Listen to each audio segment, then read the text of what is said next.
please? Yes, Martin, Martin. Mhm. Shkreli, last name Shkreli. And your company? Godel, Godel. I. Calling for D-Wave? Yep. Thank you. One moment.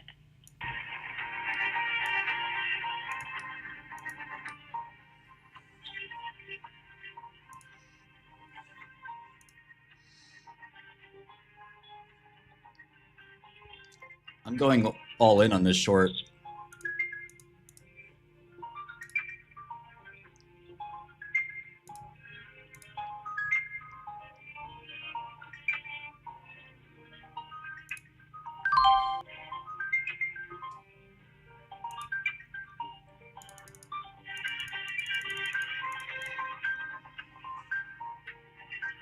This is my one time to break the rules. We're going ham.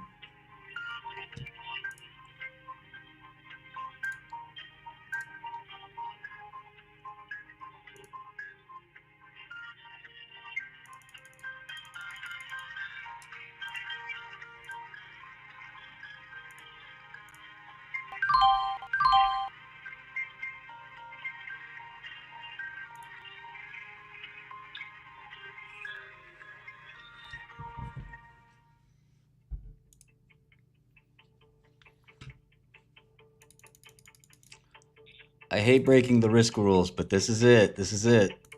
It's the one time.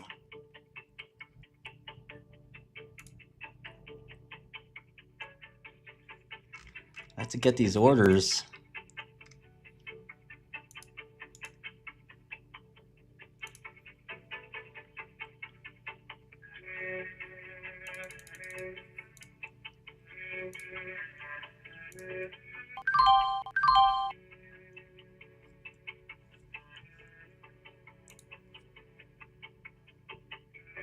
D-Wave had bad bookings.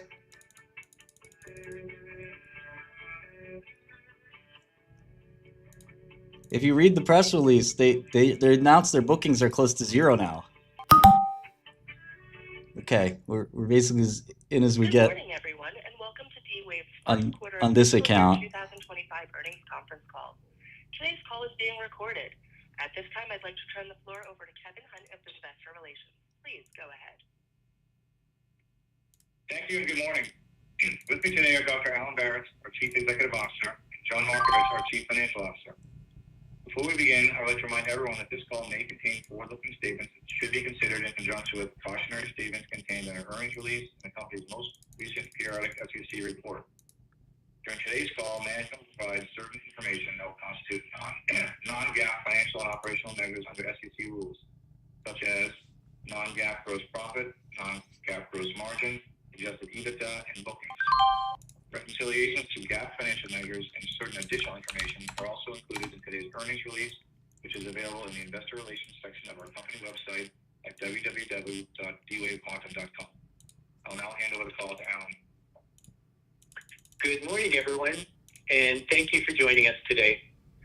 I'm really excited to share our results for the first quarter of fiscal 2025. 2025 is shaping up as one of the most significant years in D-Wave's history, especially when you consider our technical achievements, our product development milestones, our go-to-market momentum, and our financial position. Highlights of the first quarter include record quarterly revenue driven by the completion of the first Advantage system sale, additional customer applications moving into production, publication of our quantum supremacy result in Science, and ongoing achievements against our aggressive product roadmap. The health of our business remains strong. In terms of some specifics on the financials, our Q1 revenue came in at a record $15 million, and we closed the quarter with a record $304 million in cash, giving us a very solid cash position that we believe is sufficient for us to reach profitability. Let me now walk you through some key business highlights, starting with technical achievements. On our last call, we proudly shared that we are the first company in the world to demonstrate quantum supremacy on a useful, real-world problem.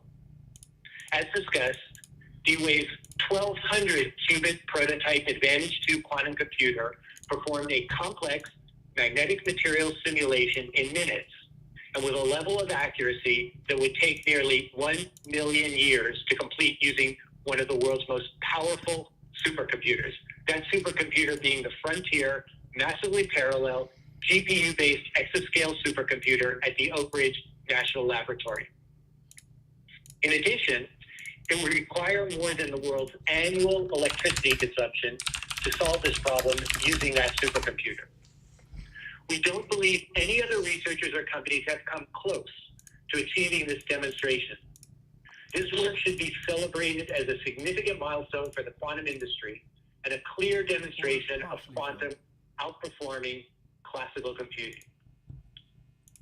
Building on that demonstration, we recently published a new research paper titled Blockchain with Proof of Quantum Work that used quantum computation to generate and validate blockchain hashes. We believe this research, which leveraged techniques from our quantum supremacy demonstration, indicates that using quantum computation for hashing and proof of work could potentially require a fraction of the electricity used by classical resources alone and reduce electricity costs by up to a factor of 1,000. By adding quantum to traditional blockchain computation, the new architecture could enhance blockchain security and efficiency. Also, as part of this research, D-Wave scientists deployed the blockchain architecture across 4 of its cloud-based annealing quantum computers in Canada and the United States, performing distributed quantum computing for the first time. This is a very exciting area with potential for broad usage. In fact, we've already been contacted by several blockchain-focused organizations interested in potential partnerships, and we are open to discussions with any other interested party. With respect to product development progress, our Advantage2 annealing quantum computer, our 6th generation system, has achieved important milestones on the path to general availability, which is expected by the end of this quarter. These milestones include, first, calibration of 4,400 plus qubit processor chips.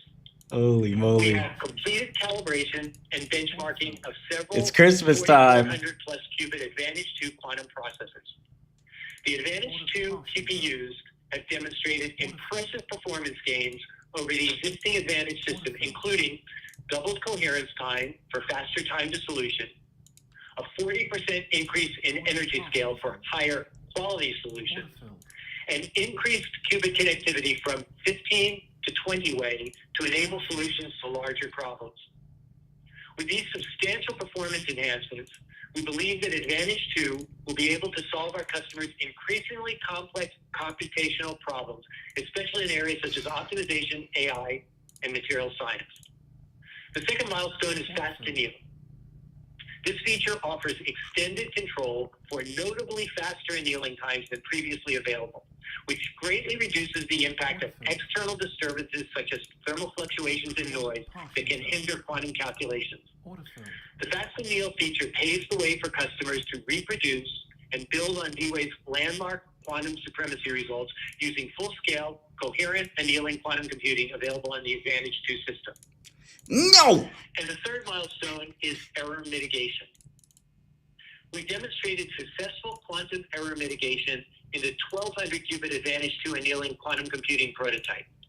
The technique reduces errors in quantum simulations, producing results consistent with the quantum system maintaining its quantum state, coherence, for an order of magnitude longer than an unmitigated system. This technique is expected to drive performance advancements in the forthcoming full Advantage2 system and future processors. Once we announce I'm all in. the system will become part of the Leap Quantum Cloud service. I'm going to every account I have. Of our quantum compute as a service customers. In addition, just a couple weeks ago, we shared that the physical assembly of a D-Wave Advantage2 annealing quantum system is complete at Davidson Technologies headquarters in Huntsville, Alabama. Installation is now nearing completion as that system undergoes calibration and readiness testing. We expect that the Advantage2 system will enable Davidson to explore and develop real-world quantum applications, particularly in optimization for some of the U.S. government's most complex problems, and then ultimately deploy those applications in a secure environment. Turning to software, we recently introduced new hybrid quantum solver capabilities and additional use cases designed to drive usage of our quantum optimization offering. Our hybrid solvers, which are capable of handling problems with up to 2 million variables, now support both integer and continuous variables, which opens up the range of use cases that can be addressed with this technology. Recent enhancements to the nonlinear hybrid quantum solver include the ability to support continuous variables with linear interactions, thus enabling new kinds of use cases such as budget allocation and resource distribution. We've also expanded our collection of optimization use cases, which now includes offer allocation, portfolio optimization, and maintenance repair operations optimization to apply hybrid quantum technology to a growing set of customer problems. We also launched an open source toolkit designed to accelerate quantum AI and machine learning innovation. Available in D-Wave's Ocean software development kit, the package enables developers to seamlessly integrate D-Wave's quantum computers with PyTorch, a production-grade ML framework widely used to build and train deep learning models. The toolkit includes a neural network module for using a quantum computer to build and train an AI system known as a restricted Boltzmann machine, or an RBM.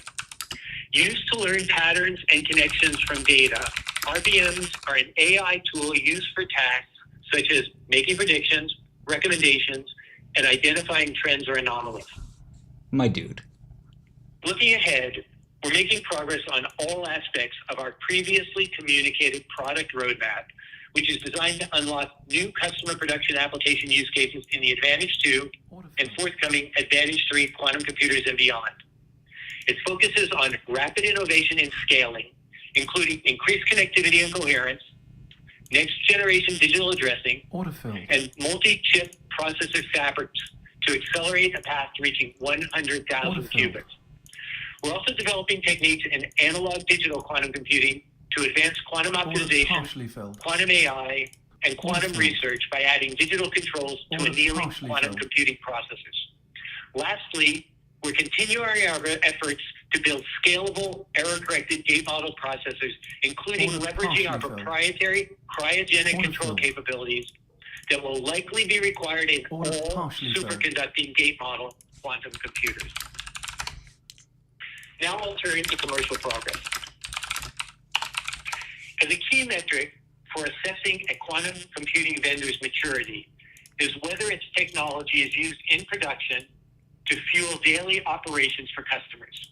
We're excited to have recently announced that Ford Otosan has developed a hybrid quantum application in production, streamlining manufacturing processes for its Ford Transit line of Then where's the revenue? Using D-Wave technology, Ford Otosan reduced the scheduling time of 1,000 vehicles from 30 minutes to less than 5 minutes, a 6 times improvement. Ford Otosan plans to activate quantum scheduling in additional body shops and extend to other processes, including paint shops, assembly lines, and buffer zones. Ford Otosan joins NTT Docomo and Pattison Food Group, customers that are also using our systems currently running production applications. We expect additional customer applications to enter production deployments over the course of 2025. In another powerful customer use case example, we announced the successful completion of a proof of concept with the pharmaceutical division of Japan Tobacco, which used the Advantage quantum computer with artificial intelligence in the drug discovery process. This new approach resulted in molecular structures that are better candidates for subsequent drug development than structures created by purely classical methods. Japan Tobacco expects that this could lead to improvements in both the quality and speed of drug development. Customer success stories like these and others were on full display at Qubits 2025, our annual user conference, took place on March 31st and April 1st and saw record attendance. In-person attendance was up 23% year over year, and virtual attendees up nearly 100%, year over year. A number of D-Wave customers presented use cases based on D-Wave's technology, including Davidson Technologies, Japan Tobacco, the Jülich Supercomputing Center, NTT Docomo, Busan National University, Quantum Research Sciences, SAS, the University of Southern California, and more. We're also seeing strong interest in the LEAP Quantum Launchpad program, which is a 3-month trial that provides access to D-Wave's quantum computing systems, our LEAP real-time quantum cloud service, and our team of quantum experts for project support. Market demand has been strong, with the first customer intending to convert from free trial to paid engagement in less than 2 months. We continue to believe that this program will expand the universe of organizations using quantum to solve their complex problems today. So to summarize, we are executing against our technology roadmaps and our go-to-market plans. And this is beginning to show up in our financial results. Partially filled. We are seeing growing interest in D-Wave's quantum computing solutions, as evidenced by a myriad of factors, including increased website traffic, which is up 153% from October of 2024 to March of 2025, as well as media coverage with strong news stories mentioning D-Wave up 803% from February to March of 2025. It is evident to us that the D-Wave message is resonating. Customers are eager to start exploring and adopting the technology, and the world is beginning to recognize the leadership role we're playing in ushering in the area of quantum computing. We could not be more excited about the future of D-Wave.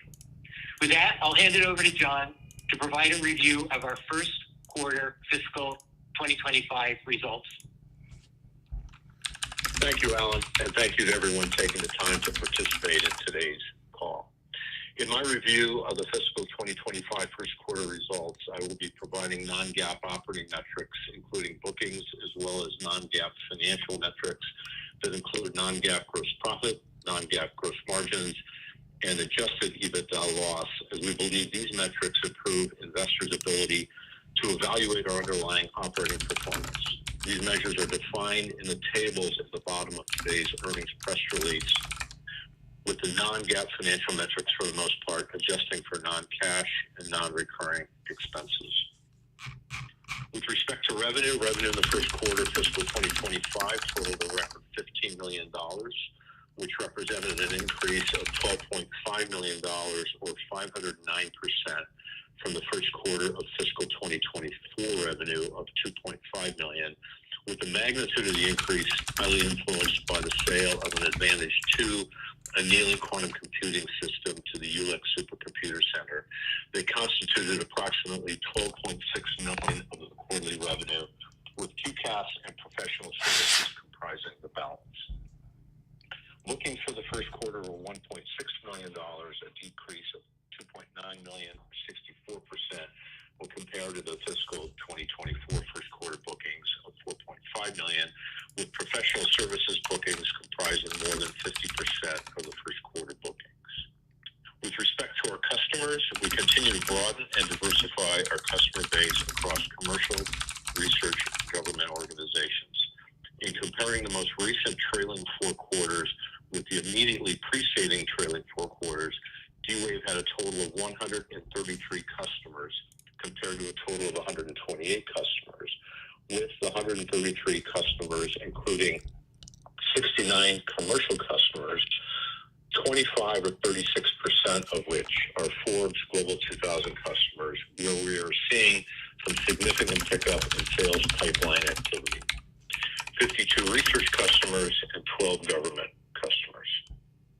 With respect to gross profit, our GAAP gross profit for the fiscal 25 first quarter was a record $13.9 million, an increase of $12.2 million or 736% from the fiscal 2024 first quarter GAAP gross profit of $1.7 million.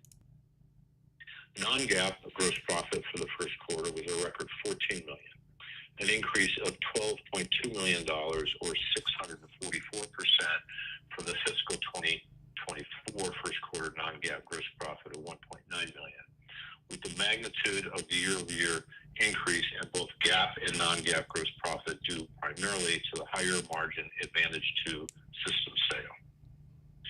With respect to gross margins, the GAAP gross margin for the first quarter was 92.5%, an increase of 24.2% from the fiscal 2024 first quarter GAAP gross margin of 67.3%. The non-GAAP gross margin for the first quarter was 93.6%, an increase of 17% from the fiscal 2024 first quarter non-GAAP gross margin of 76.6%. The net loss for the first quarter of fiscal 2025 was $5.4 million, or 2 cents per share, compared with a net loss of $17.3 million, or 11 cents per share in the first quarter of fiscal 2024, with the lower net loss driven primarily by the $12.2 million increase in gross profit that was heavily influenced by the sale of the Advantage2 annealing quantum computing system. This represents the company's lowest quarterly loss since becoming a public company in August of 2022.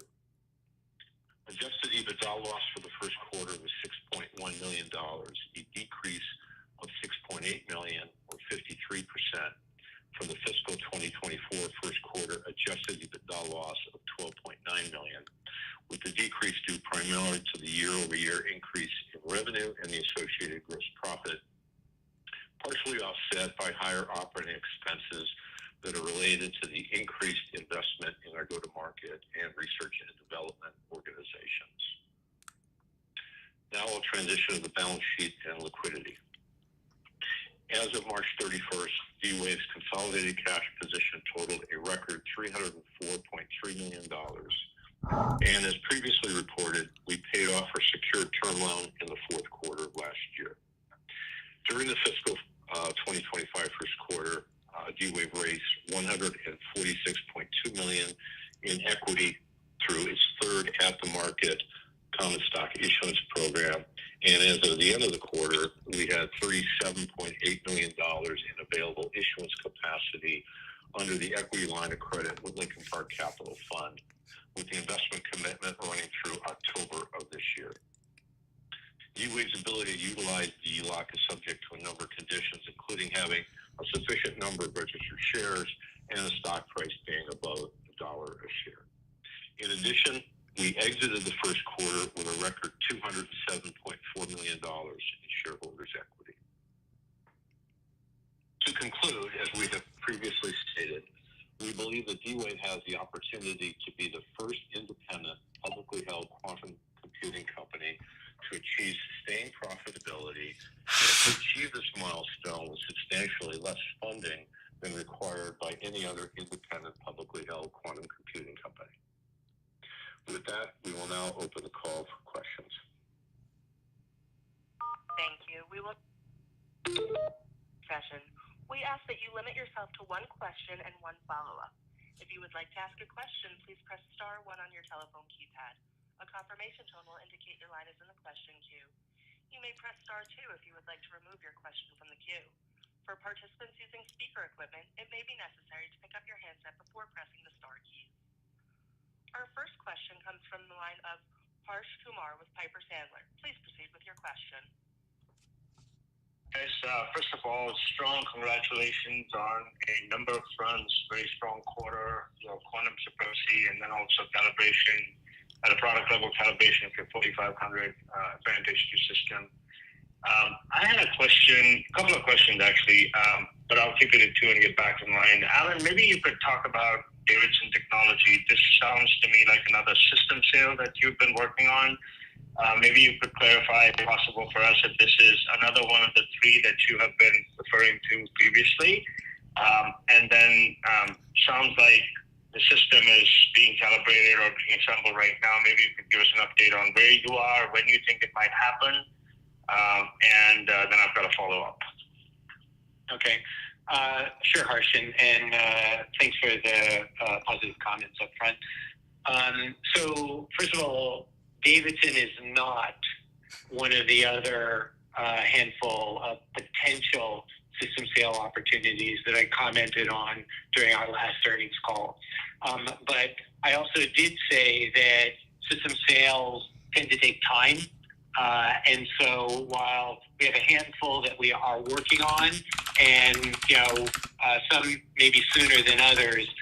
These are long lead sales opportunities, so it will take us some time to get there. But we're encouraged by the level of interest based on, in part, the supremacy result and the demonstration of capabilities that the system has when you're able to control more of the operating parameters than possible through the quantum cloud service. And so having your own system makes sense if that's the direction that you would like to move in, as well as the fact that, we were able to announce that we had completed our first system sale. And so we're open for business with that type of business model. With respect to the partnership with Davidson, this really is focused on working together with Davidson to help identify, develop, and ultimately deploy applications to support the U.S. government and specifically defense and security hard optimization applications. With the goal being that, initially the system would be a part of the LEAP environment while the R&D work is being done in a non-classified fashion, but that ultimately the system would end up in a secured facility to be able to run secure applications. And so that's the nature of the partnership with Davidson. Can I ask a follow-up on that before I jump in a second? So the system seems to be based out of Alabama. Can you talk about, so this seems like a tangential offshoot set of a business arrangement outside of the sale. How do the economics work? Is it like regular economics, like it's just another one of your systems that happens to be on site for another customer? So Harsh, we have not disclosed any of the details associated with the economics associated with that partnership. So, that's just something that you're going to have to wait for. Sorry. Yeah, I respect that. That's fine. I had a totally different question. So the more I work on quantum computing, the more I realize that error correction and cryogenic control are two big issues in the industry. You guys seem to be ahead of others in that. And I know it's going to be a mouthful of an answer because it's two big technologies that I'm asking you to discuss. But maybe if you could just summarize for us how you stack up in error correction and cryogenic control versus the rest of your peers in quantum. So first of all, we are world leaders in cryogenic control. In fact, we are the only company in the world that has cryogenic control operational today. And frankly, as I commented previously, at least every superconducting gate model quantum company is going to need this technology. For the most part, they haven't even started working on it yet, and we have it operational today. The reason why we have it operational today is because we needed it for our annealing quantum computers. That's why we are able to control 5,000 qubits with just a couple of hundred I/O lines, and why we believe we'll be able to control even 100,000 qubits with just a couple of hundred I/O lines. So everybody in the supercomputing, quantum computing space will ultimately need this capability in order to be able to scale their processes. And we're the only company in the world that has it today. And we've got a significant patent portfolio basically built around that capability. With respect to error correction, I think we've mentioned this before, but annealing quantum computers do not need the same type or level of error correction that's required by gate model quantum computers. And so, while we've developed some error mitigation technologies that are very useful for annealing quantum computing, we have not built the kind of error correction that is required for gate models. Now, under our gate model program, we are working on that today.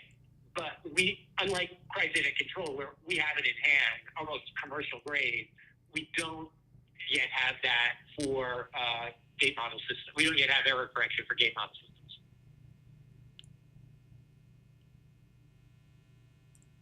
Thank you. Our next question comes from the line of Craig Ellis with B. Riley Securities. Please proceed with your question. Yeah, thanks for taking the question, and congratulations, guys, on the technical and financial accomplishments in the quarter. Alan, I wanted to start with you with the first question. You mentioned that there were numerous blockchain application partnerships that were inbound, and it sounds like initially engaged. Can you just provide more color on the opportunity that you see in that area? So Craig, we're not blockchain experts, and as a result, while we've developed an architecture and prototyped it and have it operational today that we think could be of real value to the blockchain industry, we're not going to pursue that ourselves. We would pursue that only in partnership with some organization that for which that really is their focus and their business. And so as a result, we were encouraged when a number of companies and investors, frankly, who have expertise and are interested in the space approached us to talk about actual applications and opportunities to leverage this technology. And so we are working through that to make a determination around what would be the best way, if at all, to commercialize this. The only thing I will say, though, is for blockchain, as well as, we've talked about AI as well, and we're working on how the quantum computers can basically enhance AI and machine learning, both model training and inference. What's interesting to us and really compelling about both the blockchain and AI opportunities is we actually think they drive the system sale model of our business more than the quantum compute as a service model of our business.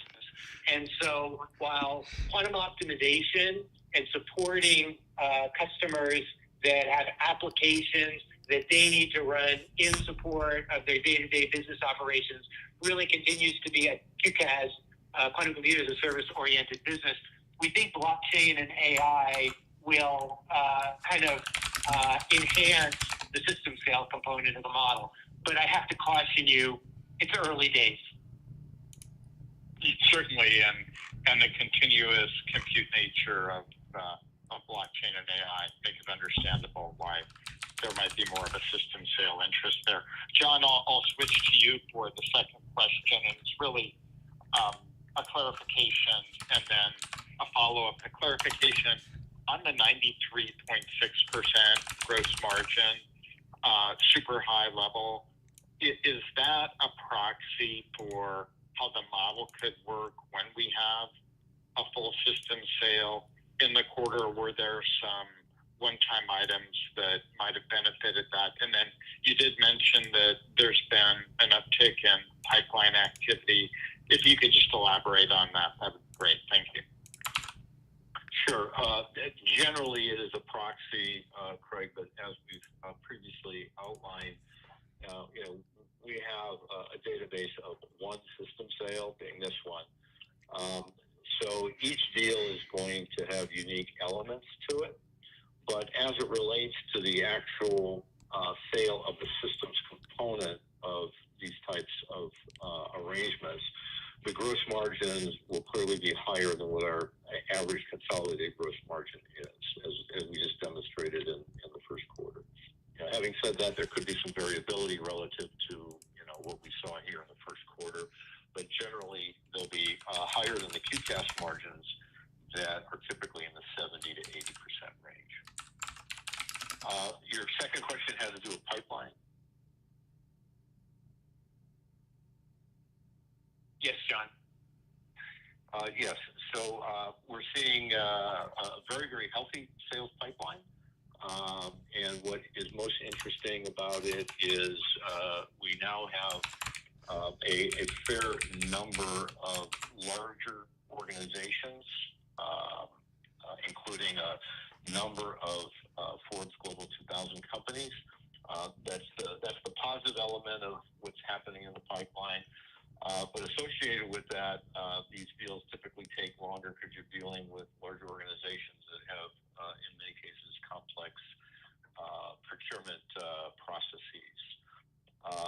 I'll also point out with respect to our customer count numbers that I provided earlier, that over the last two sequential quarters, we've seen an increase in the average revenue per commercial customer as well as the average revenue per government customer. So although the customer count has not increased dramatically, underlying that is a growth in the average revenue per commercial account and government account over the last two sequential quarters. Thank you. Our next question comes from the line of Quinn Bolton with Needham & Company. Please proceed with your question. Hey guys, let me also offer my congratulations on both the financial and technical milestones in the quarter. I'm not sure if it's for John or Alan, but just a clarification on the system sale. I think last quarter when you discussed this sale, you mentioned that there's an option for an upgrade to the Advantage 2 processor.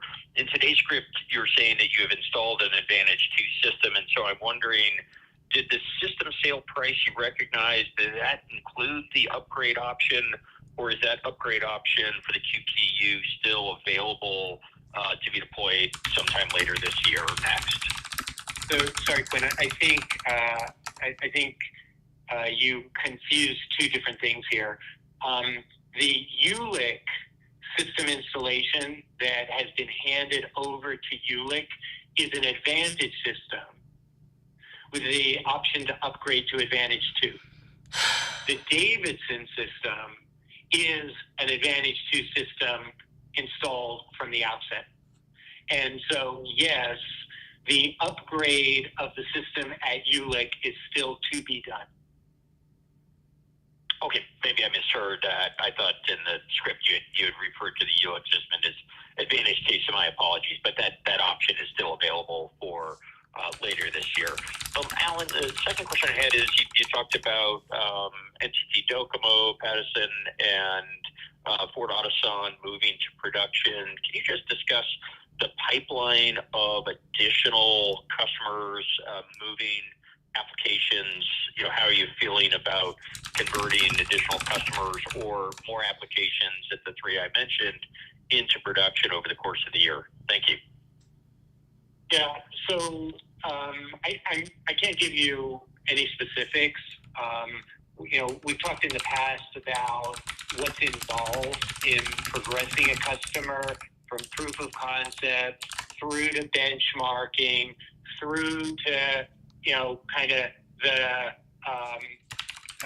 work that needs to be done on their internal infrastructure environment in order to move the application into production, all on the path to moving into production. And that does take some time. That having been said, maybe the best way to think about this is to think about all the entities, read that as companies or partners or institutions that showed up at Qubits and were on stage in one way or another, either giving a presentation or as a part of the keynote, in panel discussions, what have you. These are all companies that we are working with. And, you know, that can give you a sense of, you know, what the pipeline might look like on the path to production.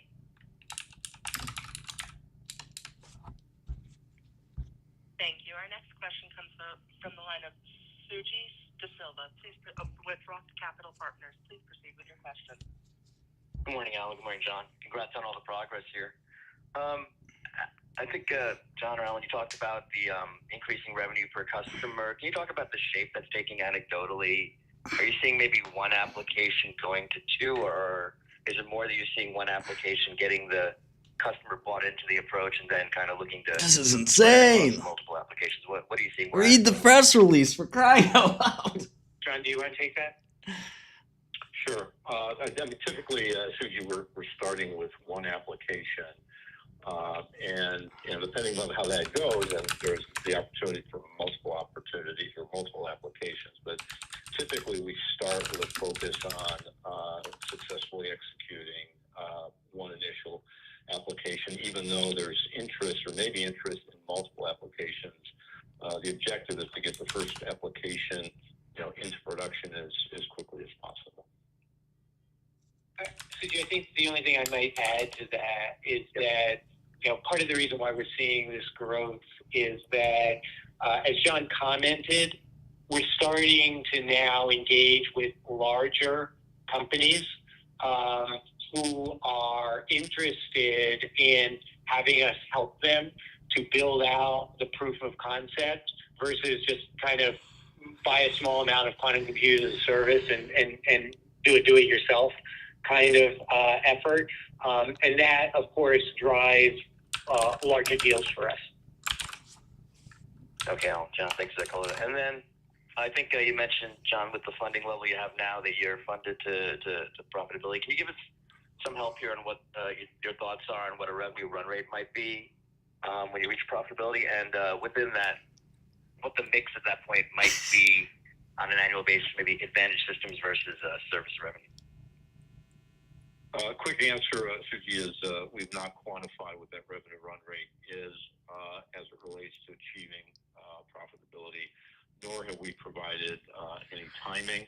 What we have outlined, and we did this in a January press release, based upon the closing of the most recent ATM, that we have sufficient liquidity to get us to that point in time of sustained profitability and positive cash flow.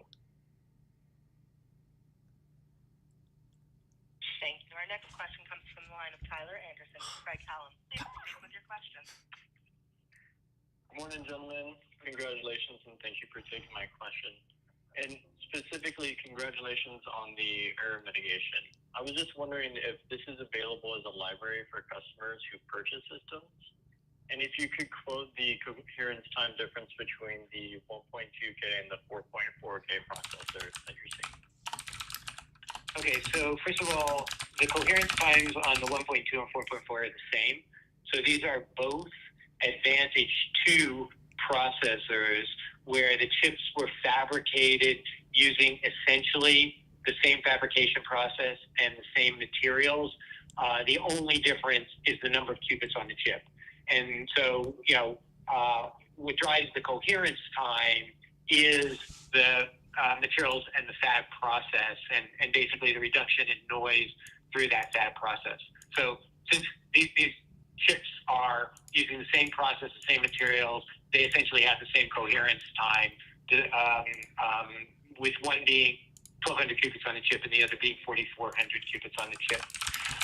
With respect to error mitigation, the error mitigation essentially gives us the effect of a 10x increase in coherence time for certain types of problems over the base coherence time. So we said that Advantage 2 has 2 times the coherence time over Advantage, and with error mitigation, we get another 10x on Advantage 2.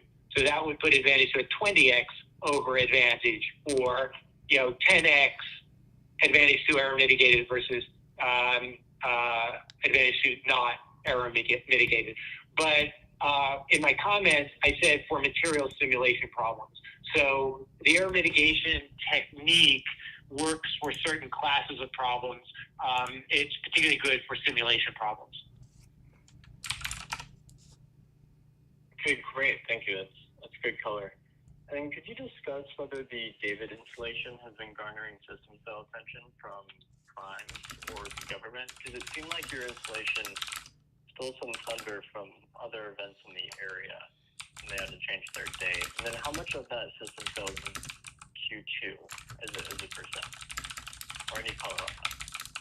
Okay, so again, we haven't disclosed any of the terms of the Davidson relationship, so I can't go into any detail there. What I will say is that we have an enormous amount of interest in systems from governments and supercomputing centers around the world, but frankly, less so in the United States. We talked about this before, but there is a strong gate model bias in the U.S. government. That is something that we are working hard to address, and we're making incremental progress, but we are not there yet. We believe it's a huge mistake on the part of the U.S. government because, frankly, other governments around the world are looking at quantum computing to help solve important hard problems today, recognizing that annealing can do that while a gate model can't. And the U.S., in my view, admittedly, somewhat biased, is falling way behind on this and really needs to get that sorted out. I would not say that we're seeing a lot of interest from the U.S. government in system sales at this point in time.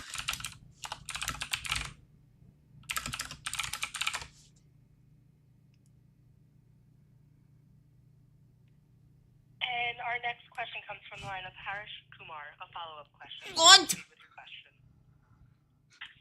So I think, Alan, you might have just answered my question. I was going to ask you about the change in the U.S. government, what you're seeing, but I think you just answered that one. So I'll let that be.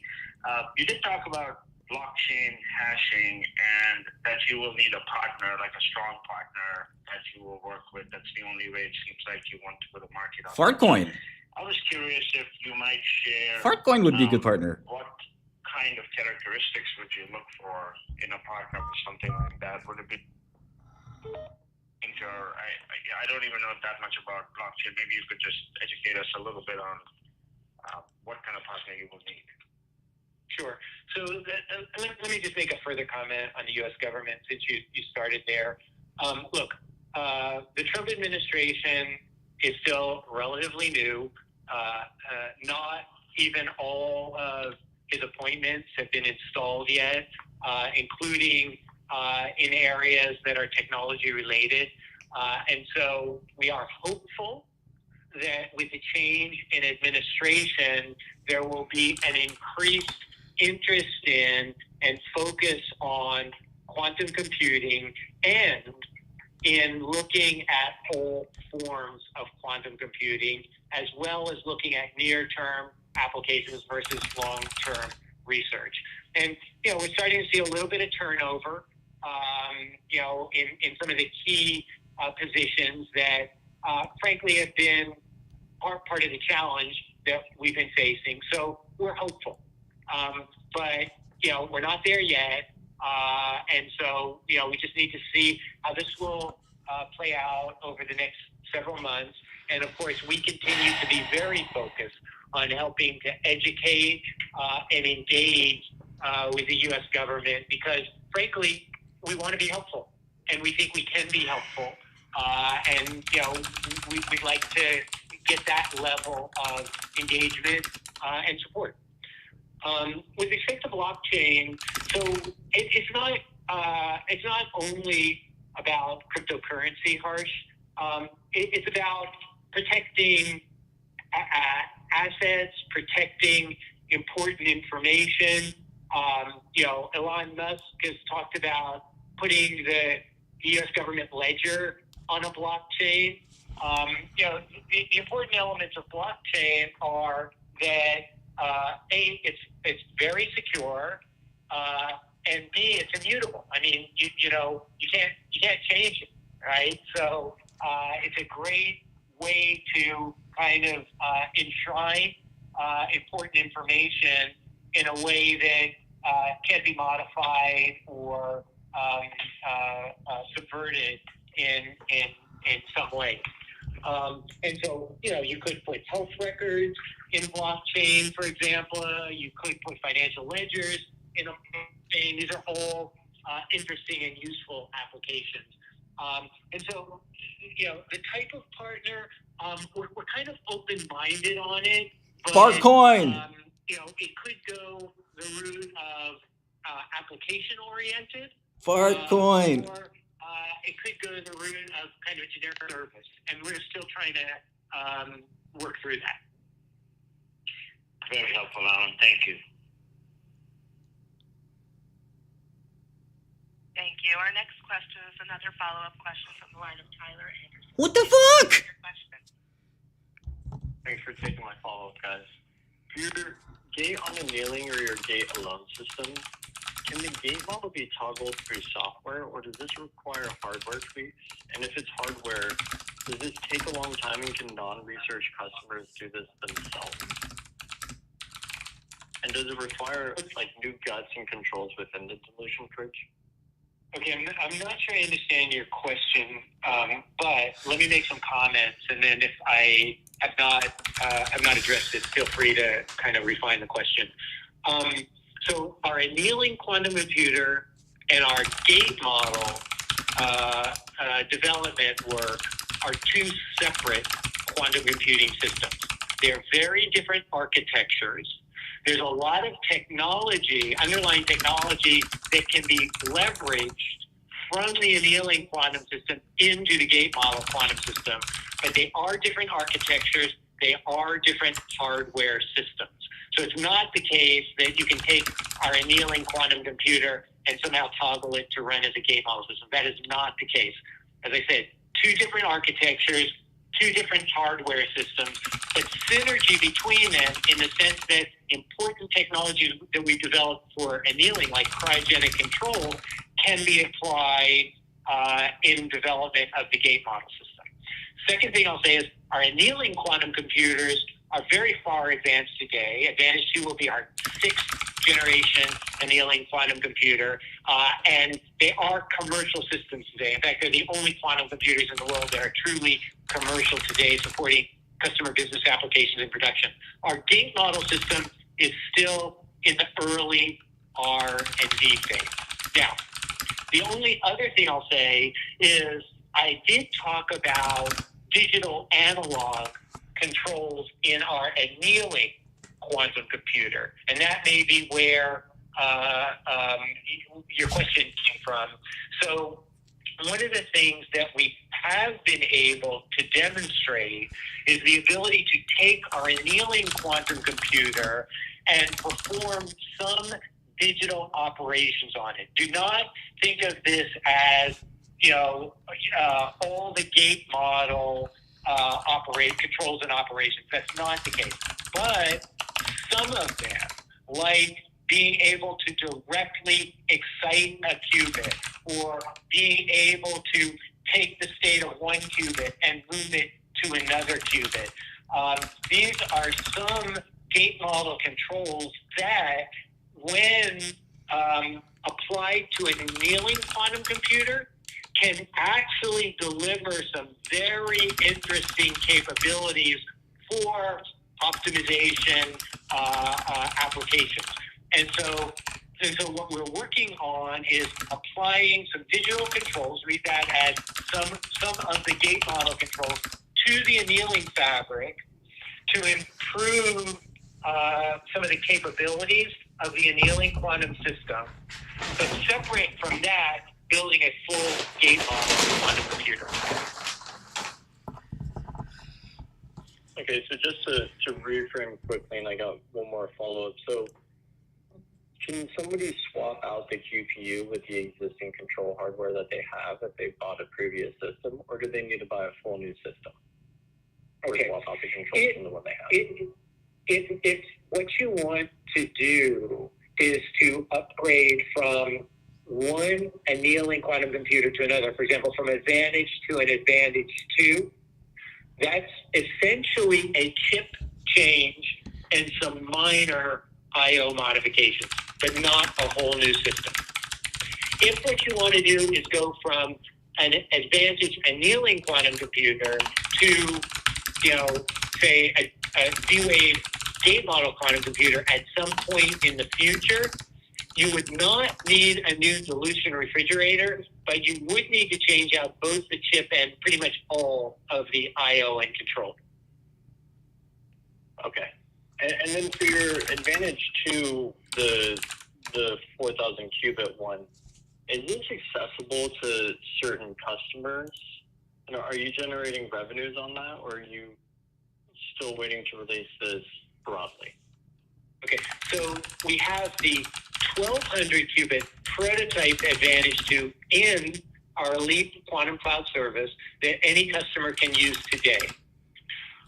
Our 4,400 qubit full-scale Advantage 2 quantum computer, we will make generally available before the end of this quarter, before the end of Q2.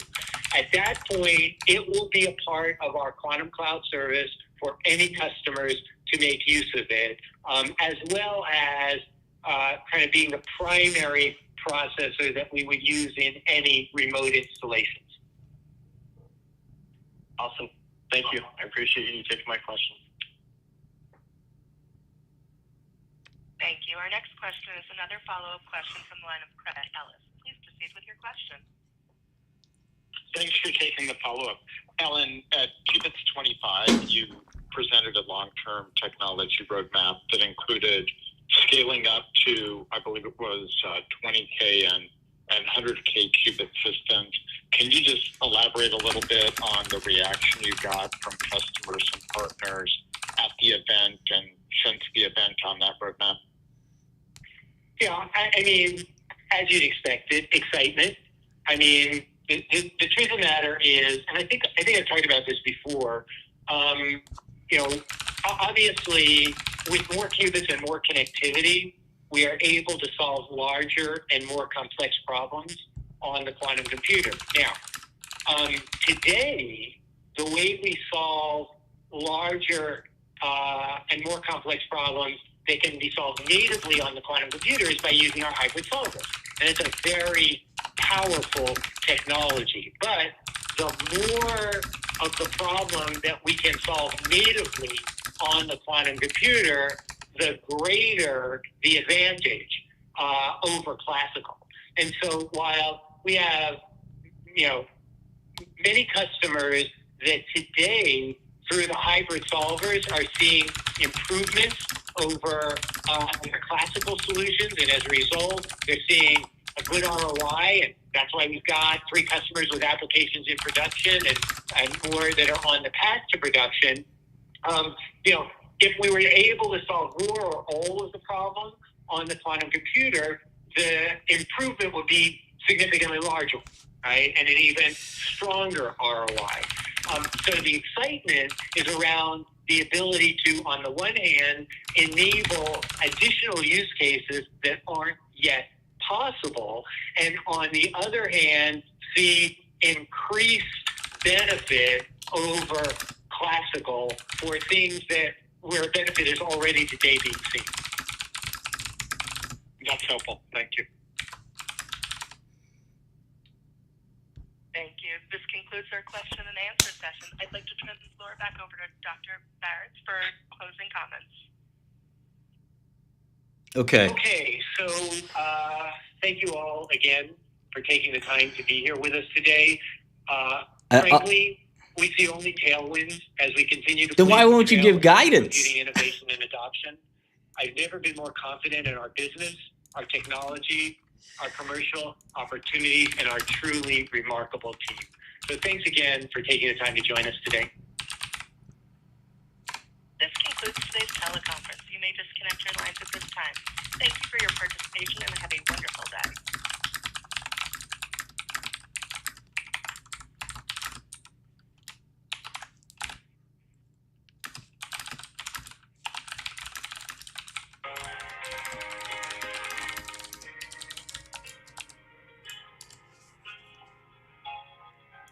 Yeah, this is like a record breaker for me.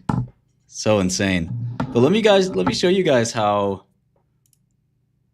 this all works. I think you'll find this funny. And it's a little bit of last time I updated this model, the stock was 10. Like I said, I was short $3 million around like 10, 950, 10 area. I think my average was like 950. And, I basically kind of covered at 650 and forgot about it. Not forgot about it, eagerly excited and waiting and watching, but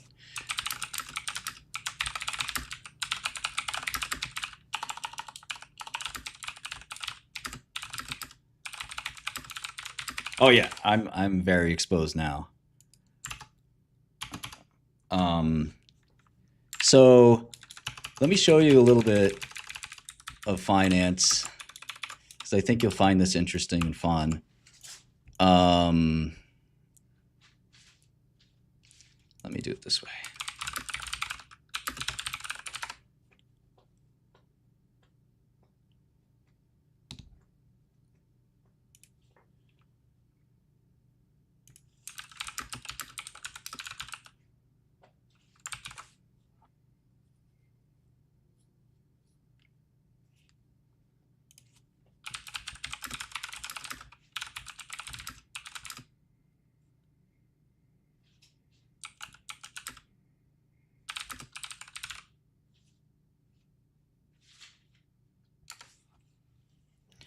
Okay, so here's the Q1 income statement, whatever the fuck this is. Wow. This guy wasn't kidding. The contrast is kind of insane. You literally can't even read this. But they booked the 15 million. What's kind of weird is it's 15 million in one, which is like, did they have $1,000 of other revenue? And they've sold like one system every like 5 years. So they don't really expect another one anytime soon. They still lost money despite having, achieved this huge milestone. But that's not what I want to show you. Oh, take a look at the shares outstanding. Oh my God. They've gone from just a year ago, it was 160. Now it's 290. What the hell? It's fucking funny. Also humorous there. But I really want to show you one thing. But I want to just make sure I have all my data first. Cash flow. Please be. They weren't even cash. Hold on. They weren't even cash flow positive? Come on.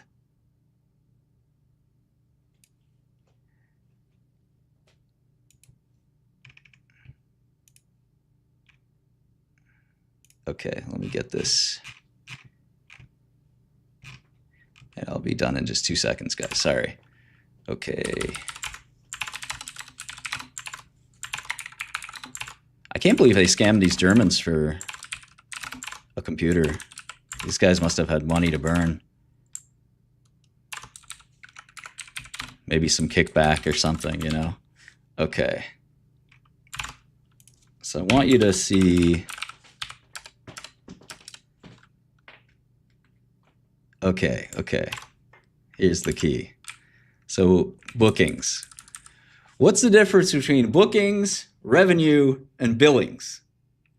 This is very complicated. It's not that easy. It's something that's, let me just get all these numbers down.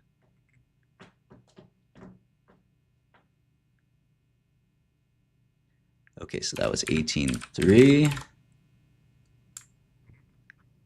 And this is something every investor should know.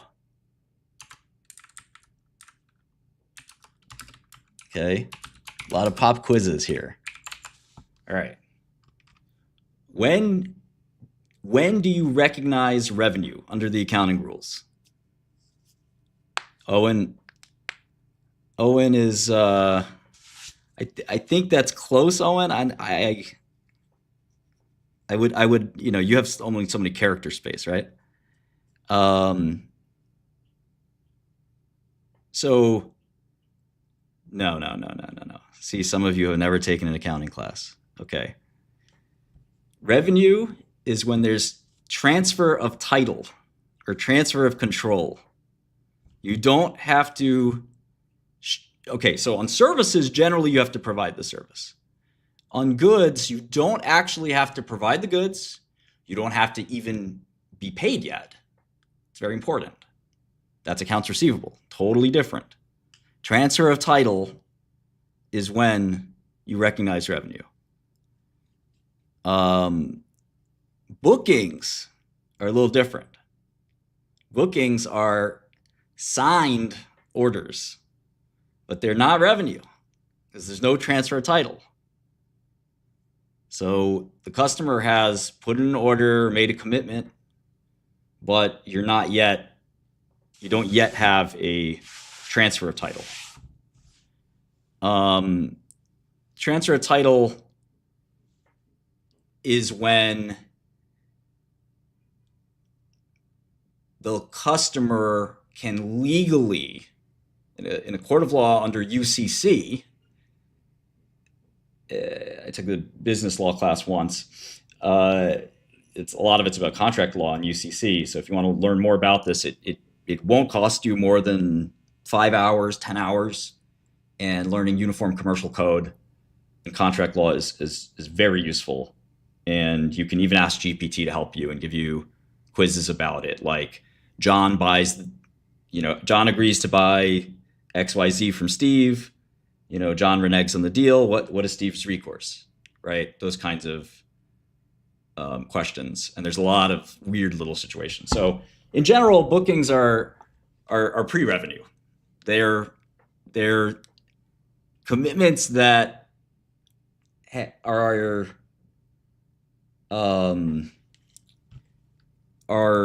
the company's hoping will become revenue,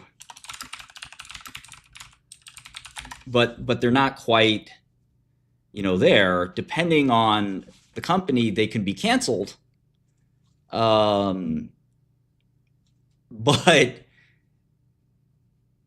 that you don't generally get that kind of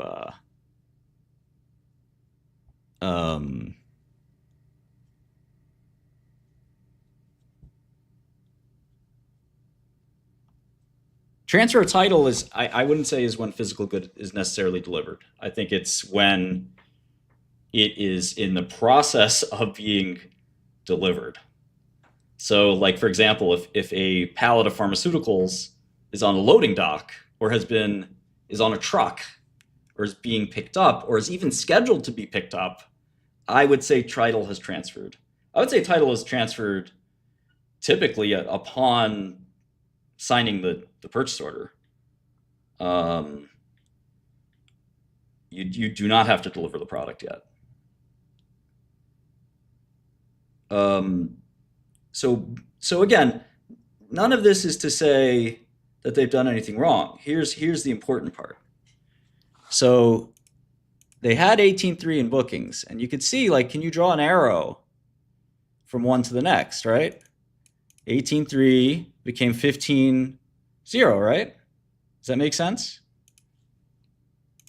And then I just want to go fill out some of these because we don't have some of these filled out, but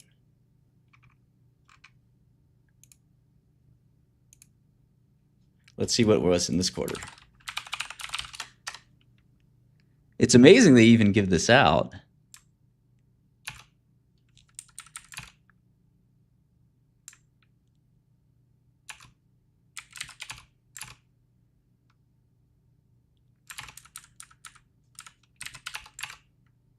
I'd be too embarrassed.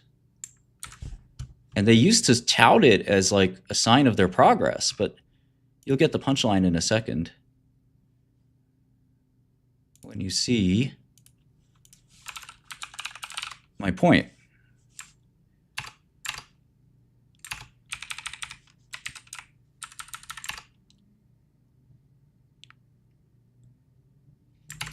Okay, so you can see that bookings kind of predicts revenue, right? And you could even do a correlation coefficient. So what you can do here is equal correl this array with this array. That should work. And look at the correlation coefficient. It almost can't be higher, right? So this is correlation coefficient. This is R squared. It's extremely good. What happens if I shift this just one? Correlation disappears. Right? There's no fraud here. There's no fraud at all. No. There's no fraud. Just want to be clear. I'm not accusing the company of doing anything wrong at all. But here's the press release today. Okay, this is why anybody who knows basic accounting, I don't even care about the stock price, dude. Like there's no when you get to be a big investor, you stop caring about the price action. All you care about is the fundamentals, because you can't control the price action. But if you know that like this company is just complete shit, you just laugh at the price action. You're like, I don't care. So here's bookings that they announced today. This is the lowest ever bookings they've ever had, basically. It's almost zero. So you can even define a function that would predict. That's the whole point of R squared. Yeah, it's a good question. Let me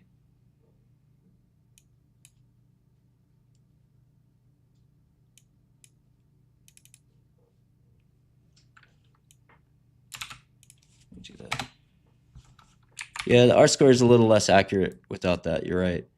But it's in the reason, I mean, I don't think that makes any points, because the point is that this is literally your customer pipeline, right? 2.5 customer pipeline. Okay, we booked 2.6. 2.9. Okay, we booked 3. Customer pipeline's 3. We only booked 2.5. They canceled. Customer bookings don't have to be recognized next quarter, by the way. They can build up to, they could be, bookings for 2 quarters from now. So it's not, it's not deferred. If bookings are cancelable, they just they don't ever get, they don't ever get recognized.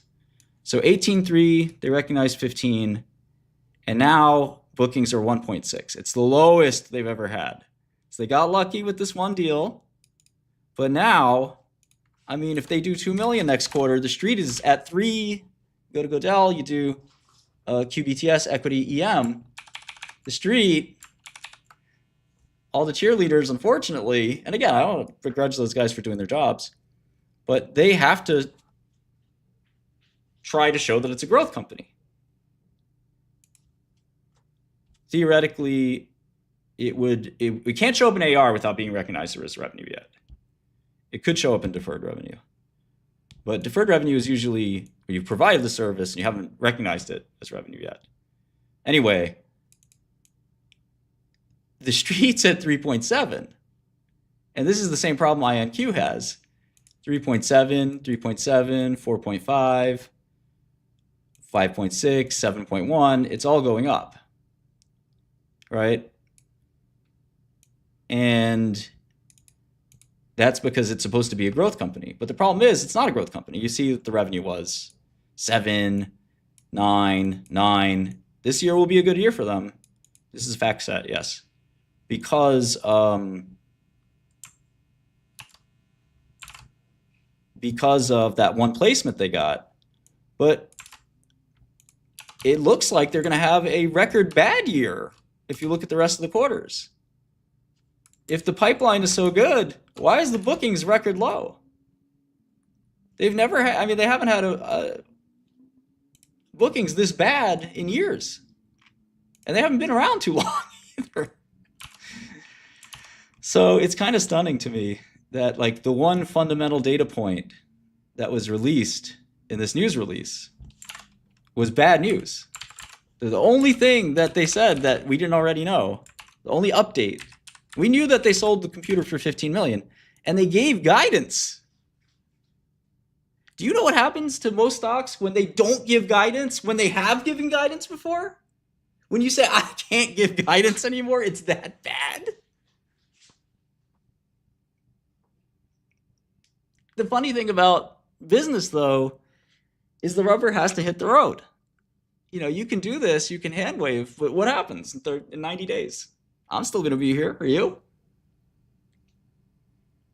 I can wait 90 days. IonQ took a different route. They said, all right, huddle up, team. We know revenue is going to be zero. Here's what we'll do. Let's use our stock price to buy a bunch of companies that have revenue. And the guy's like, oh. And one guy in the back goes, but won't that lead to dilution? And the guy goes, what the fuck did you just say? Lead to dilution. When we have to make our revenue guidance. Revenue guidance. We put out guidance of 80 million, 85 million revenue. I have no fucking idea how we're going to get 85 million in revenue, bro. We need to make that first. Fuck the share count. I will buy a Quickie Mart if I have to with these shares to get that revenue. I will buy your mom's laundromat. Mrs. Singh down the corner, she's got 2 million in revenue, 2 million in COGS, no gross margin. Ms. Singh works very hard. I will buy her laundromat and I will meet my guidance. I'll buy a space constellation of satellites for no reason. I will buy whatever the fuck it takes so that I make my guidance number. Because I can't sell the computers in the back, but I can make that guidance number. And that's, you know, the games that you play in Wall Street, but they're not economically useful, right? They're not beneficial to your business. You know, you will, you know, not actually. Okay, so here in 2022, they had bookings of 733,000. This is a $3 billion company, mind you. So in Q1 22, bookings are 733,000, right? My startup financial software company, which some of you thank you, you know, you patronize me, and I work hard for you. We have more bookings than this. We are not a $3 billion company.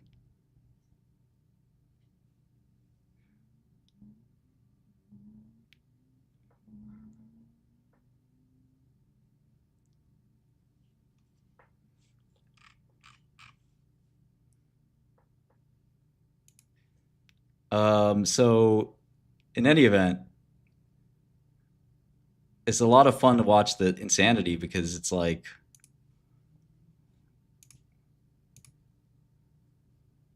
it's kind of like this one of these things where you just want to believe. So like whatever the company says, you just want to believe it. So it doesn't matter really what reality is.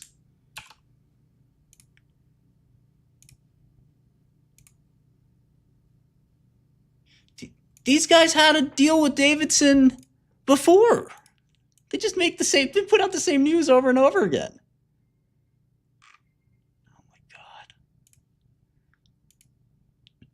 This guy's in Miami Beach.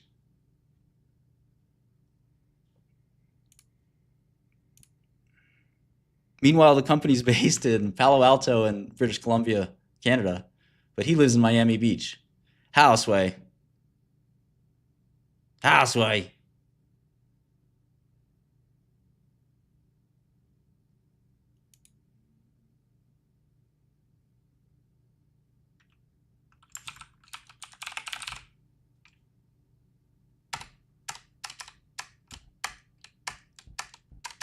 Okay, they stopped giving bookings at that point. So Q4 22. So maybe in Q4 23 I can look back. So the first quarter they gave bookings was this quarter.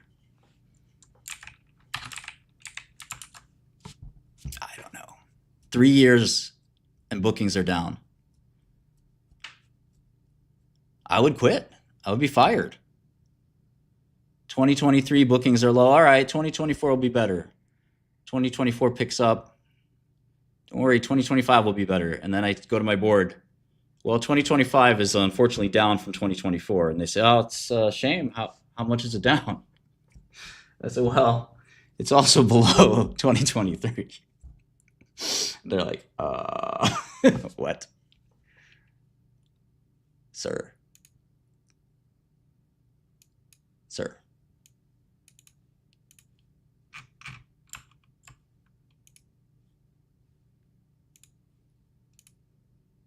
I don't know. Look, I understand business is tough. Like, you got to put a positive spin on bad news. But like, I mean, and look, it's in the press release. They're not hiding it.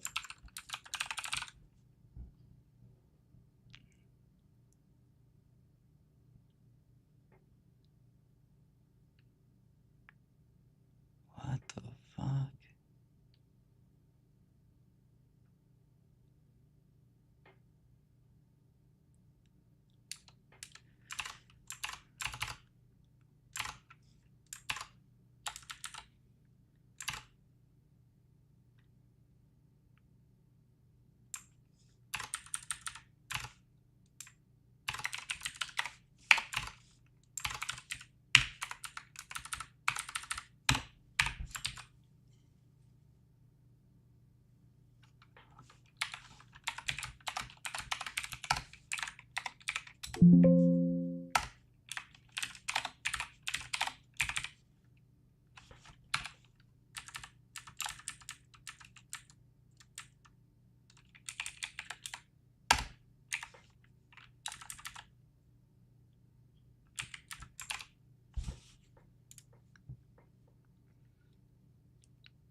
They even gave bookings guidance and missed it years ago. This is such a joke. I don't know. If you saw a chart that looked like this, let me show you the chart. Do you think this is a business doing well? Is this a business doing well? What do you think guys think? This is 13 quarters. So this is 3 years.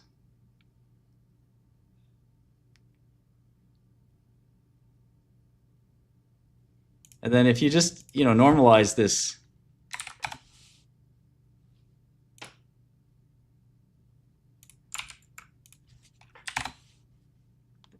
assume the system sale never happened. Is this a business doing well?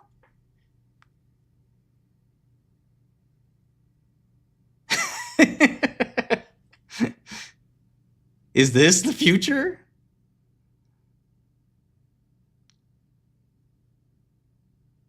Is this is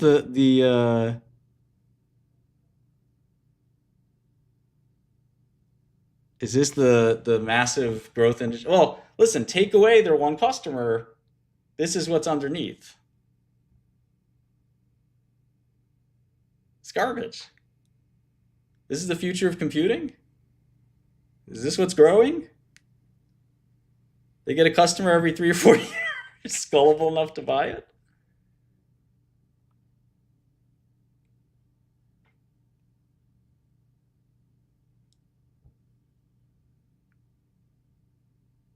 I thought this company was growing. Like I said, next quarter they can't hide. But they have 90 days to figure out what the fuck to do, so. And I'm sure they'll try something. They might try what IonQ's trying. Let me buy some other stuff.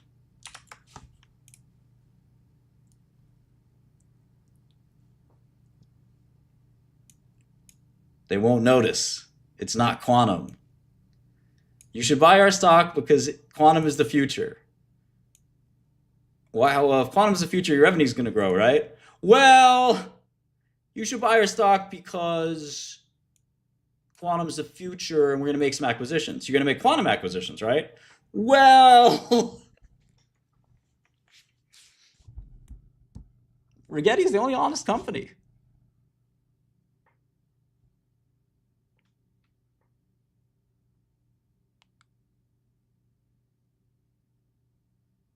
You know, patents expire, right? Patents are only useful if they can convert into revenue. And most technology patents are obvious and not enforceable. I don't believe in the word catalyst. You know, I know that's heresy, but even the word catalyst doesn't make sense to me. Markets don't, you know, markets are machines that incorporate information very quickly and efficiently. Nevertheless, yes, sometimes the market participants have to see reality, right? And reality comes in the form of quarterly earnings. Reality comes in the form of time sinking in, missing milestones, things like that. So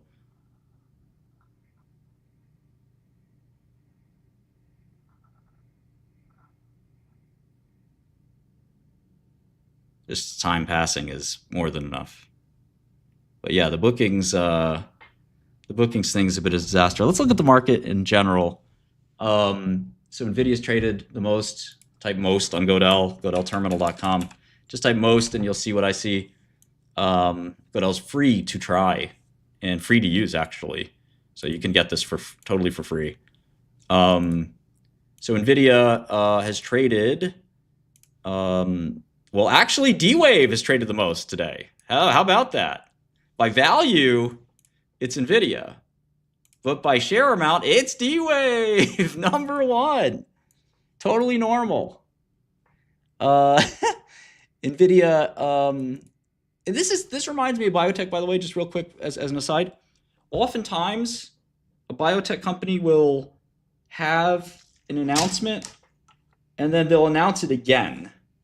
So for example, a company will say in their quarterly call, we plan on filing for fast track designation. Okay. And then they put out the press release when they get the fast track designation, which is, if you know biotech, is a guarantee basically. And then the stocks would sometimes shoot up on the fast track designation, shoot right back down. And because the headline readers would say, oh, wow, fast track designation. Now, this doesn't happen anymore because market participants have figured it out. And they don't get suckered by that. They used to do it on upgrades and downgrades too. So here it's like, wow, huge revenue growth. But no, we already knew this was going to happen. They guided to it. The ULIC people, you know, everyone talked about it. So anyway, D-Wave's traded 22 million shares, up 26%. NVIDIA, 11 million shares, up 1.5%. A lot of excitement in semi-space right now for trade relief. Novavax, up 21% on 9 million shares. Intel, up 3% on 4 or 5 million shares. Hims and Hers, down 1.4% on a convert offering.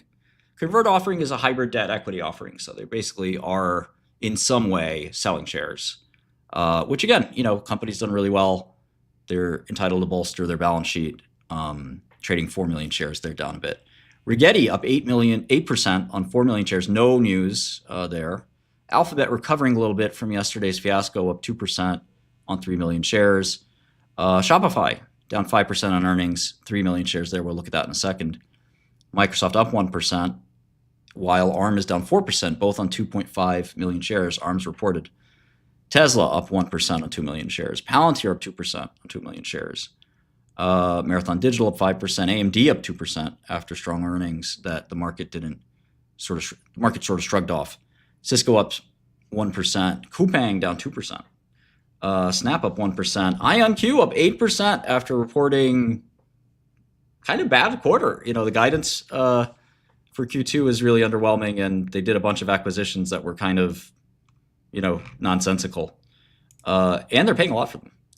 Q2 will be interesting for that one. All right, Sezzle up 28%.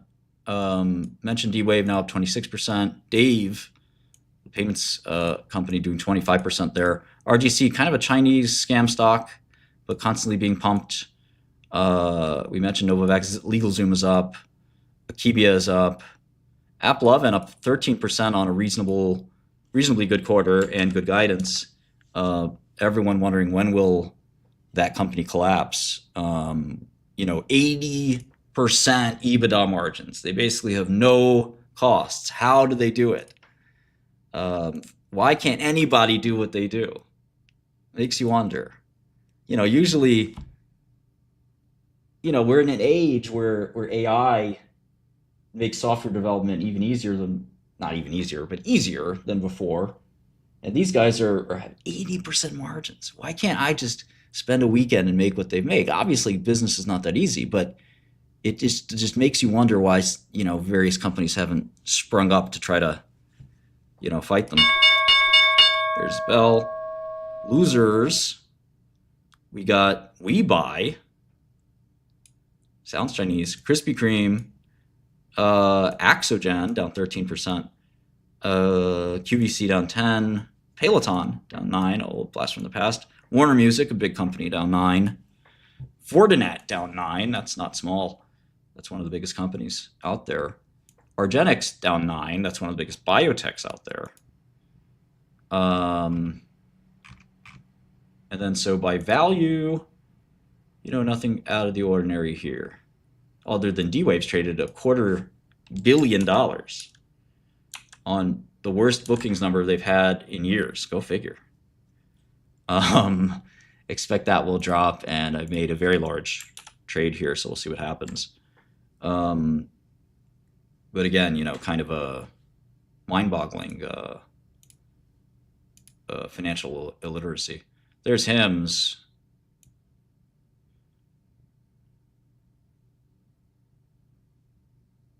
Our dear friend Sarepta is just, going to be in a house of pain for a while. Remember Kramer's House of Pain? It's you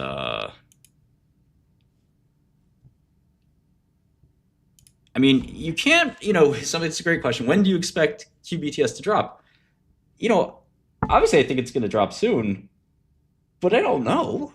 Nobody knows, right? If some guy at Fidelity presses the buy button, it's not going to drop today or tomorrow. I don't think some guy at Fidelity is going to press the buy button, by the way. I think companies like Fidelity do a lot of research first before investing.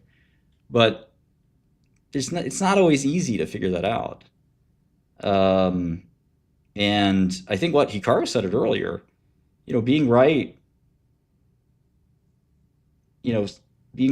even just a little bit more than you're wrong is, makes you a legend in investing. But what's funny about, he mentioned chess, and I sympathize with this. You can be better than 99.5% of all players, and still nobody knows who you are. I had a chess coach, top 100 in the world, I think. Ukrainian guy, well-known chess player. Nobody knows who he is outside of some chess circles. So just something to think about. It's a very interesting game, trading and investing. But I'm confident QBTS will drop because it doesn't take much to read into the idea that this company is basically telling you this $15 million deal we had is a one-time event. It's not going to happen again. They said that several times in the call. So it should be, pretty clear. From bookings, the call, the lack of guidance. Oh, that's cool, Alejandro too. Yeah, he improved my game substantially, but I've been in this ratings rut forever, since I was like 15. And I think it's partially because I refused to learn how to play chess the right way. And I play chess for reasons that are just enjoyment. I don't study much. UCSF like 1400. So pretty bad. But I was UCSF 1500 30 years ago. So yeah, too lazy to study. I like openings. It speaks to my memory. I enjoy the openings. I think it's not so much interest, it's focus, right? You know, like to be a good chess player, you have to have discipline. And it's very similar to investing, right? I mean, you cannot, deviate from, the plan on how to get better. Very few people want to get better. Of course, I know Ypsomed. It's an esoteric company, but that's what I get paid to know. Every esoteric drug company. Ypso is a Swiss needle maker. A device auto injector, pen injector company. Anyway, you have to be disciplined, and part of discipline in chess is studying things you don't want to study necessarily. You just want to play. You want to play some blitz, but you gotta. I mean, this has been written about and talked about for forever, right? I mean, I don't have some unique. I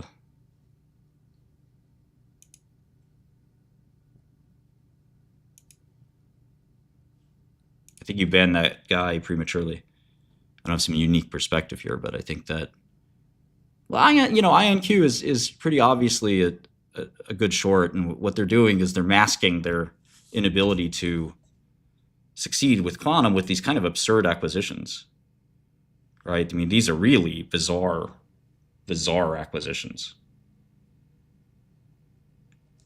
I've shorted BitTensor on and off for the last year or two. It is a great short.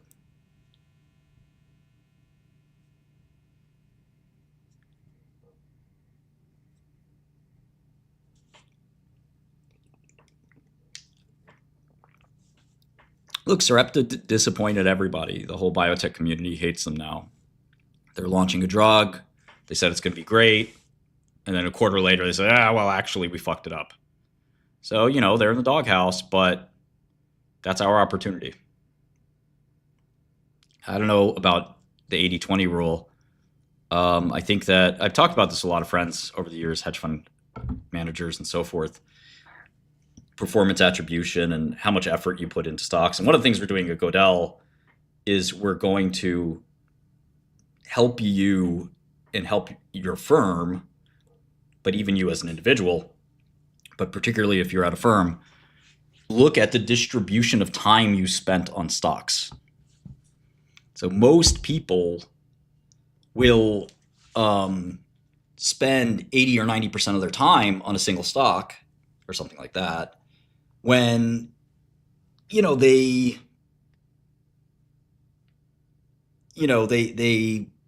their marginal time is not going to benefit them. More time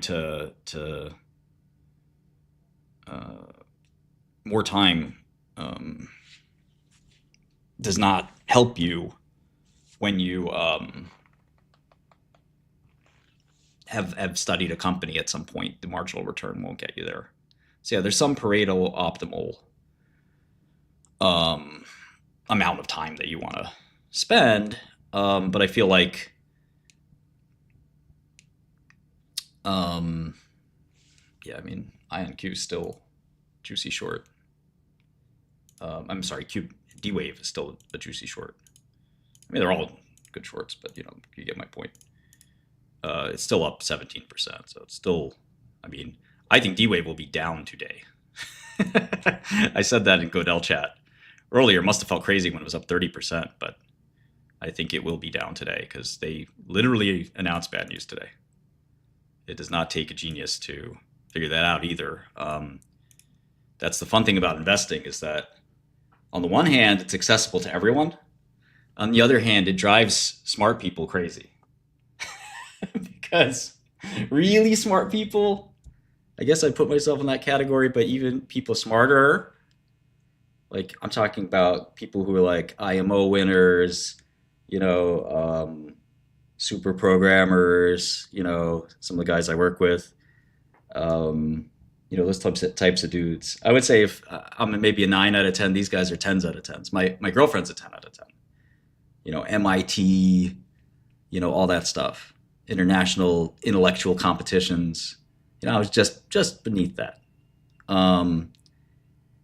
Investing sucks for those people because it's just really hard. You're looking at a market that of uninformed and crazy participants. As a group, they get it right generally, but you just it fries your nerves looking at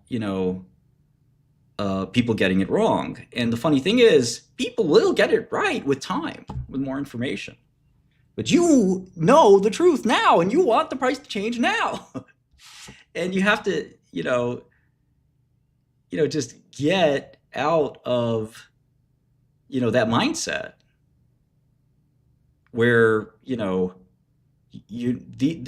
moves the moves that are wrong are your fuel. They are literally your reactants, I guess, or like your starting ingredients for what you're trying to do. You cannot win without the dumb people. You can't win without people making bad investments. Because if everything were priced correctly, there's no alpha for you anyway.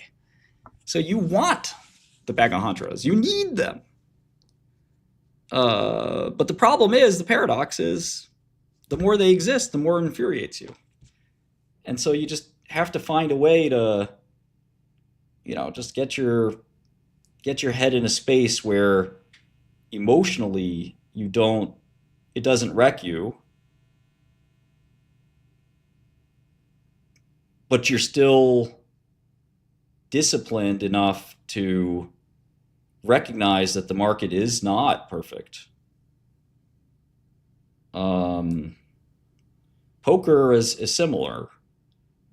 Poker is extremely similar to investing, much more so than chess. Chess is a fun example because, in general, the information symmetry is closer, I think, in chess. Poker, there's plenty of information you don't know. And while in investing there's information you don't know, it's generally future events, right? I think it's closer, the information side is closer to chess. Because, farming had a good quarter, it's up 16%, that's one of our holdings. I don't think chess is the opposite of stock trading, but regardless, we can talk about that later. I think that the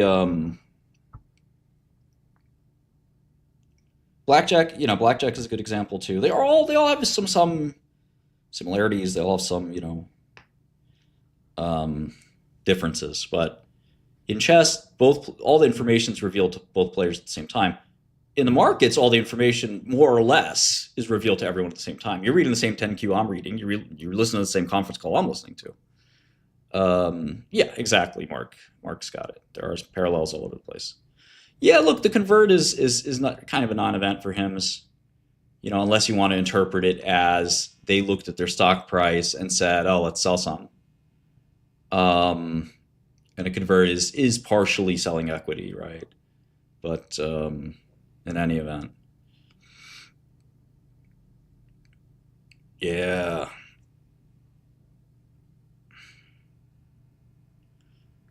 Yeah, nobody can know future cash flow or earnings easily. Otherwise, we trade stocks like they're bonds, which they're not. And even bonds, they're not always 100% predictable either. But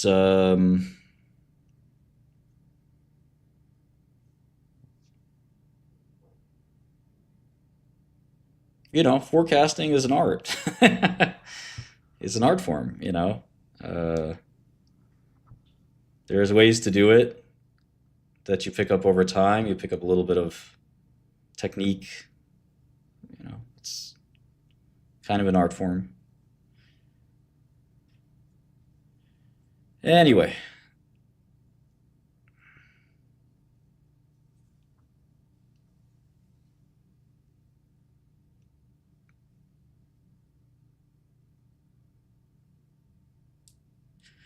Yeah, so Ken, that's one of the things that I had this like period of hyper growth as an investor in 2009, 2010. That's one of the most important concepts in finance is when you look at the discount rate as the risk-free rate.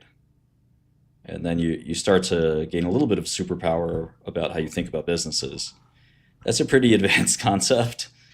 Um, I do think a lot of finance at that level is very philosophical because you can look at it that way, and you can also not look at it that way at the same time. You're not bound by one philosophy, and I think it's great because you can understand that, like for drug companies, for example, the discount rate for almost every drug company should be close to zero once you have the drug, because patients don't stop taking a drug. For example, once you're approved and you're selling, you have risk to executing a commercial plan. That there's no doubt about that. But in general, if the commercial plan's straightforward, and maybe if you're a year or two into your drug launch, there's basically no risk. Um, there's sometimes a risk that you could have I might buy some ADMA here.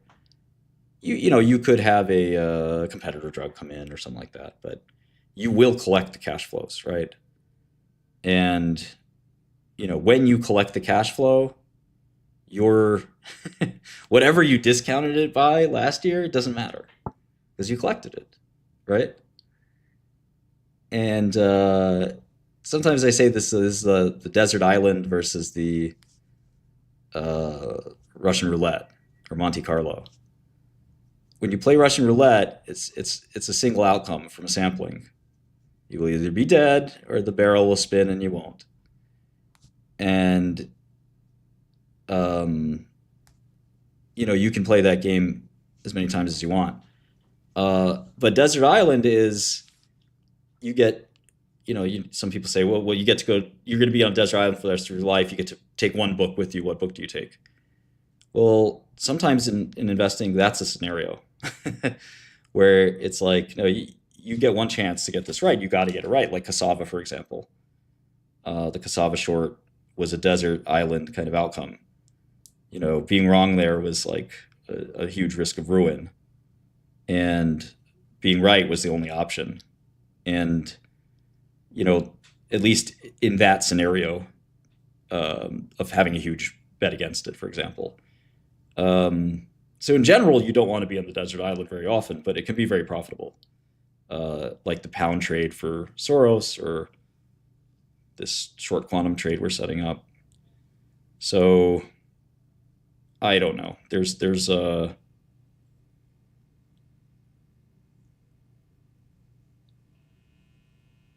I think that this is a citadel. I think Ken Griffin has some thoughts about this too. There's a lot of ways to think about risk in general, and again, this gets very, very, very philosophical.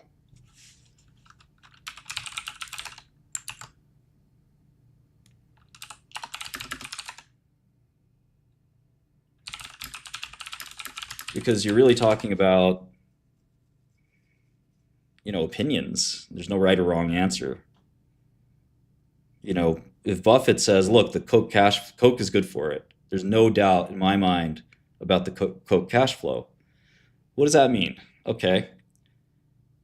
Well, we can agree that $1 today is always worth more than $1 tomorrow for various reasons. So we can agree that equity is riskier than many things. But are those Coke cash flows riskier than a treasury bond? I don't know. That's a tough one. It's not that the textbook answer is, of course it is. It's equity, not debt. And it's a company. Anything can happen. It's a business. But at the same time, in reality, Coke's going to more or less meet their earnings estimates. almost anything, almost nothing, could derail that, at least for the next year or two. And so, what is the point of discounting cash flow if you're going to receive it? Now, you might say, look, I can put this money to work somewhere else. But also, if you're Buffett or a successful investor, maybe you're actually rate limited by investing opportunities. So for you, you're more interested in getting the cash flow than you are discounting it. And the certainty of the cash flow that'll always be here is pretty important. So for example, if you have a business that makes $100 million and you take every year, and you take that money and you buy Coke, and Coke's paying you a dividend, and you keep buying Coke with that capital that you get from your business, over time, over enough time, especially if you have a really long time frame, you're going to own a big part of Coke at some point. So this kind of philosophy I've seen employed by some older guys I know, and it can work wonders, But you generally have to have a business that has cash flow. A lot of us are trading a book. We have cash in an account. We're trying to make the account value go up.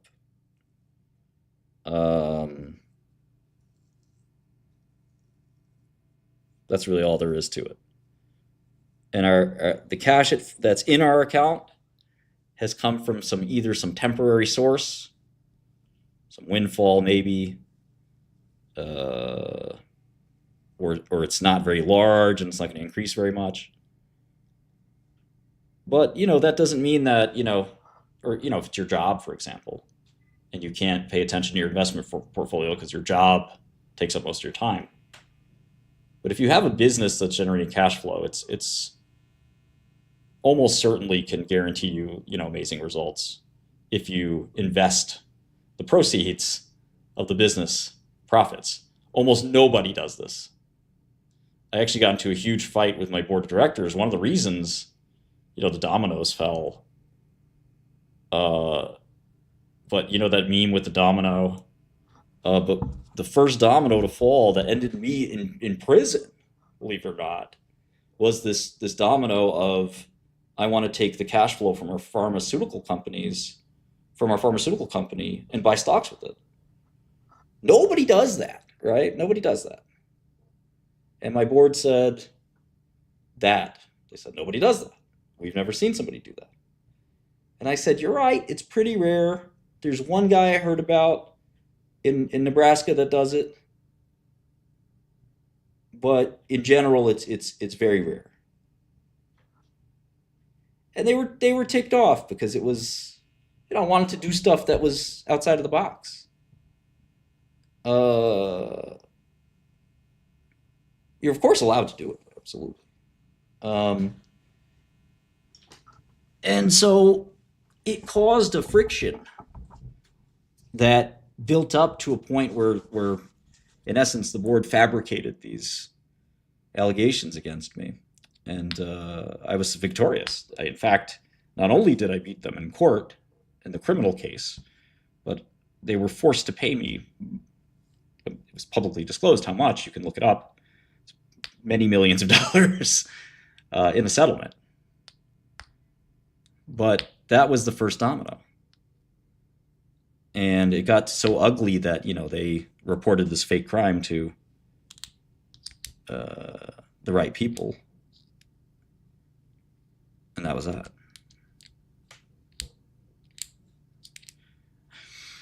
It's harder to do with rental income because you're unless you own the property. If you own the property, it's actually great. I know many real estate families in New York who've had these properties for like 100 years, and they take their cash flow for the properties and they put them in hedge funds, which is kind of like putting them in stocks, because you're just putting them in stocks that somebody else is trading for you. And they've done, some of them have done amazingly well, billions of dollars.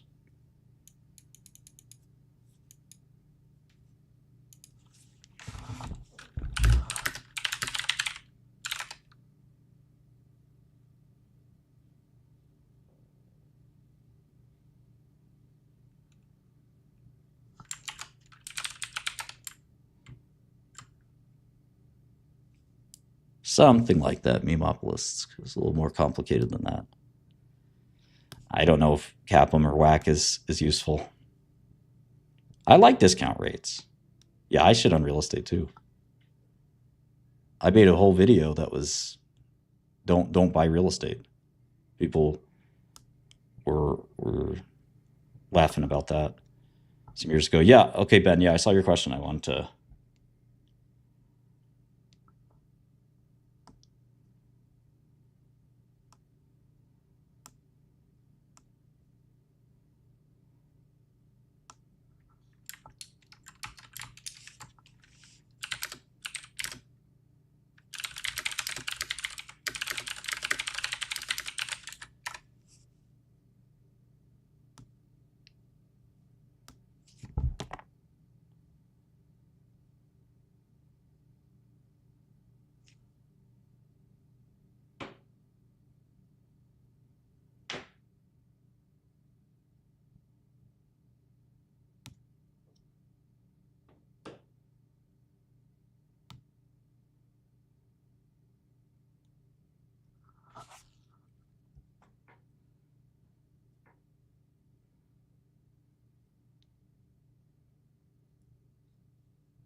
Gemini's okay.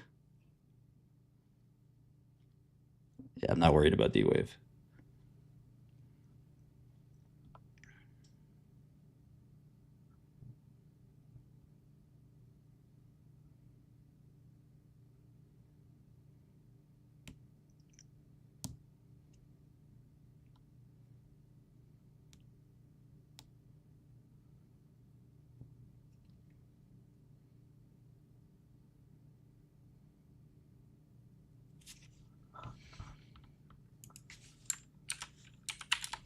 Ooh, it could be the new IBM. Who knows? You guys always tell me Trump's speaking and not speak. We're not moving past that. I have to hear some retard on CNBC that's never made any money. Yeah, I'm still in Sarepta. I still like it. I mean, it's kind of funny. Like, if I were running INQ, it's exactly what I would do. But the problem is, you got everyone excited because you're a quantum computer company, and you're using that excitement to become a non-quantum computer company.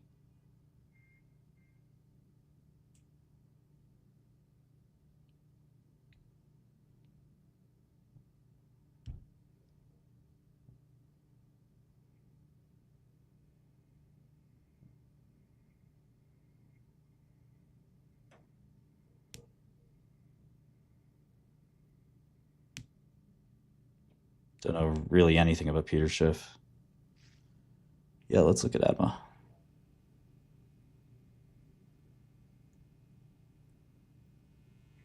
Joe, I just, that kind of stuff just hurts my head.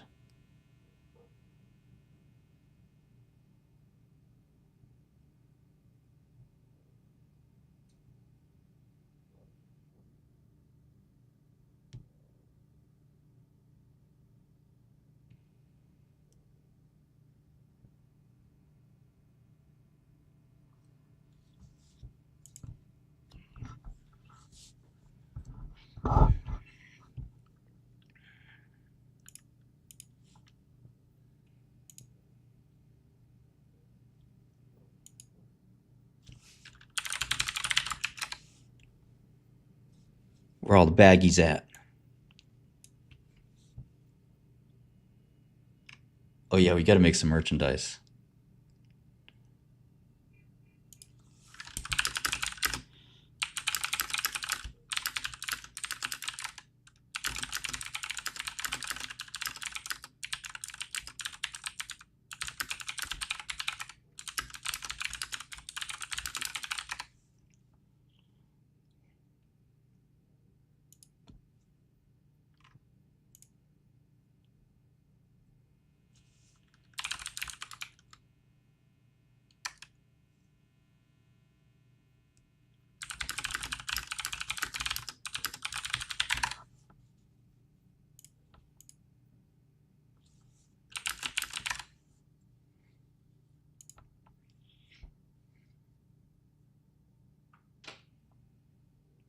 I was supposed to go to the White House, but there were some complications. I have a lot of friends that work there.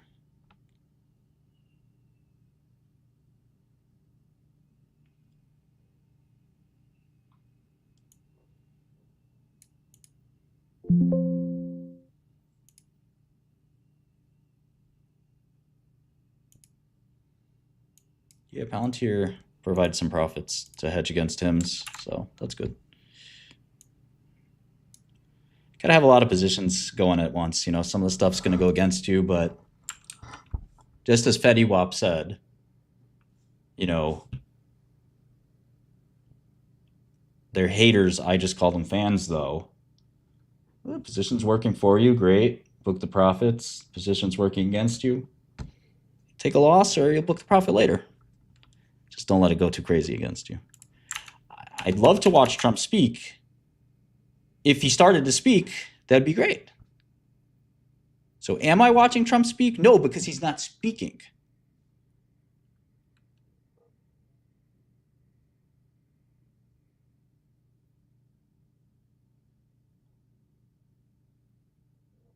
I'm looking at the TV. Is there a channel that you see him speaking on? I went long Palantir. Covered and went long. I'm in farming, so I'm happy. I mean, if your thesis is broken, you got to get out. And if the price goes up enough against you, you got to get out. Those are kind of two simple rules. ADMA's the same price I last checked it, even though it's down a little. Gooner.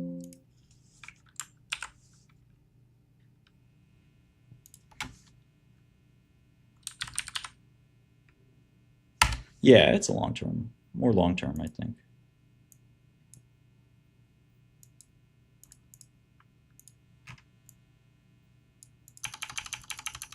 I've been lazy about updating this one.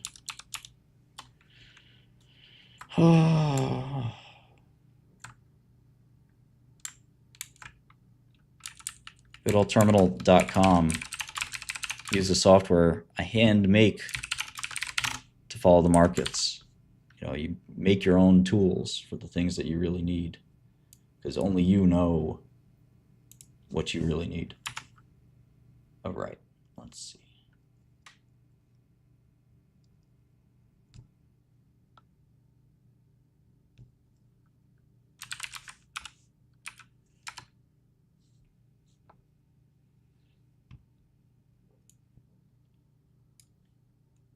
I guess another way to say it is the best tools are the ones you dog food. Make them for yourself, use them for yourself. I don't think you could use your own data feed, but we are upgrading a bunch of that stuff shortly, so.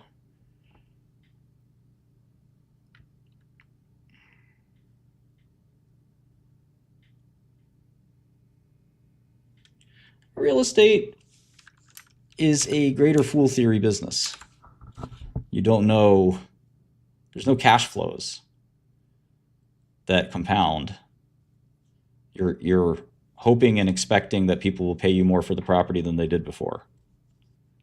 And that can change based on population. That can change based on local government, weather, all kinds of stuff.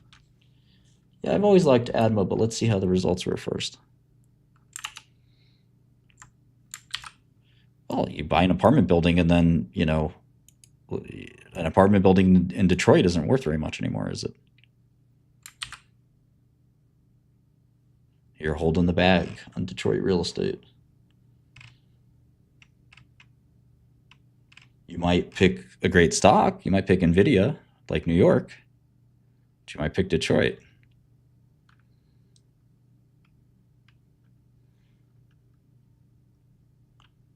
Detroit is Peloton.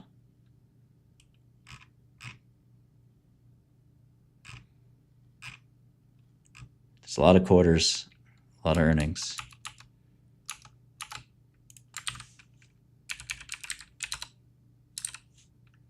Might pick Philadelphia.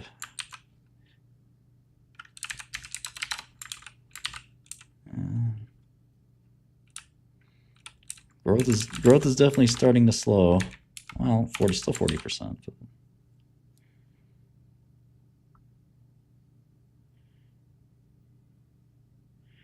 these are all good philosophical questions. It's hard to know.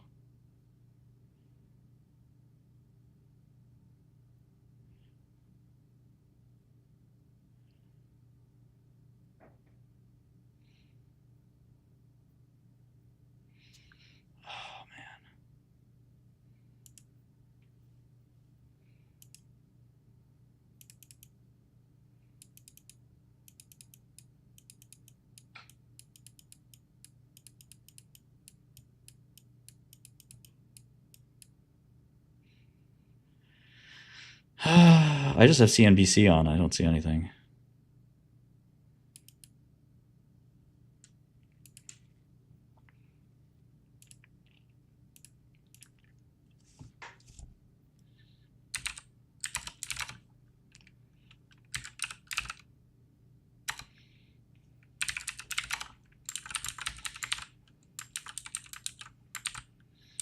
No tutorial, but we'll make one.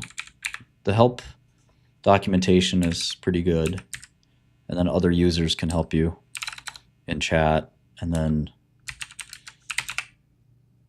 you could always ask me too. And then any Bloomberg tutorials will basically work the same way. I don't think you should watch any of that shit. No CNBC, no Bloomberg. Unless there's a real investor or trader on. You know, listening to an anchor talk doesn't make any sense.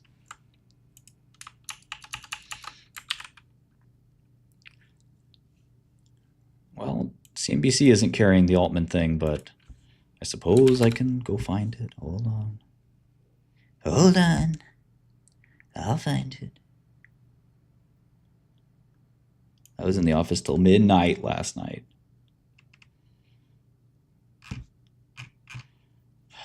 What channel is it on? I'll start with that.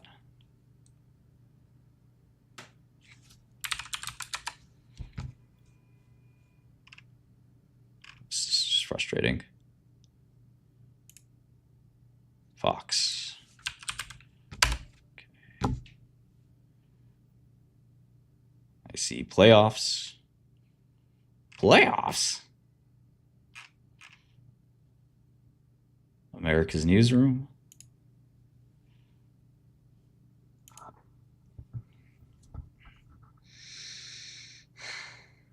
Let's Make a Deal. Sesame Street. America's Court. Charmed. Friends. SEC Now. I don't think that's the SEC I care about.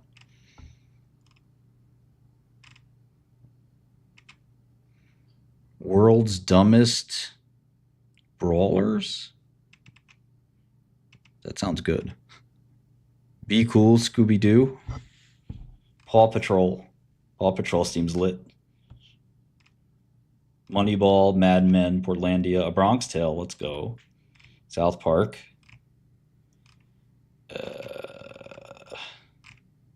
Still don't see anything related to business, sorry.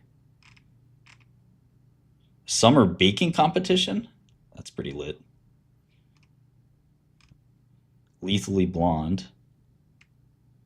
Dr. Phil. Snapped Behind Bars. Okay, this is maybe too close to home.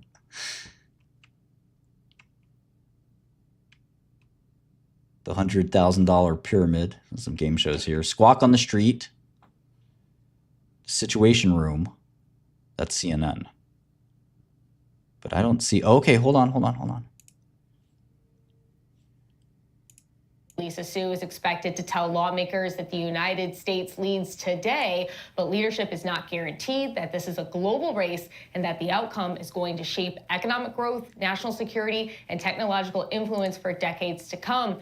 We also briefly chatted with Microsoft's Brad Smith on his way into the room. He said, look, the U.S. is currently still the leader in AI, but if we want to continue that, we're going to need energy, we're going to need nuclear, we're going to need a lot more of that, and that is something that they will be looking to Congress to help support and help expedite. And you've had even more folks than just these four on the Hill this week speaking with lawmakers. And a couple other requests from AI is looking into beginning to preempt a growing patchwork of state laws. They want federal to sort of set one standard for everyone. The App Association, which focuses on smaller tech companies, I spoke with their president, Morgan Reed, who said that AI was really developing at this point too quickly for any efficient laws and regulations to be made on it. A lot of the early discussion about AI was around ChatGPT and large language models.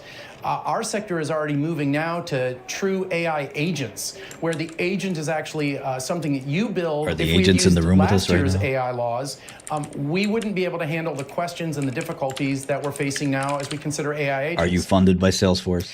Lawmakers seem to be on the same page with a lot of this. I mean, certainly there are still concerns from some lawmakers about things like copyright and use of perhaps bias in AI data. My favorite thing is when Benioff tried to hire OpenAI people. Is laying out they were all legislation like, that "Shut would the put fuck a up, very Mark." light touch on AI, really reduce During the regulation, coup. and try to give the industry room. He was to like, I'll hire potentially any of you regulate guys. itself. And they're like, nobody wants to work for you, Mark. Go away. You know, on that note, Emily, do we expect there to be any discussion in terms of the threat to society and civilization? I mentioned it in part. I mean, Big threat Paul to Tudor society. Jones, the noted investor, It's on all our air over. a few days ago, raising that question in terms of whether AI could conceivably destroy us all. At what percent? I just wonder, are there any members of the panel that we expect may go down that road, and or the role government might play in providing guardrails to protect us all? Yeah, I saw. It's really interesting, David, because when you talk to a lot of these AI companies and even some lawmakers in particular about the security concerns, one thing that they'll very quickly pivot to is that the U.S. needs to remain dominant. The argument is that as long as the U.S. is at the forefront, they are setting the standards, they are setting the ethics, they have a spot at the table. And if the U.S. loses its dominance, then it might be a country like China that is instead setting those standards, those regulations, and those rules of the road. No, Bishop. So I'm I am actually in very this interested account to not hear, long of Adma, course, so I both want from Republicans as wanna well buy as some. Democrats. Obviously, Democrats have been, I think, a little more cautious when it comes to AI. Of course, a little more John interested McAfee. in finding the appropriate guardrails for it. But I He's think what, just an entrepreneur that across, kind of went crazy, basically. Lobbyists in general, across those in the AI industry, there's a lot of concern that too much regulation is really going to slow down the innovation and what is needed to keep America at the forefront of AI.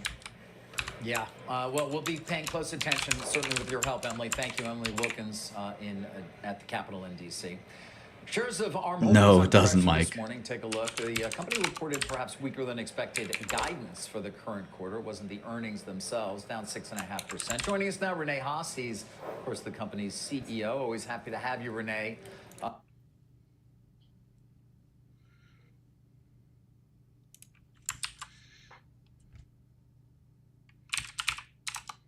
Jaina.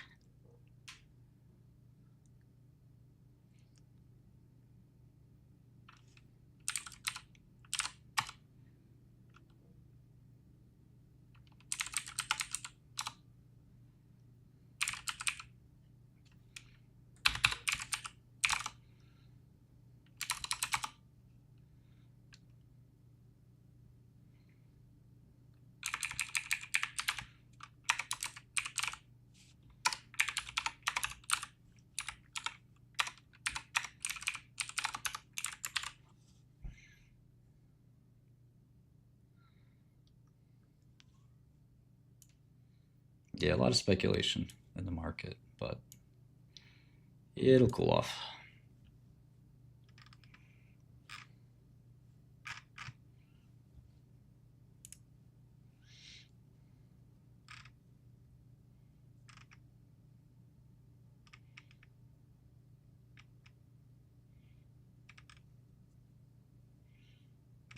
Oh, shoot, I do have to make a call.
Sorry about that.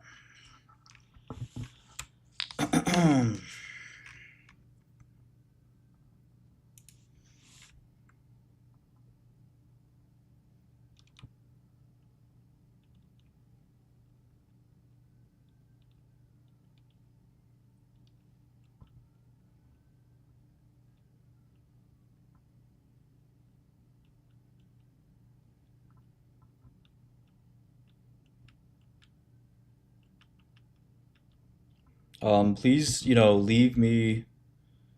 Um,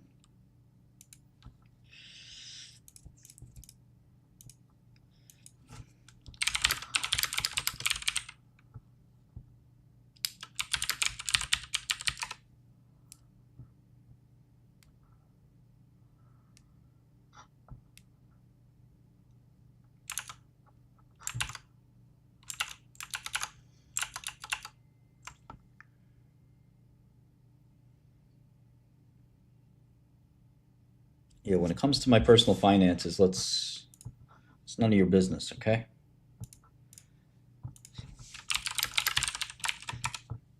It's none of your goddamn business. Okay? How about that?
Nope, I'm in charge of all my trades.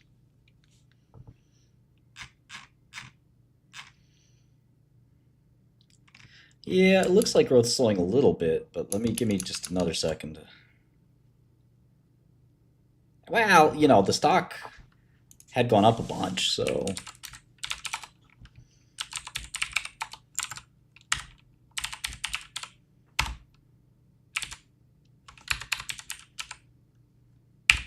no, I'm short balls to the wall on quantum.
Hello?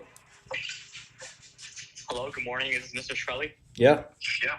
Hi, this is the margin department. I'm calling you because you've now been on a margin call for 3 consecutive days.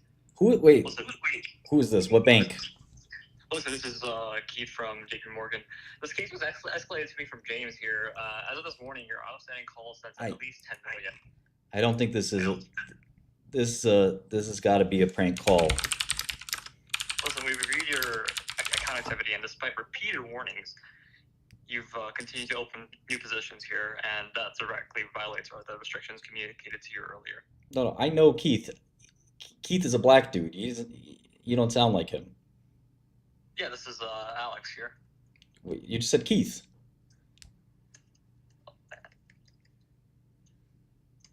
Listen, your relationship here is on thin ice. We're not containing this earlier.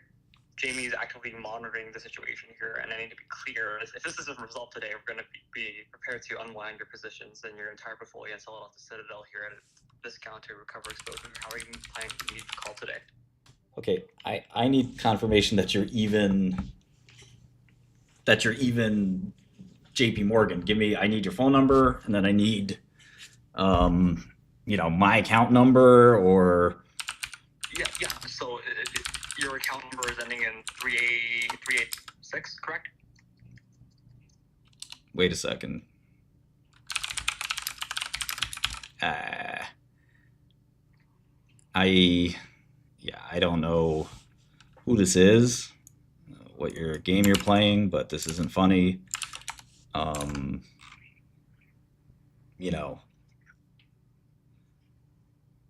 don't think this is funny, but stop prank calling me, and I'll wait for the real situation to resolve itself. I don't know who you are. Psh.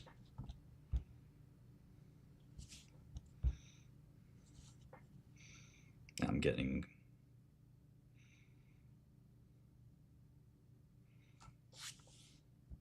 prank calls. Who got my number?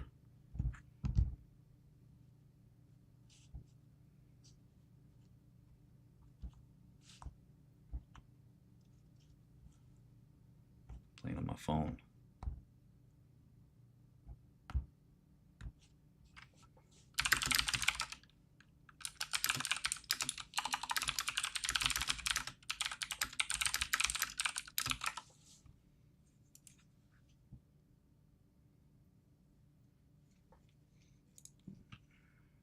I see it.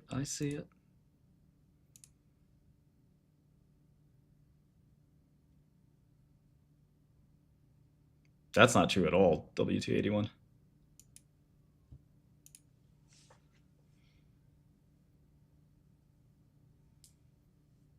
What prime brokerage have you been with?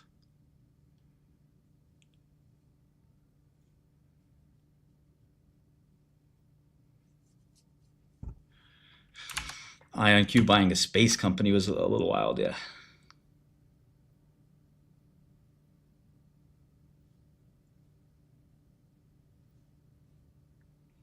That famous. Yeah, all right. Let's get back to your famous challenge. That's not a prime brokerage. I mean, I am curious, Dan, because we are.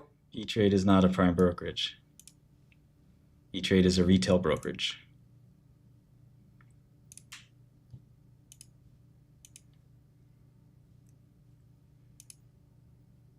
A discount broker.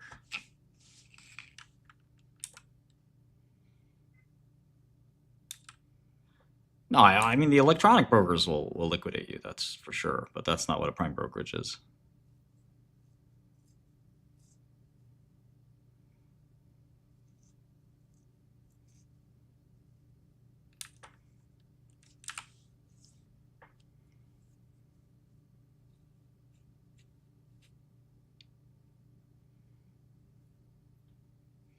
I think the Apple news is bad for Google.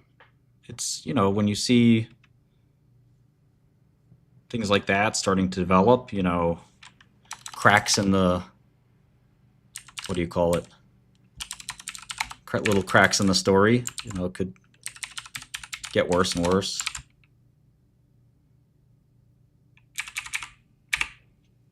But yeah, I think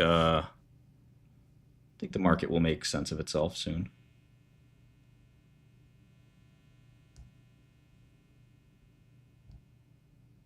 Don't know why this second pump.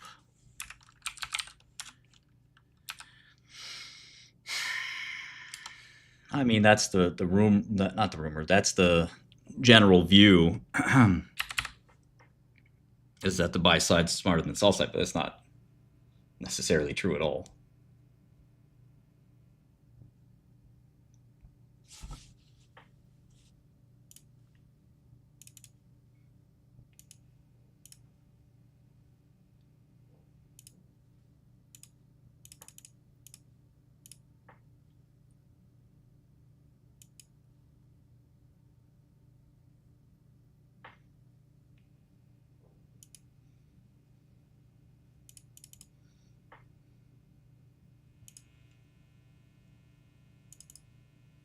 Order filled. Order filled. Oh shit, D-Wave's hard to borrow on Interactive.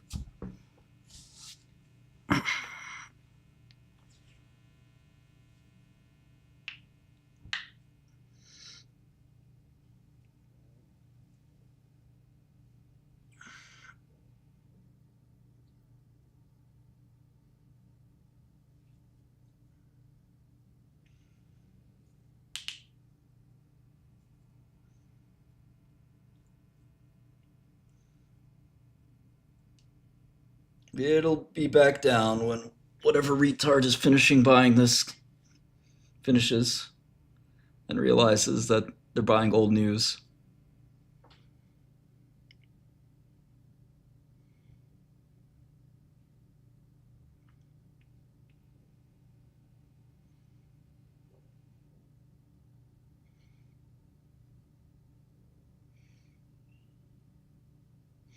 I mean, if you see a company has 500% sales growth, that sounds great.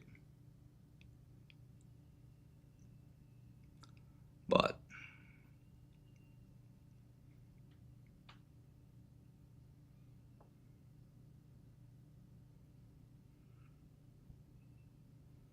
a prime brokerage clears third-party trades that you make with other firms on Wall Street. You can also just Google that. It's a machine that tells you the answer to questions.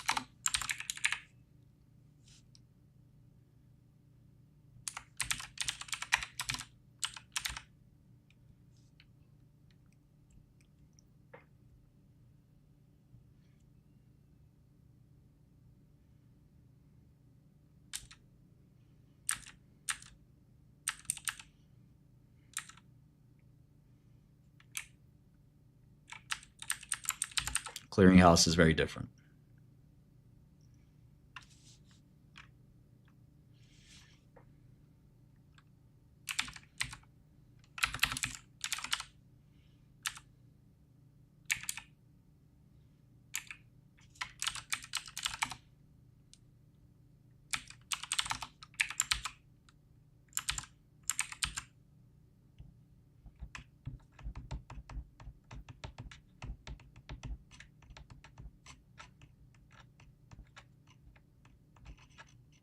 No, I haven't looked at the Jane Street puzzles.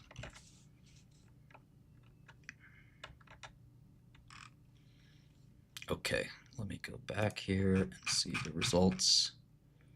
$500 million share repurchase, nice. Or not nice, depending. 20% production enhancement, guidance increased. Guidance increased? That's cool. Well, growth is definitely slowing.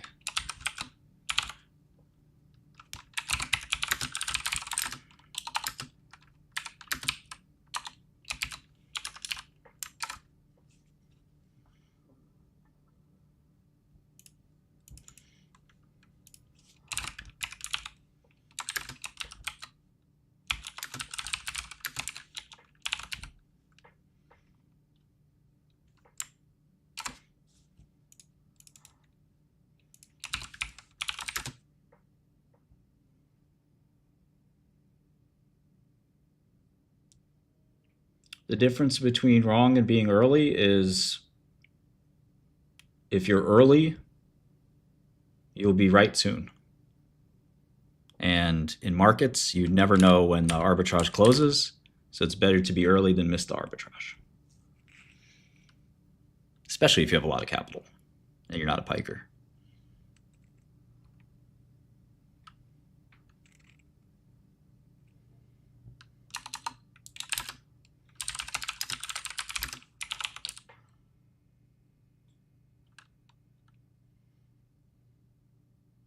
Crypto.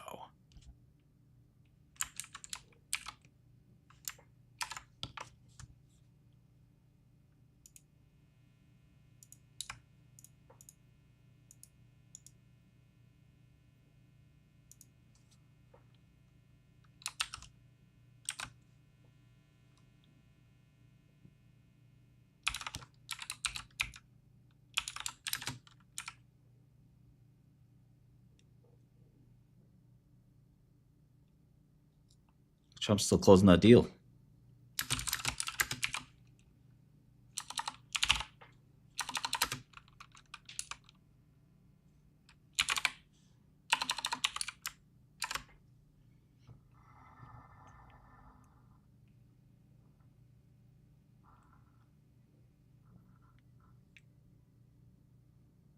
Yeah, of course, Yusuf. My pleasure.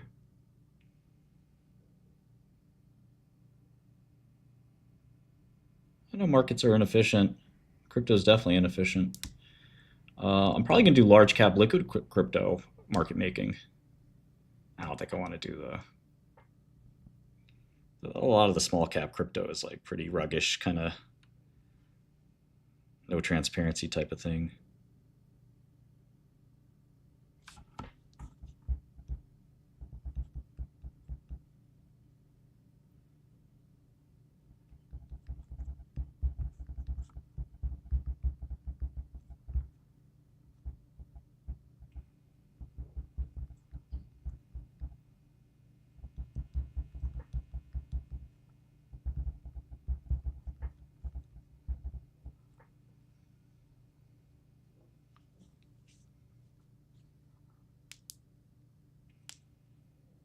Yeah, look at small caps. I'm looking at a small cap literally right now. It's one of my favorites.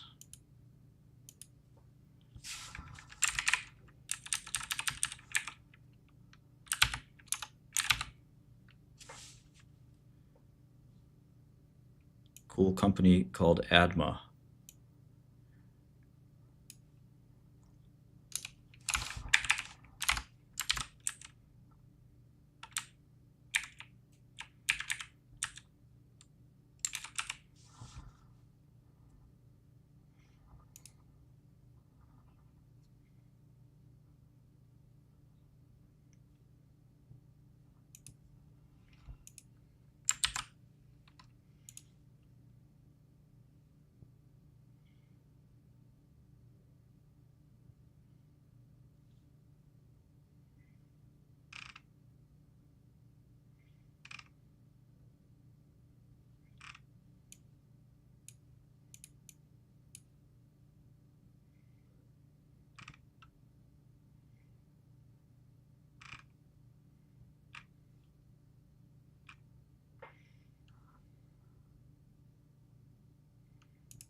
Yeah, Adma's still really impressive to me.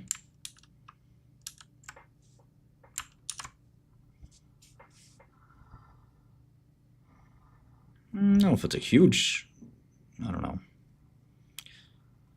The market's up 50 basis points. I don't know.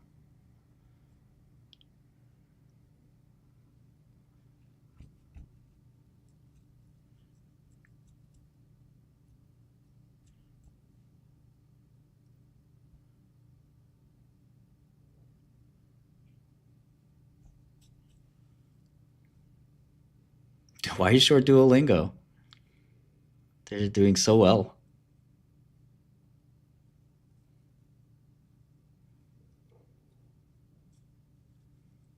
Bagajandro, INQ is down today.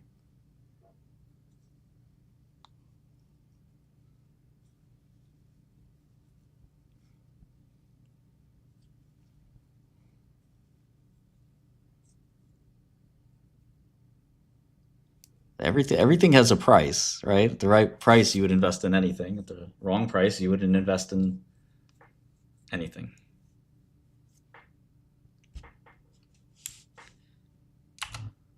I didn't follow the Coinbase acquisition. Crypto just doesn't. Options in crypto aren't really much of a thing, you know. Okay, I've been waiting for Trump for how long here?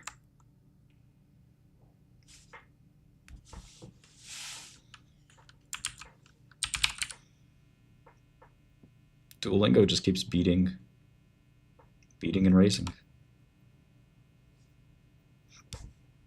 Yes, I'm going to add to ADMA, or I'm going to buy ADMA. I'm still sleeping. They can wait. I have to watch the ending of these cartoons.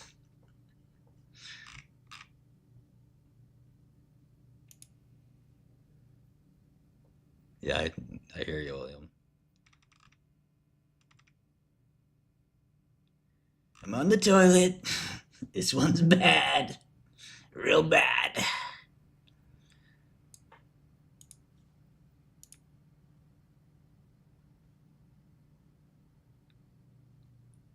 Did I say 10? I meant 11.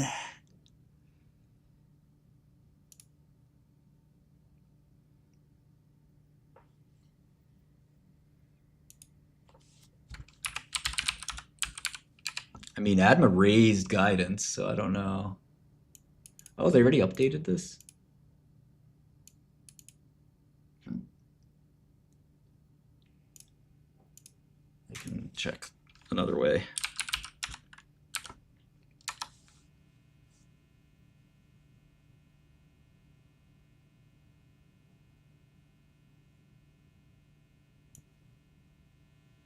Yeah, I think earnings were less than expected. But they had a bunch of non-recurring stuff. I think the stock had just been kind of hot, so.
I see your quantum space,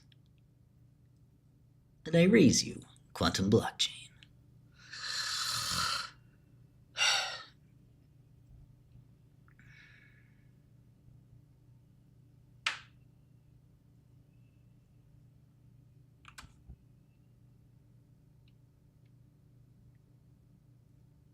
British car exports.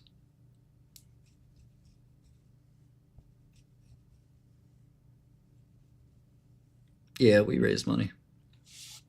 It's on our website, dl.software.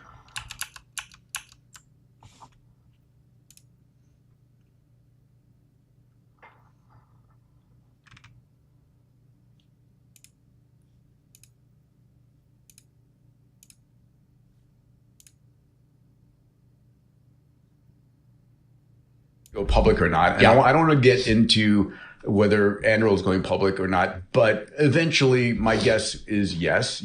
We actually do. So okay. we are going public. We have to at some point. So you can't win an F-35 scale program without doing it.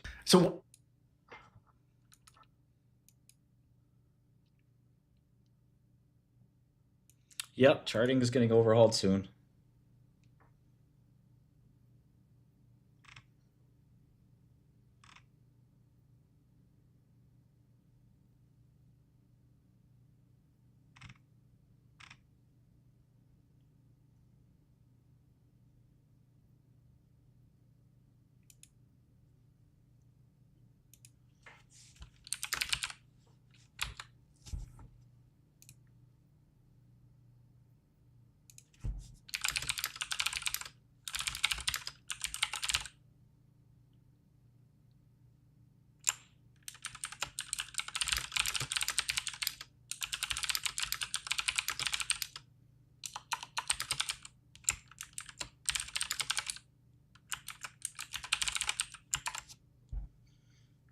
What's up, Ken?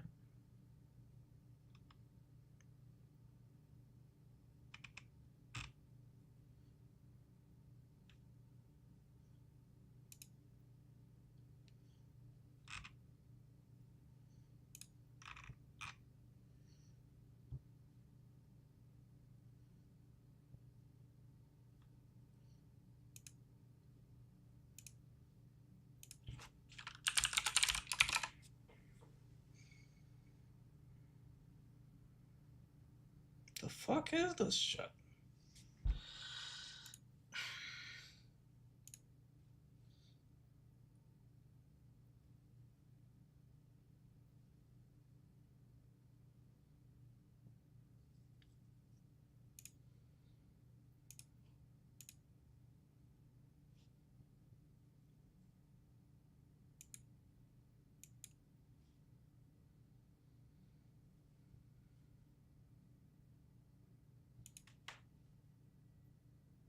Can't short more on interactive. I thought I looked at a firm, but I can look again.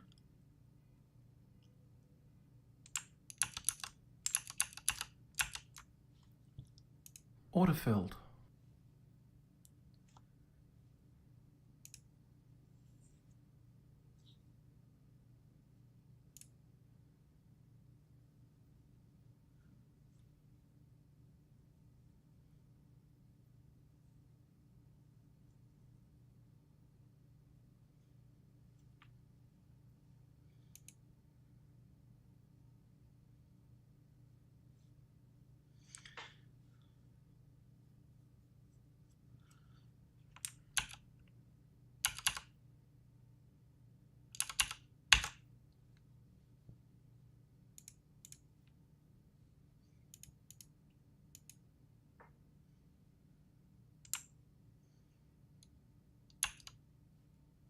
I don't have an issue with JP Morgan. They might have an issue with me.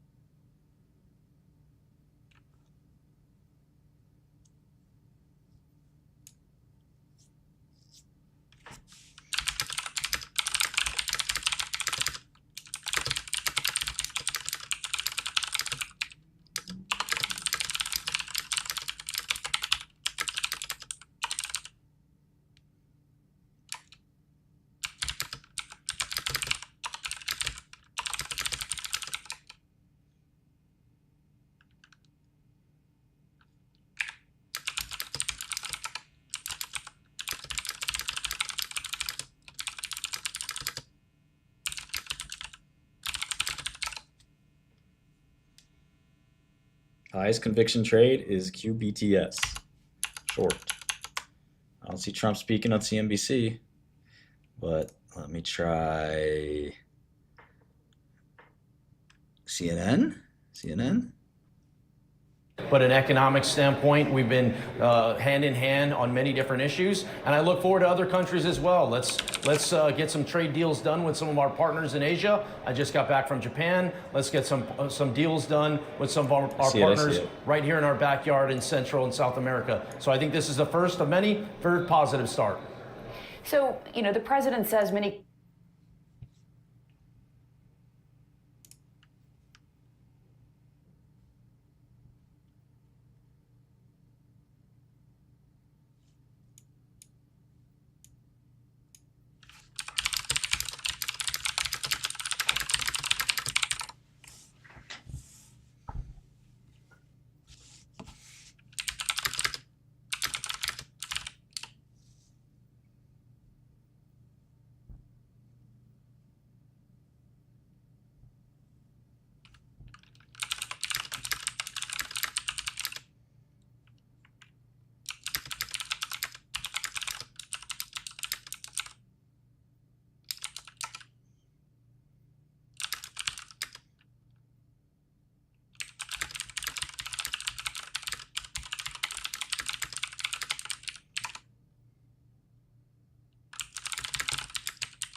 4 weeks. With this deal, the UK joins the United States in affirming that reciprocity and fairness is an essential and vital principle of international trade. The deal includes billions of dollars of increased market access for American exports, especially in agriculture, dramatically increasing access for American beef, ethanol, and virtually all of the products produced by our great farmers. And our Secretary, as you know, of Agriculture is here. Brooke, thank you very much for being here. It's a good day. Thank you, sir.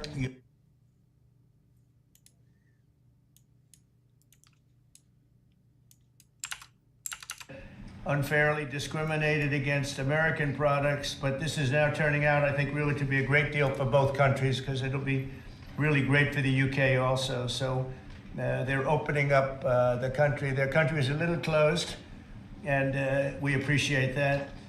They'll also be fast-tracking American goods through their customs process, so our exports go to a very, very quick form of approval, and there won't be any red tape. Things are going to move very quickly both ways. The final details are being written up in the coming weeks. We'll have it all very conclusive, but the actual deal is a very conclusive one. We think just about everything's been approved. So good for both countries, and we'll also receive new market access for American chemicals, machinery, and many other industrial products that weren't allowed, and they'll end up getting products that they'll be able to price, and if they like them better and we make great products, they'll be buying those products, but they were not available in the UK. Furthermore, in a historic step, the deal includes plans that will bring the United Kingdom into the economic security alignment with the United States. That's the first of its kind. So we have a big economic security blanket, and that's very important, and we feel very, very comfortable with that because it's been a great ally, truly one of our great allies. I mean, a lot of people say our greatest ally. I don't want to insult people by saying that, but I can say it's certainly one of our greatest, and right at the top, and they're the first one we're talking about. And by the way, we have many meetings planned today and tomorrow, and every country wants to be making deals. And we have a meeting, as you know, Scott will be going over to Switzerland on Saturday, and that'll be very, very interesting. We'll find out, but I think they want to make a deal very badly too. Both countries have agreed that the economic security is national security, and will be working together as allies to ensure that we have a strong industrial base, appropriate export controls, and protections for key technologies and industries like steel. Steel is a big factor. Both countries will become stronger with steel and things necessary for military. You know, we used to build ships and other things literally at a level that nobody's ever seen, and we haven't, we've eased up, and I would say that the UK certainly eased up, but now we're going to be uneasing both, and we work together.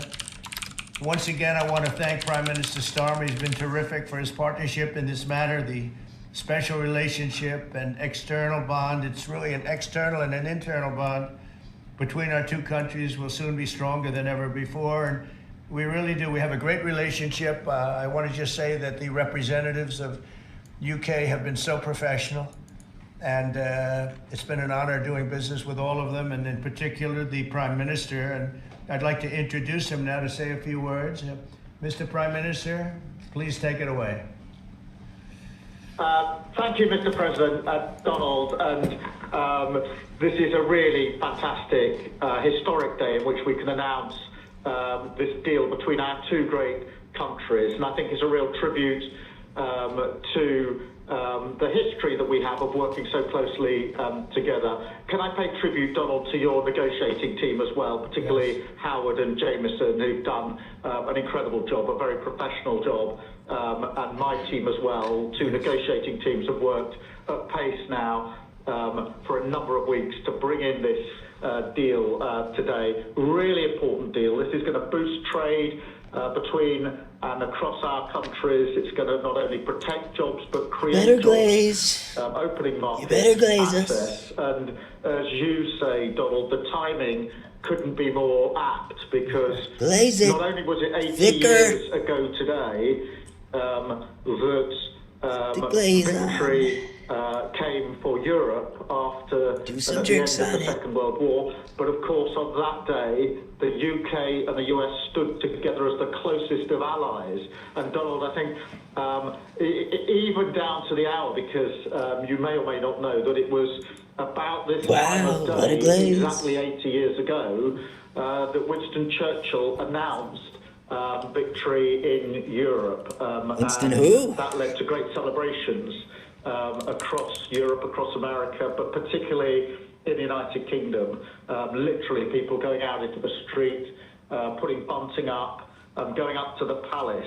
And so to be able to announce this great deal on the same day, 80 years forward, almost at the same hour, and as we were 80 years ago, with UK and the US standing side by side, I think is incredibly important and makes this truly historic.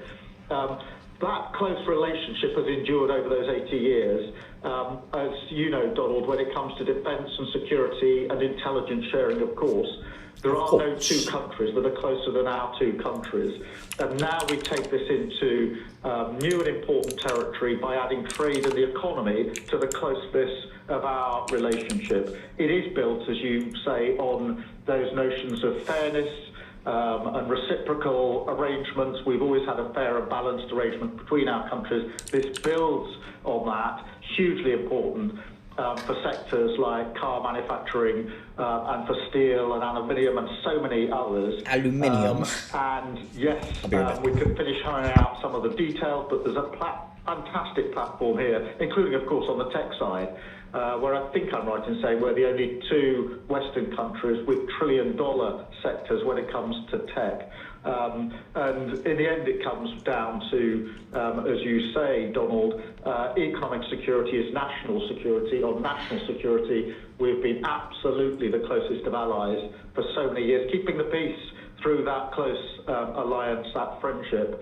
And now we add to that this deal on trade and the economy. And I want to thank you for your leadership on that, Donald, and for the way in which your team have negotiated this. And I'm so pleased that we've got this deal, we've finalised it, and we've built an incredible platform for the future. So thank you so much.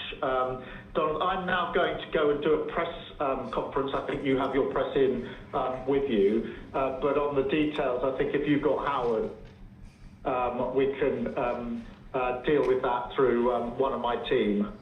That's great. Well, Mr. Prime Minister, thank you very much. It's an honor. We're going to have a continued, maybe a better relationship than ever before. You know, I don't know if the media knows, but the U.S. and U.K. have been working for years to try and make a deal. And it never quite got there. Yeah. It did with this Prime Minister. So I want to just congratulate you. Well, with this President, this Prime Minister, we've managed to achieve what many people have tried to achieve for many years. That's right. And I'm really pleased, and it feels completely historic and on a special 80-year anniversary as well. So, Donald, thank you so much.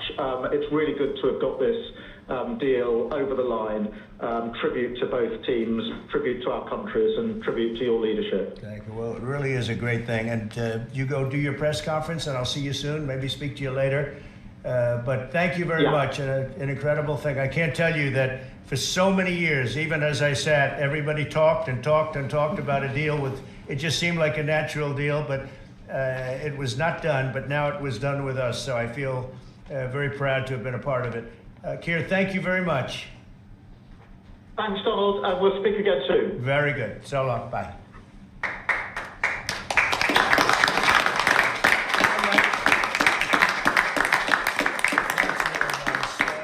Why don't I do this? Why don't I have our Secretary of Commerce, Howard Lutnick, give a little description of the deal pretty quick, and then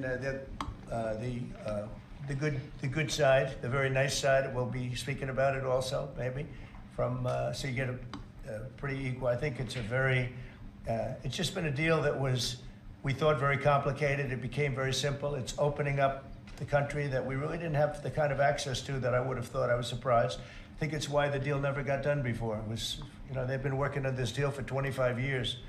And we got it done, and we got it done. Really, it's going to be great for both countries. So, Sarah, if you could go, and then somebody else, you may have, you'll pick whoever you want who'd like to do it. I have a feeling you're going to do it, right? So you guys go ahead, and then we'll take questions right after that. But I think you'll get a pretty good understanding of how big it is. It's a very large deal, very big deal. And Howard, go ahead. So the UK is the 6th largest economy in the world and the 4th largest that we export to, right? So it's a huge market, a top 10 market. If you remember Liberation Day, they were at 10% because we have balanced trade with the UK, right? They say they have a surplus, but of course that counts gold bullion, which is, so let's just call it balanced trade. So how do you open up a market in balanced trade? People think it's impossible. They've always thought it was impossible until President Trump came on the scene and changed the way things work. So here's what we've got. We've opened up new market access, ethanol, beef, machinery, all the agricultural products. They've agreed to open their markets, and that will add $5 billion of opportunity to American exporters. So the question is, why would they do that now? Because they've never done it before. And we still have our 10% tariff on, which will produce $6 billion of revenue for the United States. So the idea was, how do they keep their jobs, protect their economy, and do the best for their people while opening the market for us? And the way is they studied it, their team was exceptional, and they tried to figure out the markets that they're importing from other people and try to send them over to America. So why were they always favoring others and not us? And what they've done is they've found the ways to do that so that we have new access, right? But the UK workers are protected, and that was the balance. So we did a deal with them in automobiles, and you know, if you're not building here, we charge you a 25% tariff. But the president, and by the way, I want to make this clear, while Jameson and I worked hard, this was the president's deal, and people think, oh, that's not the president's. If you got to sit next to him, I have the best deal maker to my left, and if you don't think that we take advantage of him calling the prime minister, getting that deal done, you don't understand who's the president. So he's the closer. He gets deals done that we could never get done because he understands business, he understands deals, and that's why we're here today. So he agreed they could send 100,000 cars into America and only pay a 10% tariff. And that's we do 16 million cars a year. So this is only like 0.6%. But for the UK auto people, this is tens of thousands of jobs that the president agreed that he would protect for them. So he made that deal, right? Then steel and aluminum. Right? Their steel business has been destroyed like everybody else has been destroyed by people dumping steel into their markets. And British Steel had announced it was closing down. So the British government, as part of this deal, nationalized British Steel, and they're going to match the kinds of models we do. They'll put tariffs on, they'll put quotas on. They want to do it with America so they can be part of the resurgence of steel and aluminum in America, and that saves them, again, thousands and thousands of jobs. So if you go step by step, Aero and commercial planes, they sell Rolls-Royce engines to Boeing. We've agreed to let Rolls-Royce engines and those kind of plane parts to come over tariff-free. And what you're going to hear today is there's going to be an announcement in the UK that they are buying $10 billion worth of Boeing planes later today, but I'm going to let the name of the airline announce it because that's theirs to do it. Part of this deal was always to do it together and to do it strong, and you can see the numbers on this board. Everything about this board works exceptionally well for the United States of America. It lays out the plan that you can work with us in autos, you can work with us with aero and commercial, you can work with us in pharmaceuticals if you have a supply chain that is secure and protected in national security. So we feel really good about the deal. You've heard the Prime Minister, he feels really good about the deal, right? And we started at 10% and we ended at 10%, and the market for America is better, and this is a perfect example of why Donald Trump produced Liberation Day. People don't understand. He gets things done in a matter of time. This would have taken Jameson and I 3 years, maybe. And instead, we got it done in 45 days, certainly, because we work for Donald Trump. So, Jameson, my partner in all this, maybe Jameson, you'd like to talk a little, and then we'll turn it over to the UK. Sure, happy to do that. Everyone has great remarks. I just have to echo the President and the Prime Minister when we talk about VE Day. This is something we've been waiting for decades, and there's no more appropriate day to do this. And when we step back and we look back a few weeks from now, or months from now, or years from now, we're going to look back at this day and better appreciate the significance, I think. And I'll just say as well, in terms of negotiating, I mean, the UK negotiators, you know, we've got one right here, did an incredible job, right? This is why you win wars, right? When you act like this, and the ambassador, he knows more about trade than a lot of us here, based on his background. And I would say on this deal, Mr. President, what we've shown is that it is time to change the way we do trade. People said we couldn't do a global tariff. We did a global tariff. They said no one would want to deal with us. People want a deal. They said no one would give offers. You saw that stack of offers I showed you yesterday, all those countries. Said we wouldn't get deals, and here we are with a deal with the 6th largest economy. We've agreed to have fair and reciprocal trade, and we've done it in record time. Thank you very much, sir. Great job. Thank you, sir. Mr. Ambassador, please. Well, Mr. President, thank you very much indeed in hosting us this morning. And thank you very much indeed also for that very typical 11th hour intervention by you with your phone call to the President, demanding even more out of this deal than any of us expected. So thank you for that. The Prime Minister was delighted, obviously, to take that call late at night. But you took it to another level. And I think the point I would make is twofold. One is that if we're going to rebalance and rebuild international trade in a way that serves all our interests, then we're better doing that together than separately and apart, and that's what we're on a mission to do. But secondly, you've done what you said you would do. You said to the Prime Minister when he came and we visited in the Oval that you would do a good trade deal with the United Kingdom, that you would do it at pace, and that we would be first. And you have delivered that. You know, you've been true to your word. So thank you very much indeed for that. For us, it's not the end. It's it's the end just of the beginning. I mean, there is yet more we can do in reducing tariffs and trade barriers so as to open up our markets to each other even more than we're agreeing to do today. But it also provides us with the platform, the springboard, to do what I think will be even more valuable for both our countries in the future, and that's creating a technology partnership between the United States and the United Kingdom so that we can harness science and technology in order to create future industries and future jobs, and to do that together in the way we work so closely already in the national security and defense area. We can just take that to yet further areas of science, enterprise and endeavor. So we're looking forward to doing that in the coming months. You've launched us extremely well today. It just, in my view, as the Prime Minister has said, just shows what two countries who trust each other, who are confident in each other and are familiar with each other can do, not just for ourselves, but for the rest of the world who need to benefit from a bigger and better international trading system. Thank you very much. It was beautifully stated. What a beautiful accent, too. I'd like to have that accent. Thank you. My mother would be proud. Thank you very much. Any questions? James Matthews from Sky News. Yes. Can I ask, why Britain and why now? And you've described this deal as a full and comprehensive deal, and yet we've just heard from Mr. Matthews that it's the end of the beginning.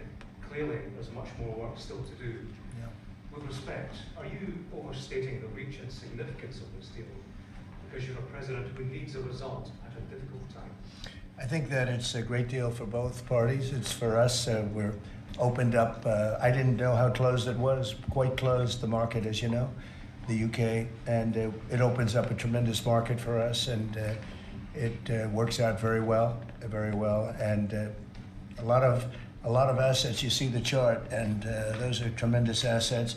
But we've been trying, and when you say why us, meaning your country, we've been trying for years, and they've been trying for years to make a deal, including when I was in the, first term. It would always be people talking, but they weren't getting it done. But for 25 years before that, they were trying always to make a deal, a very significant deal.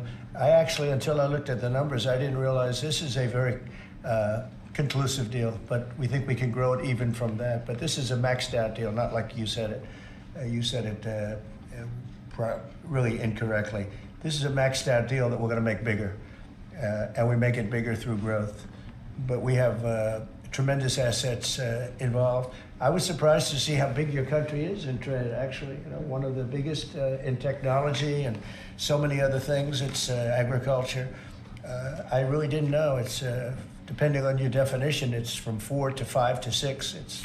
That's pretty big in the world. So I was very impressed by that. But we're going to take it to new levels. It's a very big deal right now, but I think it is going to grow just of its own volition. It's going to grow, and over time there'll be changes made, there'll be adjustments made because we're flexible. We'll see things that we can do even better, but it's very conclusive, and we think everyone's going to be happy, and the people of your country are going to be very impressed with the result, and they'll be able to buy from more people. They'll be able to price things differently. They'll be able to get some products that aren't available to them now that we make better than anybody in the world. And it's just something that it's a great thing that it came together. It's so nice because we have many countries want to make a deal, and many countries are very unhappy that we happen to choose this one, to be honest with you. But it's a long time, our oldest ally, or just about. I guess a couple of people claim that too, but let's put it right at the top. I think it's going to be something very special for UK and special for the United States. Mr. President. Yeah, please. Thank you, Mr. President. Reagan Reese with the Daily Caller. How close are you to more deals, and when do you expect the next to be announced? Well, very close. We have numerous deals. I know Howard's going back. As soon as this is finished, your press conference, he's got numerous. And Scott, who's right over here, who's fantastic, by the way. You were great on television this morning. I watched you. That was very good. He gave them a little lesson in the world and economics. But Scott's going to be going to Switzerland, meeting with China, and they very much want to make a deal. We can all play games. Who made the first call? Who didn't make the? It doesn't matter. It only matters what happens in that room. But I will tell you that China very much wants to make a deal. We'll see how that works out.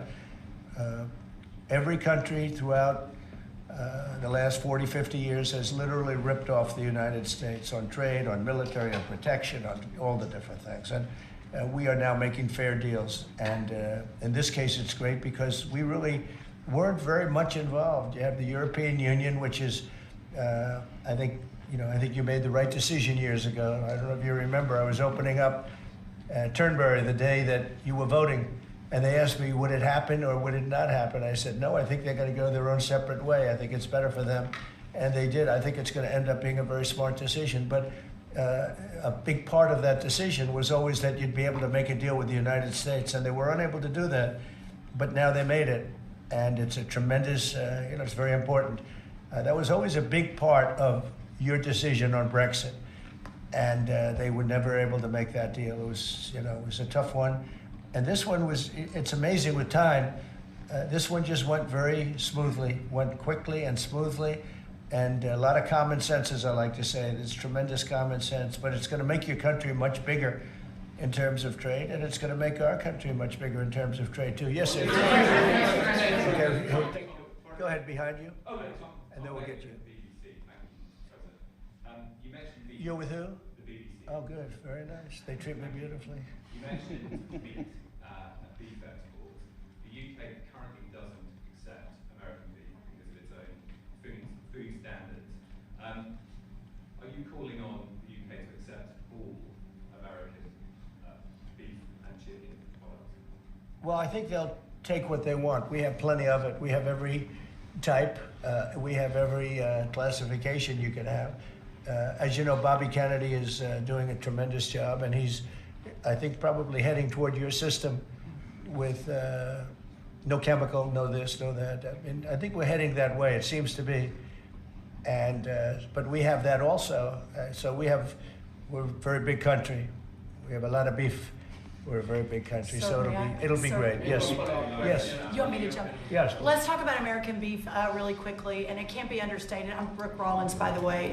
How important this deal is and what this means to American farmers and ranchers. Specific to the beef, this is going to exponentially increase our beef exports. And to be very clear, American beef is the safest, the best quality, and the crown jewel of American agriculture for the world. So I think a really important part of this deal isn't just the ethanol reducing of tariffs from 19 to 0, which for our row croppers is a huge deal, but also for beef. And as we move forward, I know our incredible trade team is looking at all of the meats, all of the produce, really all of our agriculture exports. And I don't know if there's an industry that has been treated more unfairly and has suffered more than our agriculture industry. So we look forward to, I'll be in the UK on Monday, talking to my counterpart over there for next week, and look forward to moving that out across the country. The president is I think we can say that we have the best in the world, best tractors, the best everything in the world, and they say that our agriculture is, second to none. You understand, and it'll be a great asset. People are going to be able to have options, choice, and they'll have more of it. And that usually means lower prices. How about we'll do you and then you?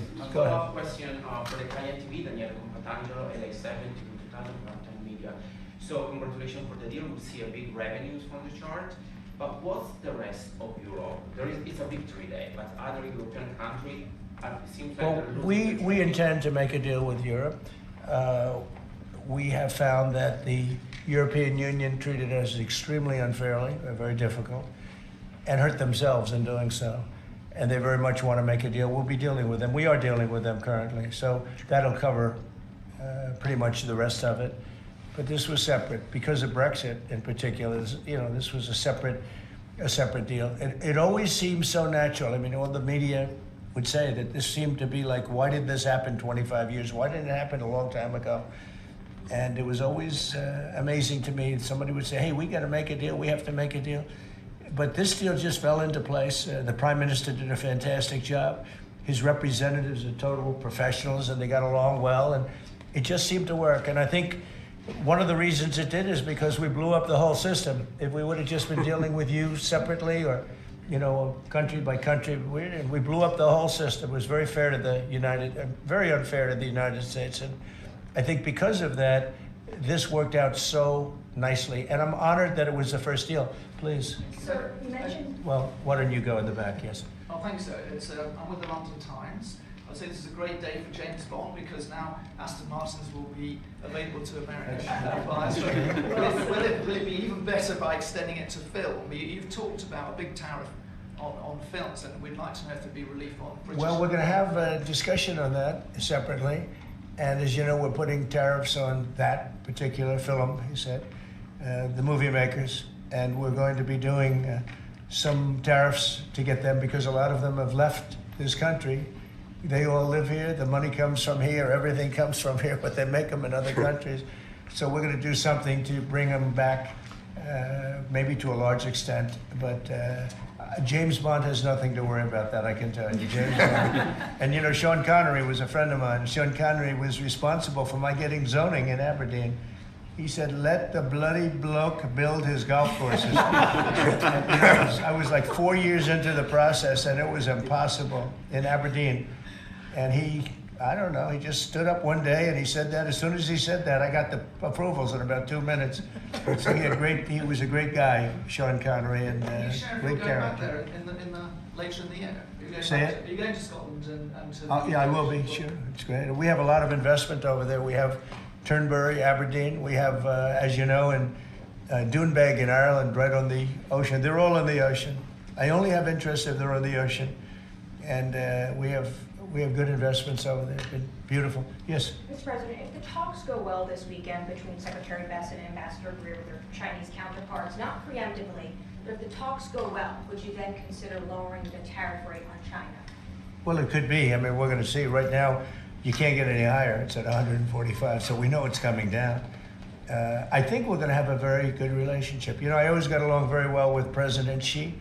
That relationship was greatly disturbed by COVID when COVID came in, but we get along very well now. I mean, the relationship was hurt with a lot of people, a lot of countries when COVID came in. But I think we're going to have a very good relationship. I expect to have a very good relationship with China, Scott. I think it's a very friendly meeting. They look forward to doing it in an elegant way. China, as you know, has a tremendous trade surplus with us, and we just can't have that. And but I think it's going to be very good for both countries. I would like to see China opened.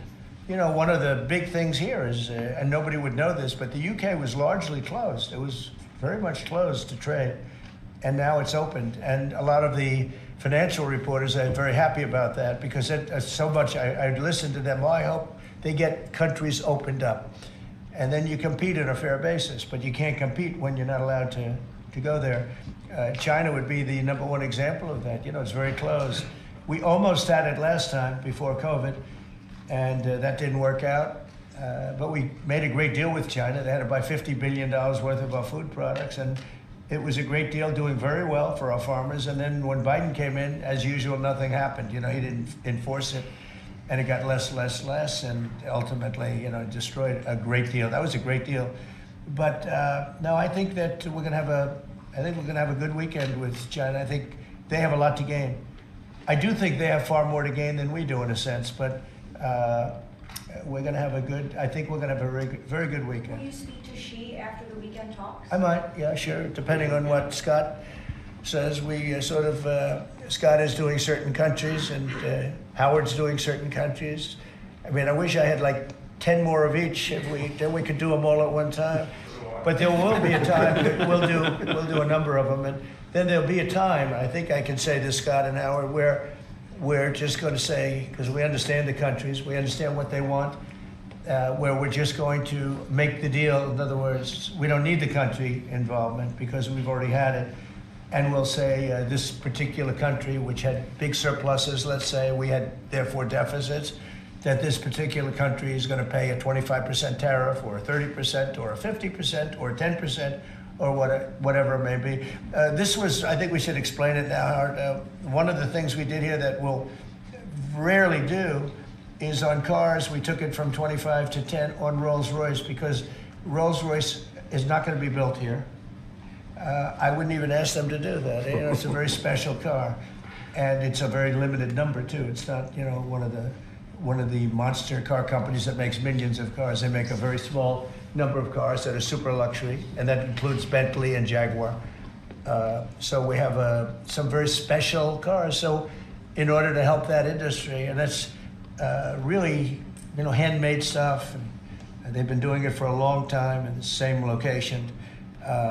And I said, yeah, that would be good. Let's help them out with that one. But that's different than a car company that comes out and makes millions of cars, which they'll be doing in our country. They're going to build, we have many factories, car plants being built or going to be built very soon. I think we can say that we'll be close to $10 trillion of investment. I think we're actually at that number now if you add up some of the ones we haven't heard about yet. I mean, we have some going up right now. They have plants going up and they haven't even spoken to us. They're doing it because of the tariffs. And tariffs have always been used against us, and I never understood. I used to sit back. As you know, China paid hundreds of billions of dollars in tariffs when I was president. But until then, China never paid anything. And, you know, they really did a big number on us from the standpoint of trade. But we are using tariffs now for our benefit. And we have now close to $10 trillion. Think of that, $10 trillion. If you look at the past administration, and we're talking about over, you know, essentially 2 months, because we could say 3, but it took a little while to get the office in perfect shape, right? It took a little while to get things done. But once we started, when you think of that, close to $10 trillion of investment, you've had years where the United States wouldn't do that wouldn't do $1 trillion in a year, wouldn't do anywhere near $1 trillion. We did $10 trillion in 2 months. So it's amazing what's happening. We're getting calls from, and that has to do with chips has to do with cars. We used to make chips. We had Intel, and we used to make chips. We had a monopoly on chips. Everything was made here. And now, over a period of years, because of presidents that didn't know what they were doing, they allowed that business to be stolen from us. Most of it moved to Taiwan. And you probably were in the same position, right? Because you had a lot of the chip making capacity, but they moved it in. And if we would have said, that's fine, if you want to move it to Taiwan, that's good. But if you want to sell back into the United States, we're going to put a 50% or 100% tariff on, they would have never left. But we had people sitting here that didn't understand that, and it's too bad. But now they're coming back, because I'm saying it about 40 years too late, but they're coming back. As you know, we have the biggest chip makers in the world spending, in one case, $300 billion, in one case, $500 billion, same as Apple, and in another case, $200 billion. And we're going to have a large share, a very, very substantial share of the chip-making market. You said that this weekend is going to be a friendly visit, but do you expect that it will just be a formality to break the ice, or are they going to get into substantive negotiations? I believe so, yes. I believe it's substantive, yes. I think people like to say, yes, we're having a meeting to meet. Well, we're meeting, so what are we going to do? Talk about meeting again? I think it's going to be substantive. I think we can say that, right, Scott? Very substantive. Now, China wants to do something. And look, they have to at this point. You know, essentially, they made $1 trillion a year, and now they have absolutely, no business because of the tariffs. They have no business. And they want to have business, and we want them to have business. We want them to do well. We want them to do very well. So I think it's going to be very substantive. Because business has slowed down, as you mentioned. In China. But we're seeing, as a result, the ports here in the U.S., the traffic has really slowed, and now thousands of dock workers and truck drivers are worried about their jobs. Yeah, no, that means we lose less money.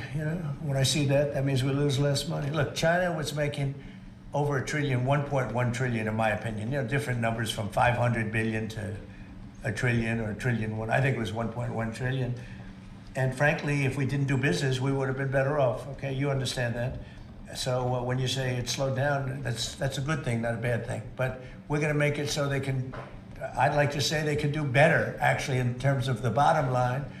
We'd like to see China opened up so we can compete in China and give people something that they've never had, access to something. That'd be great for the world. It would be great for our businesses, and I think it would be great for friendship. I really expect a lot of people think I'm a militant guy. I'm really not. I think that trade can bring a greater friendship with China. It can be something good. But one of the things that I know Scott's going to be talking about very high on the list is open up and let our businesses go into China, because when you talk about a closed country, that's a really closed country. And I think it would be great if it was opened up.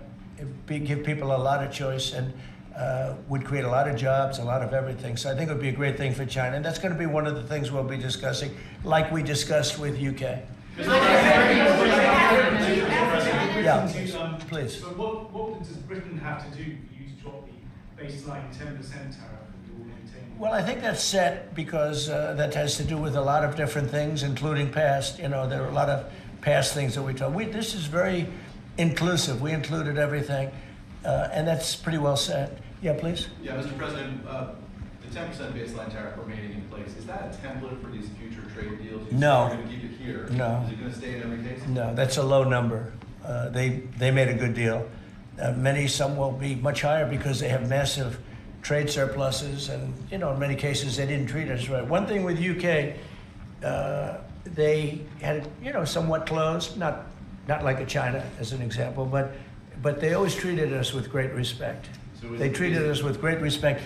The template of 10 is probably the lowest end, and therefore they made that deal. But they. We've had just a very special relationship with them. Like, I won't do that deal with cars. I mean, unless somebody shows me that there's another kind of a car that's comparable to a Rolls Royce, then there aren't too many. This is a good commercial for Rolls Royce. We're going to order a lot of cars. Mr. President, I wonder whether you'd like to buy. I mean, Well, the last time this happened, I ended up. I would be happy to suggest a discount, obviously a very modest discount. We have to protect our profit margins. I've had many of them, actually. You know, the last time that happened, I ended up buying a Tesla, you know. Go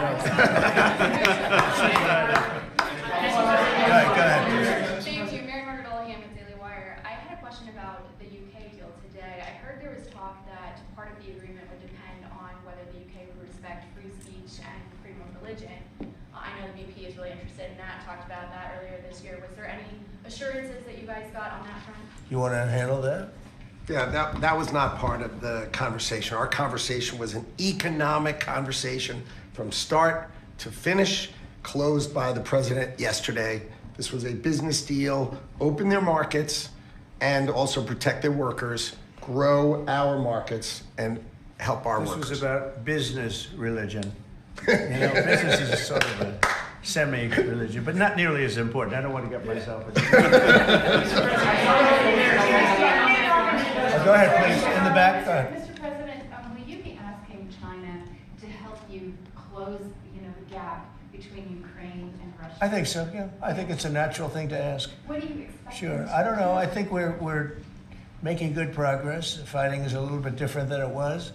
I think if we weren't involved, Russia would be, going at it to maybe get the whole thing. And without our involvement, they'd be able to get it, because we supplied a lot of different things foolishly, but we've been sort of paid back by doing the rare earth deal that I talked about before. I think that I think that we will be very much involved in trying to get that bloodbath. It's a bloodbath. It's a horrible situation. 5,000. It's really more than that, but it's 5,000 soldiers on average a week. Mostly soldiers are being killed. Young, beautiful people. I mean, they're being killed. I see the satellite pictures coming back, body parts lying all over fields, heads and arms. It's so terrible. I've never seen anything like it, actually. And if we can get that stopped, that will be a great accomplishment. And we're trying very hard, and I think we're close. And Mr. Witkoff is talking constantly back and forth. He's a real professional who's got a great relationship with both countries. And I think we have a good chance. And likewise, we're trying to work on Iran to get that solved without having to get into any bombing, as we say, big bombing. I don't want to do that. I want them to work a deal. I want them to be very successful. President Edward Lawrence from Fox Business. Yes. On the non-market barriers, how did you get the UK to bend, and what was the 11th hour deal or ask? Well, I think it was really just a part of the overall. I mean, they have so many things that are so good for them. It's going to be so good for the country. And that was sort of easy. It wasn't, we had non-market, I call it non-market or non-monetary trade barriers. And we had quite a few of them, not nearly as bad as some countries. Some countries have, they have virtually no tariff, but the rest of it is so brutal you can't do business with them, right? So it's a very important question, actually. No, I think the overall deal just worked out very well from their standpoint. They were willing to give that in order to get other things, and you might want to speak to that, Mr. Ambassador. Look, the point about the deal is that we will continue reducing tariffs and non-tariff barriers. This is a continuing picture. It's a movie. It's not a still picture here. It's a movie. Yeah. It continues. And we're both committed to freeing up trade between our countries. We're both committed to freeing up investment between our countries. And the point about this deal is that it provides a very good template and a very good launch pad for what we can continue to do and build on in the future. And that's what we're both determined to do. Many of the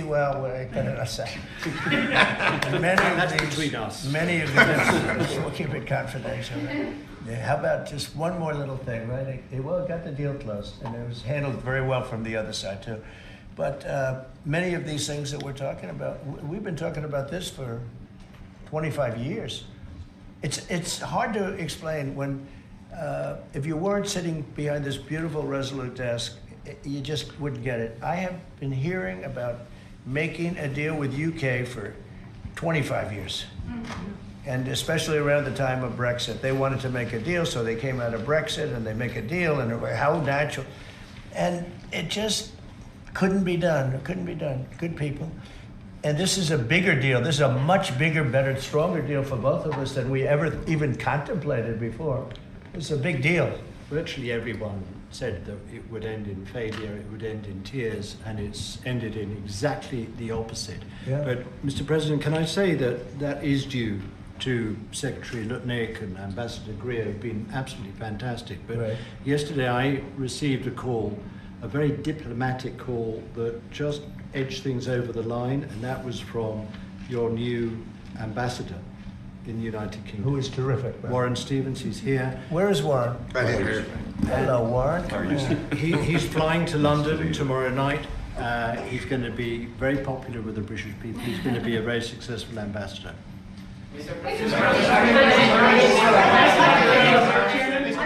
And? Were you disappointed? And? He's got plenty of cash. That guy's plenty of cash. That's good. We need some more big spenders. Yeah, go ahead. You're going to go ahead, fast. Yeah, are you planning to meet Ursula von der Leyen, the president, Oh. or do you plan to cancel anytime soon? Oh, she's so fantastic, right? She's so fantastic. I hope we're going to meet. Yeah, the answer is yes. I saw her a few days ago. And I think that we'll definitely meet, yeah. The European Union is a big thing. They want to make a deal very badly. You know, everybody wants to make a deal. Look, everybody wants to make a deal with the United States, and we're doing that, and we're going to make fair deals. I'm just honored that this was the first one. Go ahead, please. The Federal Reserve Chairman, Mr. President, says that you would have to call him for a meeting. Do you plan to meet on with him? I could And call what him do you for a think meeting, about- but it's like talking to a wall. He should be. What do you think about not cutting? The Bank of England cut today. Well, the Bank of England cut, China cut, everybody's cutting but him. It's I don't know. We'll see what happens. It's a shame. I call him Too Late, Too Late Powell. That's his nickname, and it's a shame. It's ridiculous. So meeting, he's always too late. But in this case, it's not going to matter that much because our country is so strong. We're so powerful in terms of economic strength and what we've done. And I'll tell you what, if we didn't have our first term, you wouldn't be. We created things in the first term. We cut more regulations than any president in history. We cut the taxes more than anybody in history. And a very big factor is going to be the tax bill that we have right now, the one big beautiful bill, as we call it, which is all-encompassing, the biggest tax cuts ever in history, bigger than even the first time. And the incentives, even great for the UK, because it'll make us so strong that we're going to be doing more business with you. It's a very important element for taxes, for every aspect, regulation cuts. That bill is, I believe it's the biggest bill of its kind ever in the history of this country. And Speaker Johnson and Leader Thune have done an incredible job. I mean, I'll let you know, we have to get a vote, but we have a lot of support for that bill. And if that happens on top of all of these trade deals that we're doing, this country will hit a point that you better go out and buy stock now. Let me tell you, this country will be like a rocket ship that goes straight up. This is going to be numbers that nobody's ever seen before. That's a very important element of all of this. If we get that, if you don't, and the Democrats are fighting it only because they want to fight. They have Trump derangement syndrome. If it was somebody else, they wouldn't fight. If you had a normal person, if you had some stiff sitting behind you, they'd be fine. But they have Trump derangement syndrome. Senator Schumer's become a Palestinian. Welcome. I don't know when they're going to give him the ceremony, whatever the ceremony may be. It's terrible what's happened to the Democrats. So very, very important element of everything, of what we're doing, unrelated to today, but related in the sense that we'll do, if that passes, we'll do even more business with the UK. We'll have so much. It's the biggest tax cut in history. It's going to make our country zoom. It's going to be incentive, as you know, with the deduction for basically for work. You work, you build, you plant, etc. Your deduction. It's going to be the biggest. It's the biggest bill of its kind ever passed. Maybe the biggest bill ever passed. That's why we call it the one big beautiful bill. You just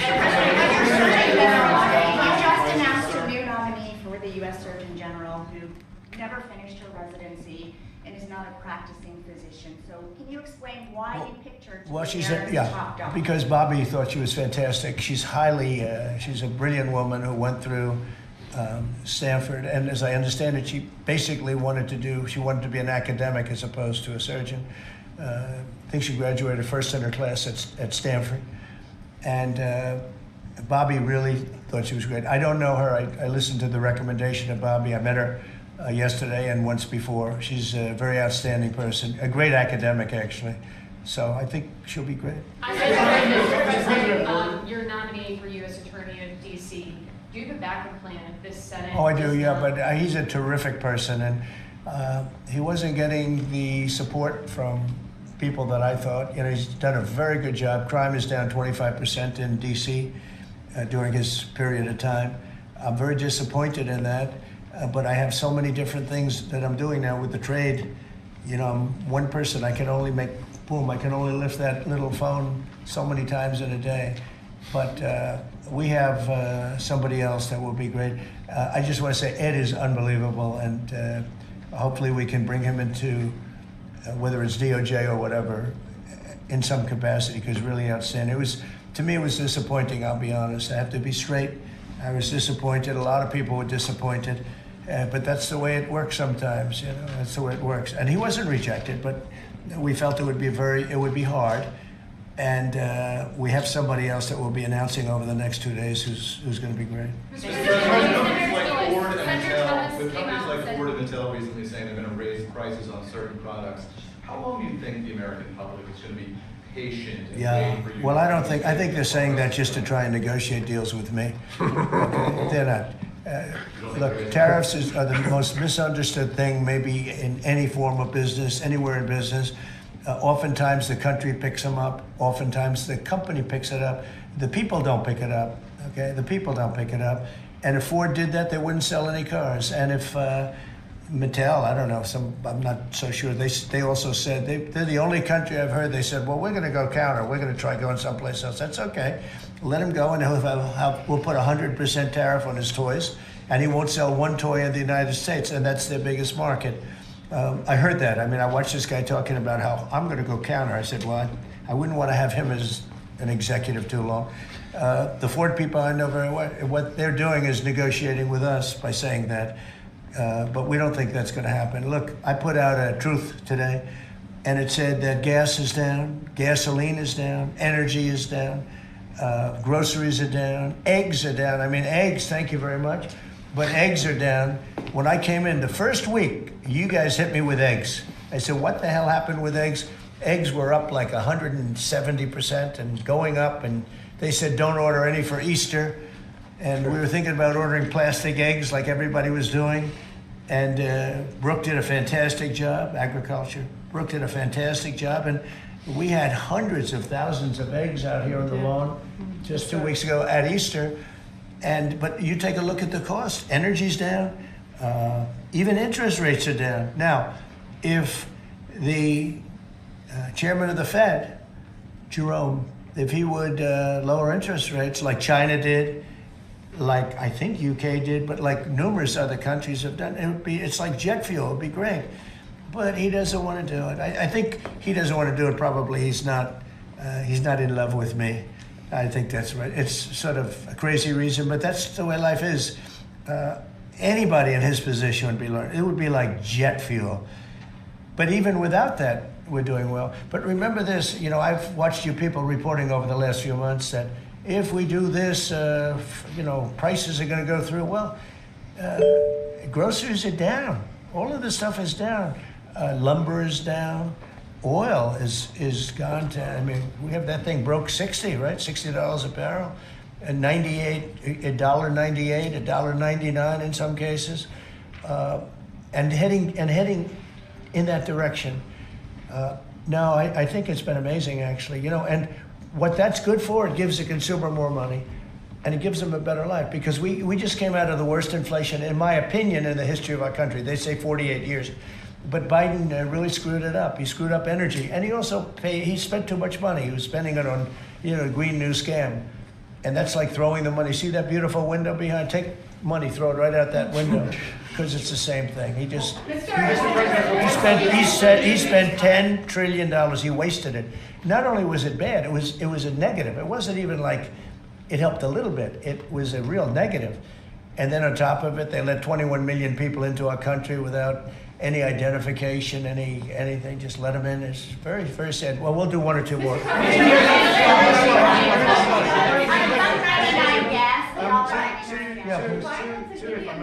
Go ahead. Who are you with? I'm with the Daily Telegraph. You know me from Yep, I do. How concerned are you about the UK's reliance on China?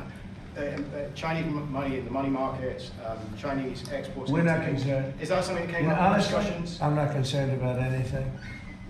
If I was, I wouldn't even be here right now. If I was concerned about anything, and it wouldn't be that, but I wouldn't be here right now. No, we're not concerned. We're going to have, I believe, a very good relationship with China and a fair relationship, and it'll get bigger and it'll grow. It'll grow. As an example, if they open up the country, that'll be the best thing China ever did for itself. They don't know that yet because, it's been a different system. But that'll be the greatest thing that ever happened to China. The people will be happier. They'll buy for less. They'll see things that they never saw before, and they'll be buying them. And it'll really create great long-term peace. And if I could ask one of the Agriculture Secretary, actually, there's a lot of concern about chlorinated chicken, the import of hormone-treated beef. How's that question been addressed, resolved in these talks, or is that something for the continuing negotiations? Well, James. I would just say that it's very clear, and we have in the heads of terms that we are going to discuss all of these types of issues, and obviously the importing country, whether it's us or them, you got to follow the rules on those types of things. But our point is the rules need to make sure that they are based on science, and that's our expectation. We know the UK believes that too, so we want to come to an accommodation. We want the consumers in each country to be able to choose what they want and give them the information that they need. And we have an incredible EPA led by Administrator Zeldin that is on this. So the talks continue, but we are very, very confident in our products, and what the president has done to open up the markets is unprecedented for these farmers here in America. Thank you.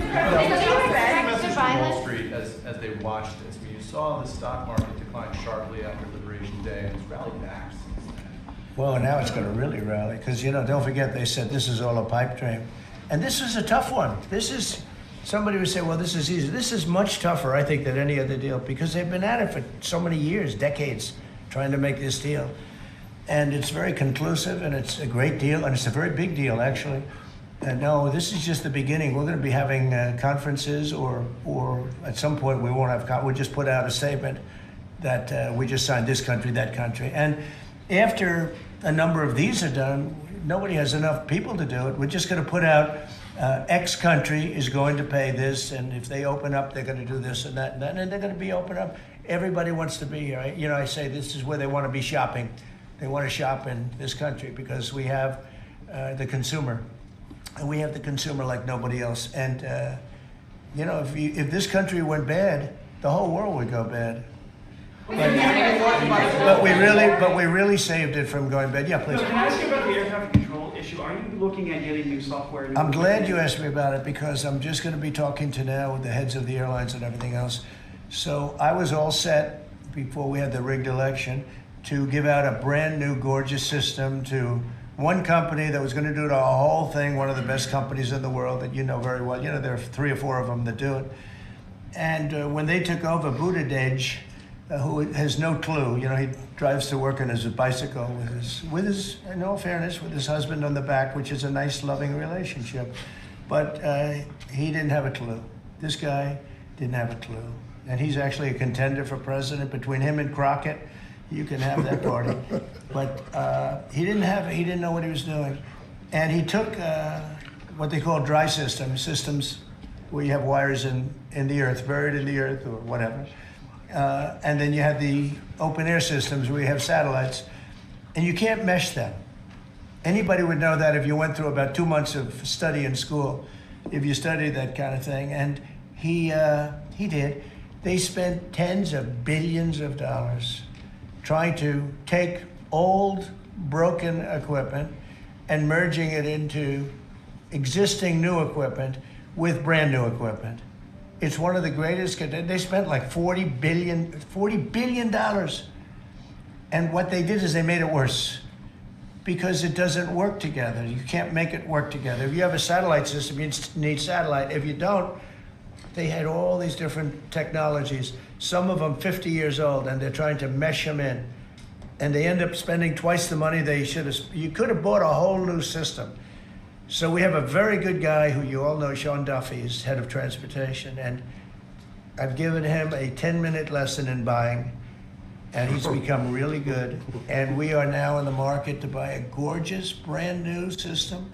The helicopter that crashed into the plane at 400 feet, it shouldn't have been. What would have happened is all sorts of bells and sirens would have been going off 3 minutes before that accident happened, if you had the right equipment, but they didn't. And the new equipment is unbelievable what it does. You can have, you don't even, well, I was going to say something, but you always, in my opinion, you always need pilots. I want pilots. But you wouldn't even have to have pilots. This system is so incredible what they can do.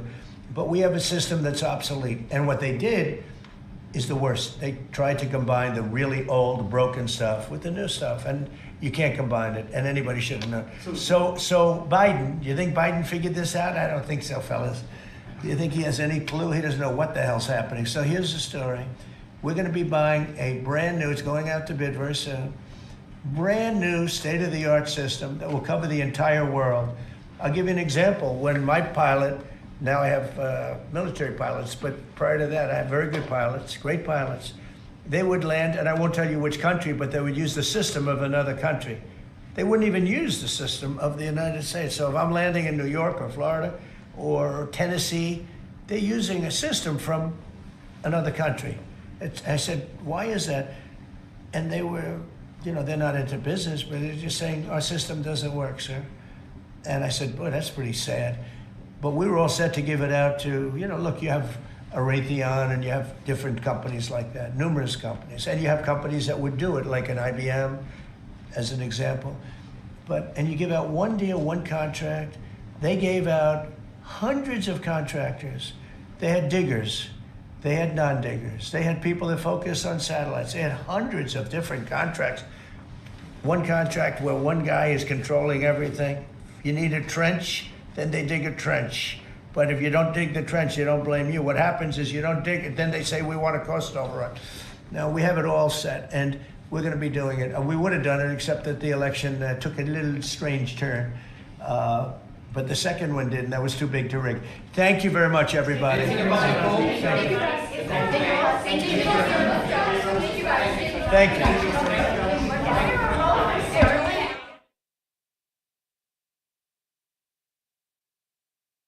Diggers, please. Digger, please. Okay, we have D-Wave up 38%. Fucking lovely.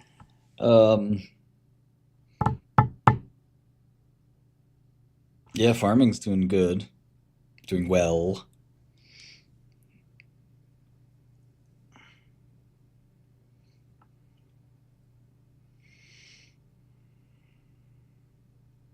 Oh, I added. Yes, I added. We added quite a bit. Quite a bit.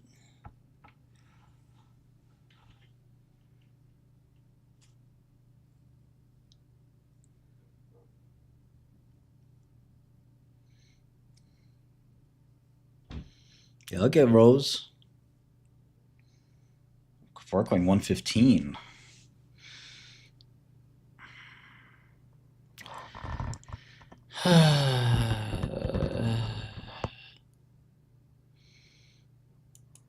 Alejandro, why'd they buy satellite company? I heard the satellite company was failing.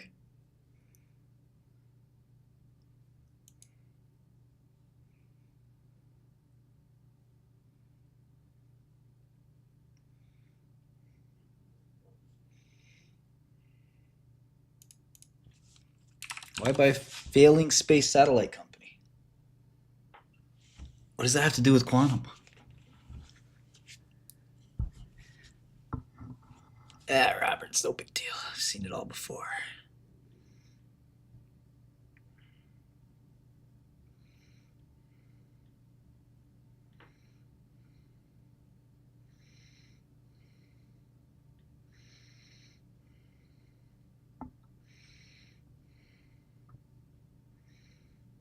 Well, 30% is a full year.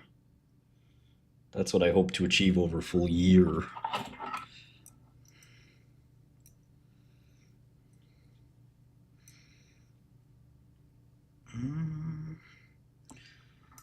Down 9% now, technically. Yeah, I've never used the thinkorswim margin, so I might have to reduce the position. But I think it's going to come down. Altman's live.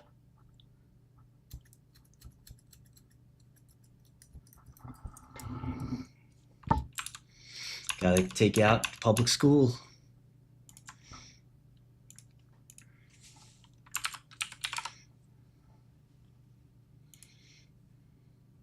Well, it's intraday. And I don't think you could put all that money in one trade anyway, but yeah. Not happy. I think that that's going to really work for the retail community. It's much easier to have one line item than a whole cascading list of where your money may be. Is this on CNBC so or? It's diversification in asset class. Where do you see it? Is it geographic as well? Yeah, I think geography.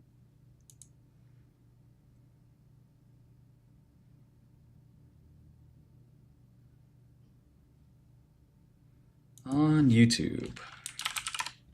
Okay.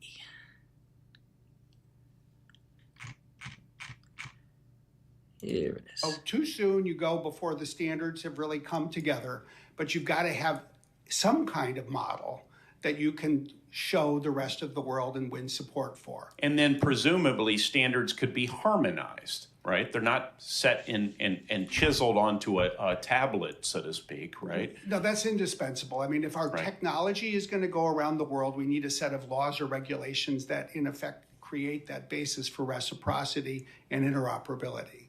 Okay. I only have 25 seconds left. Are there any violent objections to Mr. Smith's position?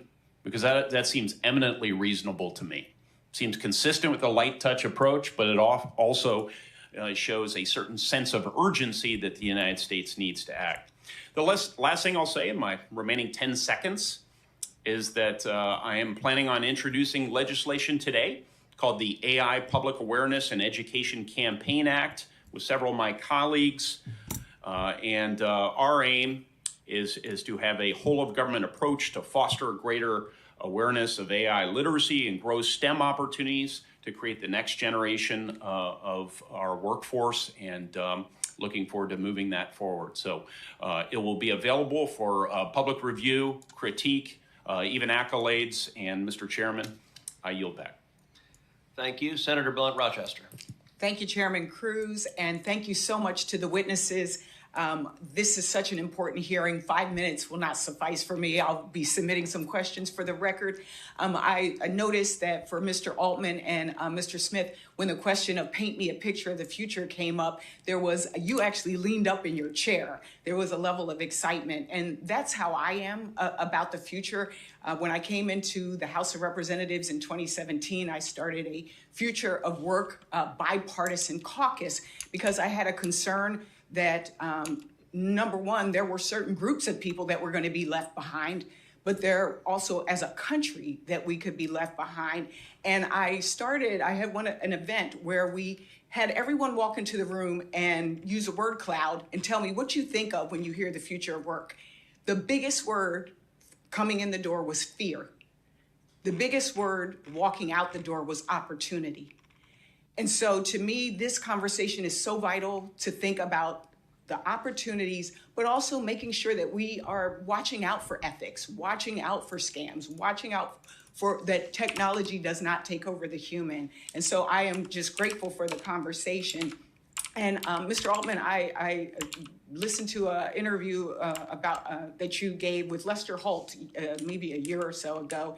And you talked in that interview about how OpenAI, it wasn't initially even about making a product. It wasn't about the money. And so I know you are incorporated in Delaware, and I understand you've been working with our Attorney General during the previously proposed legislation to transition to a for-profit, not legislation, but to transition to for-profit. And this Monday, OpenAI decided to apply to become a public benefit corporation instead, and to have the PBC govern your nonprofit arm. What went into this decision, and what considerations influenced the timing of the organizational change?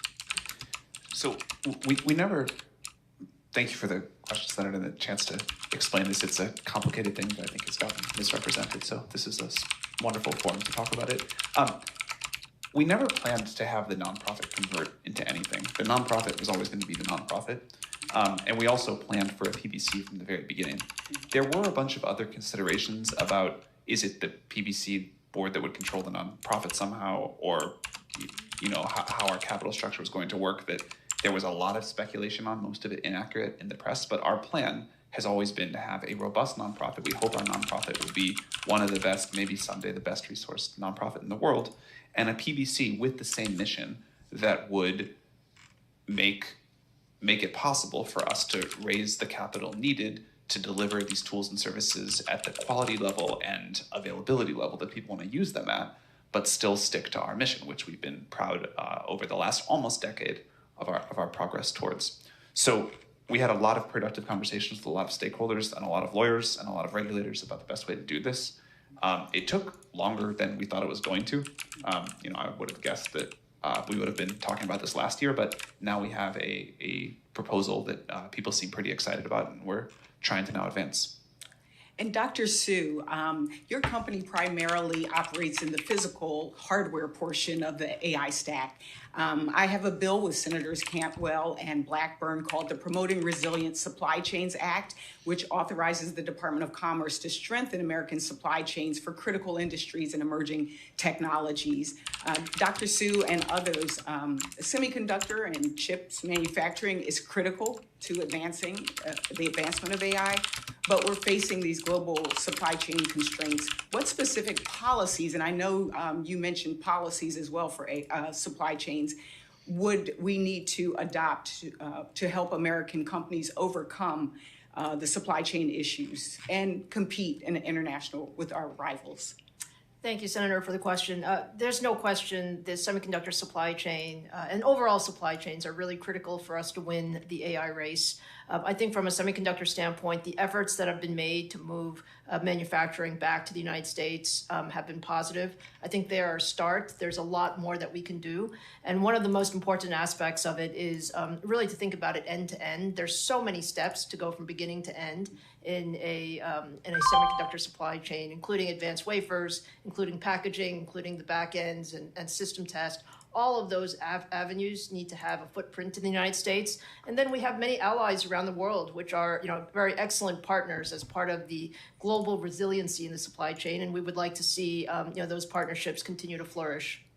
And last question, if I can, Mr. Smith, how do you see the interdependence between the AI stack sections creating either vulnerabilities or opportunities in the AI supply chain? I think they create more opportunities than vulnerabilities because it enables companies to do what they do best, and that we can work together. And the world today has an integrated supply chain for anything that you buy. We just don't think about it when we go to the grocery store. I think one of the strengths of the tech sector is that we have, I'll call it a string of pearls, great companies in every layer of the stack. And we're going to need, frankly, more great companies, especially at the applications layer, and that it is how we work together. Thank you so much. I am out of time, but we will be following up with questions for the record as well as individually. Thank you, and I yield back. Mr. Moran. Chairman Lummis, thank you very much. Mr. Smith mentioned data privacy, which has been a topic of mine for a long time, and we've been unsuccessful in legislation being adopted. But I still have the goal of making certain that consumers have control over their own data. And I was going to ask you, Mr. Altman, how can we provide consumers with more control over how their data is used by AI companies while preserving the utility of the AI system? So how do you get more privacy and still get the benefits? So there's all of the closing some large privacy cap controls positions that companies like ours and others build and should, but there's a new area that I'd love to flag for your consideration, which is people are sharing more information with AI systems than I think they have with previous generations of technology. And the maximum utility of these systems happens when the model can get very personalized to you.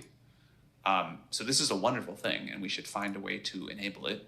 But the fact that these AI systems will get to know you over the course of your life so well, I think presents a new challenge and level of importance for how we think about privacy in the world of AI, how we're going to think about guaranteeing people privacy when they talk to an AI system about whatever's happening in their lives, how we make sure that when one system connects to another, it shares the appropriate information and doesn't share other information, and that users are in control of that.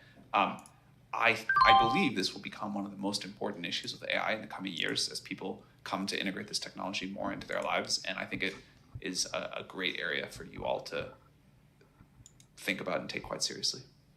We do. We just don't have any success in finding the conclusions, but thank you for the encouragement.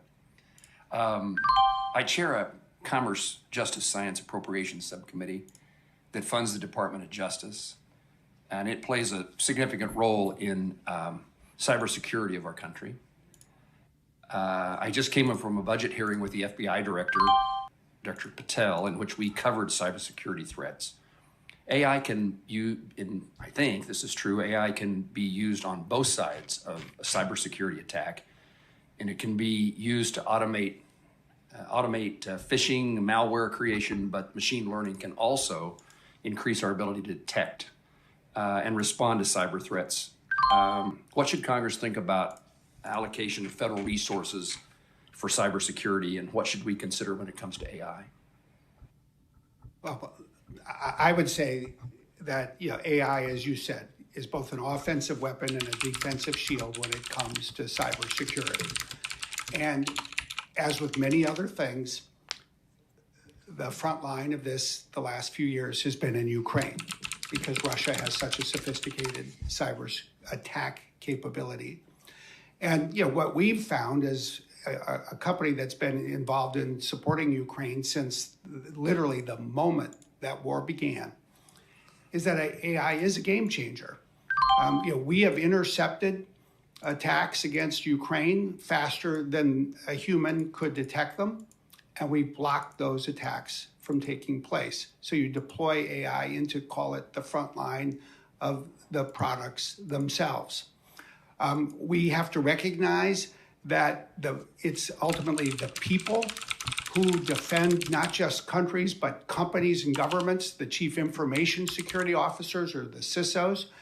So we've created what's called a cybersecurity co-pilot that basically automates for those individuals much of the workflow that takes their time so that they can be more effective and efficient. When it comes to federal appropriations, I think that, to put it simply, the United States government must remain at the forefront of having for itself the cybersecurity capabilities that it needs to defend the government. And every day, we are in government agencies today during this hearing, pushing Chinese out of agencies and the like. And this will happen every day of every year from now to probably eternity. So we must keep the US government well funded in this space. And I think we also need our intelligence agencies, and especially the NSA, to be well funded so they can remain at the forefront when it comes to global leadership in this field. Thank you for your observations and encouragement. My final question, rural areas, a place I come from, often lack high-speed broadband. And since many AI tools rely upon connectivity, I'm concerned that many parts of the country and many parts of Kansas may not be able to access the benefits that AI will bring to business, schools, healthcare, etc.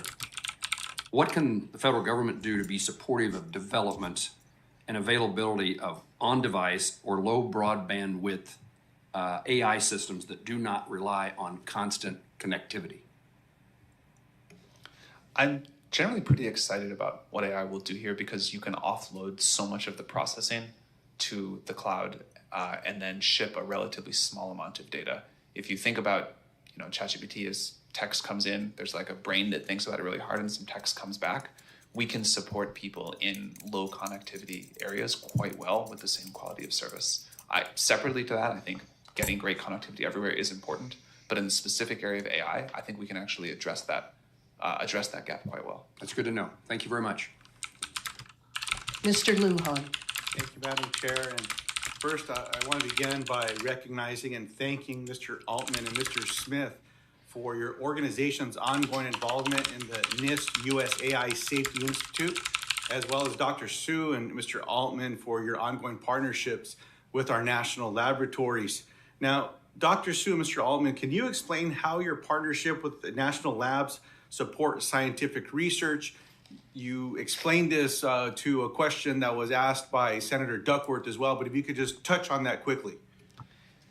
Our latest models, like O3, are good at scientific reasoning, and so scientists are able to use these to help them review literature, come up with new ideas, propose experiments, analyze data in a way that the previous generations of models just couldn't. We've had the national labs and other scientists spend time with previous models, and they say, oh, this is, kind of cool, it's interesting, it's not transforming things. These new models are the first time we're hearing from scientists at the national labs and elsewhere that this is a legitimate game changer to their research output. Appreciate that. Dr. Su? Yeah, I would add the same. I think our partnerships with the national labs have seen just tremendous opportunity. We have large-scale compute across the national labs and the ability to really develop new applications that take advantage of, let's call it traditional high-performance computing together with the new AI model capability that we just talked about is, I think, a great opportunity to substantially move forward the ability for scientific discovery. To both of you, again, can you explain why federal investment in foundational research and standards bodies are crucial to your companies? I think standards can help increase the rate of innovation, but it's important that the industry figure out what they should be first. I think a bad standard can really set things back, and we've seen many examples of that in history. I do think there's a new protocol to discover here at the level of importance of HTTP. This is just one example. There's many other things too. I believe the industry will figure out some fits and starts, and then I think officially adopting that can be helpful. Dr. Su?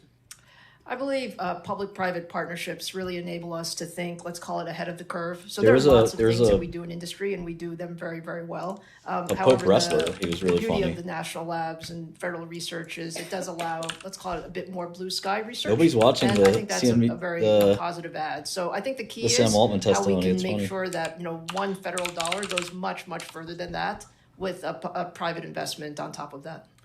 Yesterday, I reintroduced a piece of legislation called the Test AI Act, which has bipartisan words there support, from which simply your improves opponents. the federal government Pope D'Angelo De Niro, test Mr. Anderson and awaits. evaluate Well, BJ, first things first. Miss is a prefix that is only used to individuals who you have respect for or hold some sort of status. Anderson holds no sort of status with Pope, nor does Pope respect him. So from this point on, Pope's going to call him Junior. See, Junior's going around here writing a lot of checks with his mouth that his butt isn't going to be able to cash. This business needs change, so consider Pope the cashier and Anderson's check voided. Tonight, Pope's going to...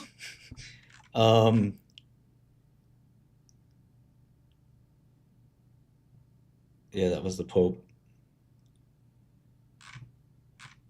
He had a good entrance.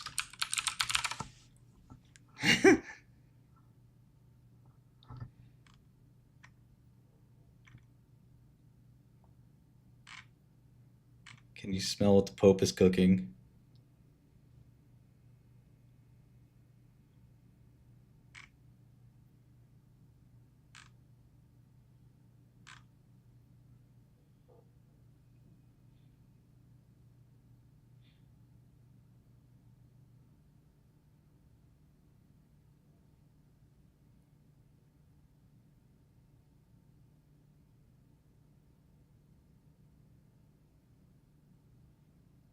Yeah, money would come out of the ceiling, and I think his music said Pope is pimping, or people would chant Pope is pimping. So it was pretty funny. Black Pope would be sick. Frankly, water and other chemicals. But basically, once it starts running, almost all of the water is recycled. So the amount of water that we consume is typically far, far smaller than what most people would estimate. We also have a commitment to water replenishment. Now, our goal is to be water positive, meaning that we're providing more water to the community than we are consuming. So, for example, across the United States today, we have more than 90 water replenishment projects, including one that focuses on the San Juan River in your state of New Mexico, which focuses on water security for the river. So I think it's a good example of how we can play a responsible role in addressing an issue that is of growing importance. Appreciate it. Mr. Trader? Same question. Yeah, I can't answer the question of how many engineers we have focused on it, but I will say that the ability to extract more computational power out of a given megawatt is of paramount importance to my company, to all of us in this room. And we spend an enormous amount of time integrating the most bleeding edge technology. There's a lot of cooling, a step function and stuff like that goes into AI. In terms of its computational and also wafer output fabrication. Than the legacy technology has historically done. So moving to liquid cooling has just been an incredible improvement in efficiency, and ultimately we face this problem from within a given data center, within a given power envelope. How much can we move the computational resources forward? And that's really an important part of what we do. I appreciate it. Mr. Chairman, I have other questions I'll submit to the record. Mr. Moran did ask one question. Mr. Altman, you responded to it. But can you all just answer yes or no? Is it important to ensure that in order for AI to reach its full promise, that people across the country should be able to connect to fast, affordable internet? Dr. Sue? Yes. Yes. Yes. Thank you. Appreciate it. I yield back. Thank you. Thank you. Senator Lummis. Thank you, Mr. Chairman. And thank you all for coming today. I really have been amazed at the outstanding progress that continues to be made Apparently in this field. the Vatican has bad accounting. I'm already for seeing sure. people in Wyoming that are using ChatGPT or Claude to improve their businesses, whether it's healthcare or mining or oil and gas or education, ranching even. I'm just really excited about what this opportunity brings to America. Now, as I see it, the world has presented us with two paths. On one hand, the EU has chosen to regulate first and ask questions later. The GDPR is already limiting European access I think to the MicroStrategy most is a short. capable AI But let me tell you something. On the other hand, China appears to I be don't owe you fast-tracking shit. AI development, Bro, can you standing up answer? large amounts of energy very Yes, I can quickly answer. in an What I look like, your personal financial advisor? So I'd like to ask a few questions about how we can make sure we get the full benefit of this technology and accelerate its development. So first question, over the past year, we've seen many states, including California and Texas, consider their own AI frameworks. No, Each that's one different, Kev. significantly burdensome in their own right. At Then the the same answer is time, yes. our lead against China is shrinking to about only 6 months. So first of all, Mr. Altman, could you please sketch out what the world could look like if the U.S. were to have a patchwork regulatory framework and how that could impact our competitiveness? I think it would be quite bad. I think it's very difficult to imagine us figuring out how to comply with 50 different sets of regulation. And in many of these states, there have been, dozens of different bills proposed that I understand several of which could be passed. That will slow us down at a time where I don't think it's in anyone's interest for us to slow down. One federal framework that is light touch, that we can understand and that lets us, move with the speed that this moment calls for seems important and fine, but the sort of every state takes a different approach here, I think would be quite burdensome and Long. Significantly impair our ability to do what we need to do, and hopefully you all want us to do too. I Does guess anyone a disagree breakthrough with in Mr. quantum Altman's computing would be assessment of a patchwork? Thank you. and a reasonable valuation. I have So the some stocks would questions have to about go the down like infrastructure. that is going to be 95%, necessary to and there would have to be lead massive and breakthroughs compete in AI. in technical achievement. So my next Then I'd questions are consider it. for our infrastructure providers, Yeah, Mr. we're Smith adding and bonds. Mr. Is it in I like Sam. Trader or in? That's correct. In Trader, thank you. Could you elaborate on how current permitting processes have impacted your ability to rapidly deploy AI infrastructure? The more specific you can be, the better. So, quick comment on the patchwork, and then I'll dive in here, is the investment that we're making on the infrastructure side is enormous. And the idea that you can make an investment that could then become trapped in a jurisdiction that has a particular type of regulation that would not allow you to make full use of it is really very, very suboptimal, and makes the decision-making around infrastructure challenging. As far as the permitting goes, whenever this topic comes up, the discussion around permitting is excruciating, and it's excruciating from the ability to quickly build and to build large, and I think that is kind of from the data center forward, without even beginning the discussion from the data centers back through the energy infrastructure that is necessary to be able to power these large investments at the scale that make them of relevance to moving artificial intelligence forward. Happy to spend more time kind of digging into more details, but probably do that directly.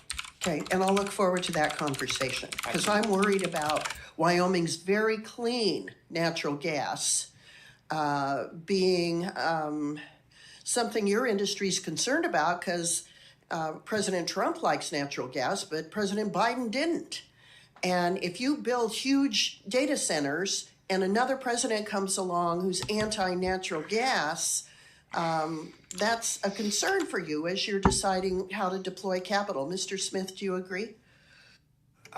Generally, I do. I mean, I would say we need consistency across administrations in this country. We need to find more opportunities for bipartisan agreement.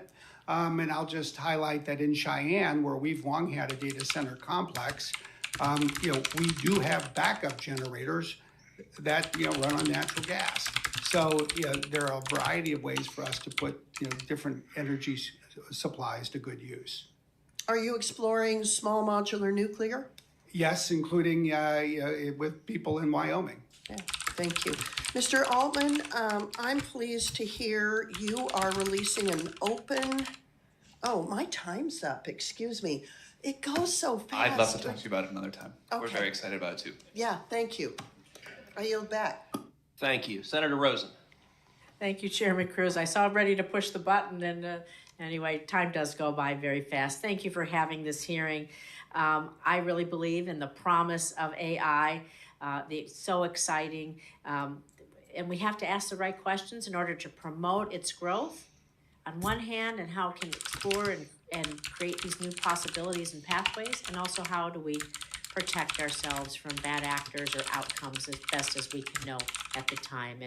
And Mr. Altman, thank you for spending some time with me yesterday. I look forward to continuing to work with you on this. So I want to start a little bit today at DeepSeek and adversarial AI, because in February I introduced bipartisan legislation with Senator Husted to prohibit the use of DeepSeek on government devices. And earlier this week, Senator Cassidy and I introduced a bill that would expand those prohibitions to include federal contractors. So, Mr. Smith, what should our approach be to AI models that are developed in or by adversarial countries like the PRC?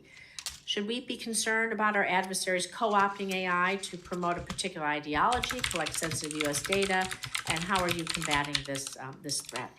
Well, I think you can take the DeepSeek example, and it illustrates it well. And I think it's just worth thinking about the fact that DeepSeek produced two things. They have a model that is an open source model, and they have an application, the DeepSeek app. At Microsoft, we don't allow our employees to use the DeepSeek app. We did not put the DeepSeek app in our app store because of the kinds of concerns that you mentioned, namely data going back to China and the app creating the kinds of content that I think people would say were associated with Chinese propaganda. At the same time, because the model itself is an open source model, it was possible for us to go in it, analyze it, and change the code in the model, which we and other people have the permission to do, to remove the harmful side effects. And so I think we have to always think about the different aspects of the technology.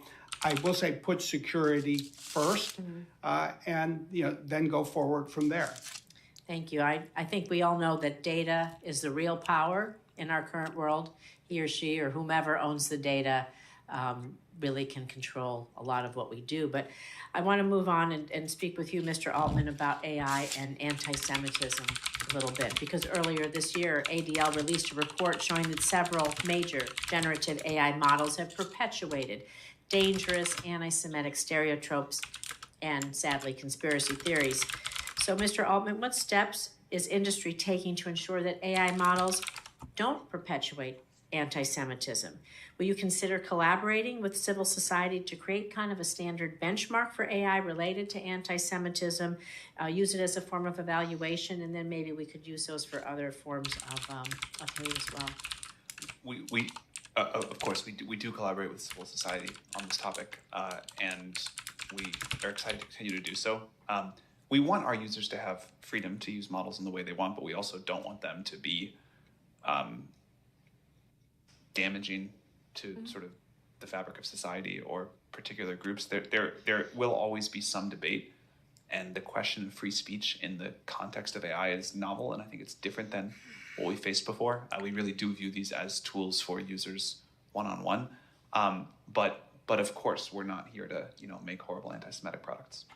Thank you. I want to move on to Senator Lujan talked about data center energy use, water use, something we're all really concerned about. I want to put on top of that a little bit about data center security, add that to the mix. So last Congress, I actually got a bill passed into law, my bipartisan Federal Data Center Enhancement Act. It establishes cybersecurity and resiliency standards for federal data centers. And so to Mr. Smith, or I'm sorry, Dr. Sue, thank you. Dr. Sue, I want to ask you a little bit about hardware. Are there ways the hardware, like the chips AMD designs, new chips that we're hoping to think about? I know my career as a software developer, we just know things have gotten smarter, faster, and the cooler they can be, the better we can compute. So how can we make our chips cooler? How can we make our data centers, our computing power more secure? And I know interoperability is sometimes a factor, but can you talk about this a little bit? Sure. Thank you for the question, Senator. I think all of those things are extremely important, as you said. So in our part of the energy efficiency, power constraints that we have from a chip standpoint, our job is to continue to make our chips more and more efficient every year. We've seen, 30 times improvement over the last few years, and we will continue to focus, in that area. And then to your comments about, security and ensuring that our chips are secure and people are not somehow, breaking into them. Those are also very high priorities in our overall development cycle for future generation chips as well. Well, thank you. I look forward to working with all of you again on these important issues. Mr. Chairman.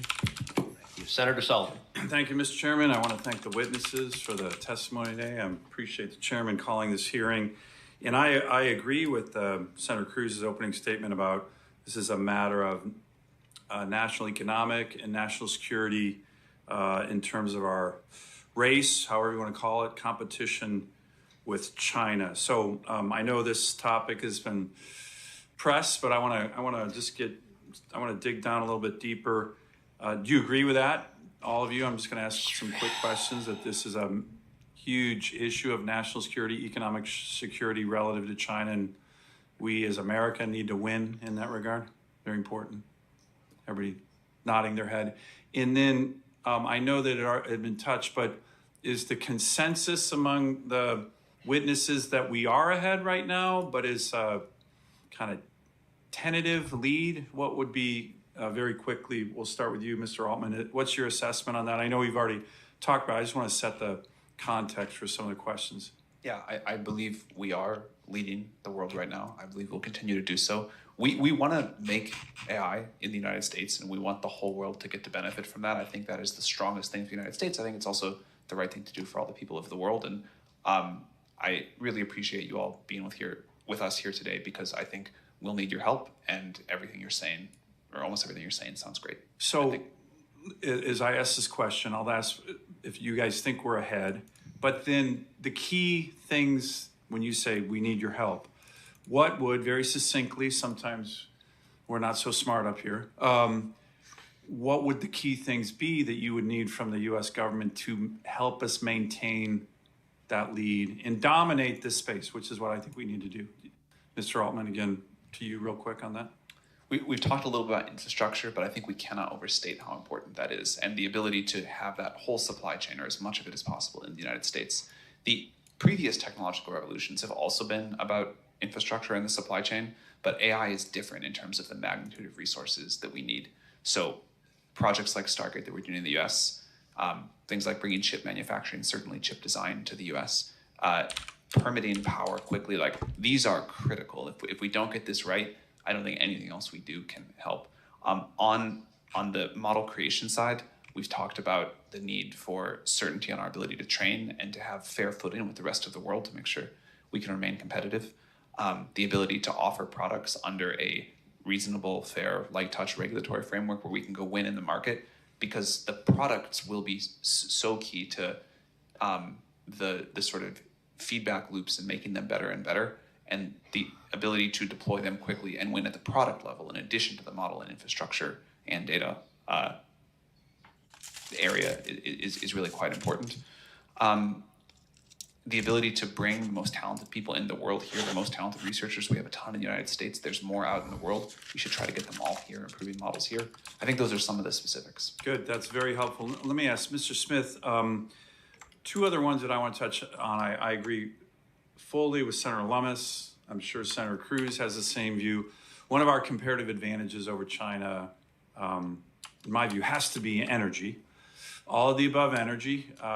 Hopefully you've seen in Alaska, we have a very large-scale LNG project that I think we're going to get off the ground here. We've been working on for a long time. We will have 100 years supply of natural gas. So we want you guys all to come up to Alaska with your data centers. We got cold weather. We got a lot of cold weather.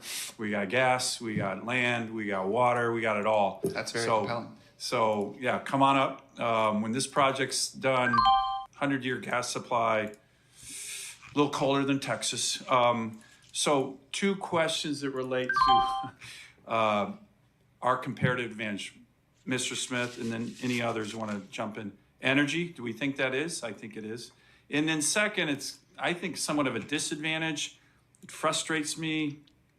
Maybe you guys don't see this. We've had American finance companies, venture capital firms, banks, others that remarkably, all the opportunities we have in America are helping fund some of these projects in China. I've been a real staunch opponent of Americans who have opportunities to invest in other places, investing in Chinese AI, Chinese quantum, because we all know they're going to use that to help make their military more lethal. Chinese that's quantum. What they do. I was reading recently about this Benchmark Capital. I don't know these guys, but they evidently did a $75 million round for some an AI company in China. Is that another problem as well, Mr. Smith? Advantage energy problem, American companies financing our competition. Owning I would Benchmark. connect three things: energy, people, and access to capital. The U.S. has huge resources in energy, but never underestimate the ability of I don't China know these to build guys. a lot of Benchmark electrical Capital. power plants, maybe more and faster than any other country. So we are better off going into that with the mindset that we have to keep up and not take anything for granted. But then I would say the number one comparative advantage of the United States throughout the 50 years that have defined digital technology has been bringing the world's best people to our country and giving them access to venture capital. And we should continue to burnish both of those. And I think you're right to ask where else is venture capital going. I'll just say this. If we can keep bringing the best people to the United States, and if we can keep educating the best people in the United States, I believe the money will be here to enable them to succeed. But let's make sure we're continuing to bring the best people in the world and giving them the opportunity to build great companies here in the United States. And American venture capital funds funding Chinese AI, is that in our national interest? I think there's a really good question about whether it is, and I recognize that you all are quite rightly focused on that. I'll just keep saying, bring the people here, they will have access to the money, and we will outcompete the world. Great, thank you. Thank you, Mr. Chairman. Thank you. Senator Markey. Thank you, Mr. Chairman, very much. I'd like to talk about the environmental impact of artificial intelligence. Artificial intelligence can help us combat climate change by improving weather forecasts and enabling us to better predict power supply and demand. But designing and training and deploying AI models also poses real risks for our environment. The massive data centers that are critical for AI development require substantial amounts of electricity, putting stress on the grid and potentially raising costs for consumers. These data centers also generate significant heat. Cooling them requires huge volumes of water, often in regions already facing droughts because of climate change. And some data centers have on-site backup diesel generators, which can cause respiratory and cardiovascular issues and can increase the risk of cancer for the surrounding community. The truth is, we know too little about both the environmental costs and benefits of AI. Mr. Smith, do you agree that it would be helpful for the government to conduct a comprehensive study on environmental impact of artificial intelligence? Generally, yes. One study was just completed last December, and I think it's worth updating periodically. Do you think it would be helpful for the government to convene stakeholders, including from industry and academia, to help better measure AI's environmental impact? I think, as well as many other things that need to be measured, yes, I think there's a role to be played. Mr. Altman, do you agree that the federal government should help with studying and measuring the environmental impact of AI? Hell no. I think studying and measuring is usually a good thing. I do think that the conversation about the environmental impact of AI and the relative challenges and benefits has gotten somewhat out of whack. I am hopeful that AI, we've been trying to address climate and environmental challenges unsuccessfully or not successfully enough for a long time. I think we need help. I think AI can help us do that. We've proposed, or we're in the process of building a 10 gigawatt facility, and we've got another kind of my question is, should the federal government be, on an ongoing basis, studying the impact of AI? Sure, and I think you should use AI to help. So that's why this Congress introduced the Artificial Intelligence Environmental Impact Act to study both the positive and negative consequences of AI. As the technology continues to develop, as models become more efficient, and as we build out the infrastructure, we need to do it. Yes, AI might find a cure for cancer. It may. But AI also could help to contribute to a climate disaster. That's also equally true. Okay? So we need to put both of those things right on the table, especially as the Trump administration is ignoring the fact that last year, 94% of all new installed electrical generation capacity in the United States was wind, solar, and battery. And Trump has said he's going to destroy all incentives for continuation of that. Okay? That's something you have to weigh in on. Make sure he does not do that. You don't want to entangle the environment. Now I want to turn to AI's impact on disadvantaged communities. What? After all, we're not just talking about using artificial intelligence to write emails or plan grocery lists. We're talking about technology used to calculate a family's mortgage, screen an individual's job application, and determine a senior's medical care. What? When used in these situations, it is absolutely essential that AI-powered algorithms are free from bias and discrimination. So let's start with a simple question. Mr. Smith, can algorithms be biased and cause discrimination? They can, which is why we test to avoid that outcome. Okay, same question, Mr. Altman. Can algorithms be biased and cause discrimination? Of course.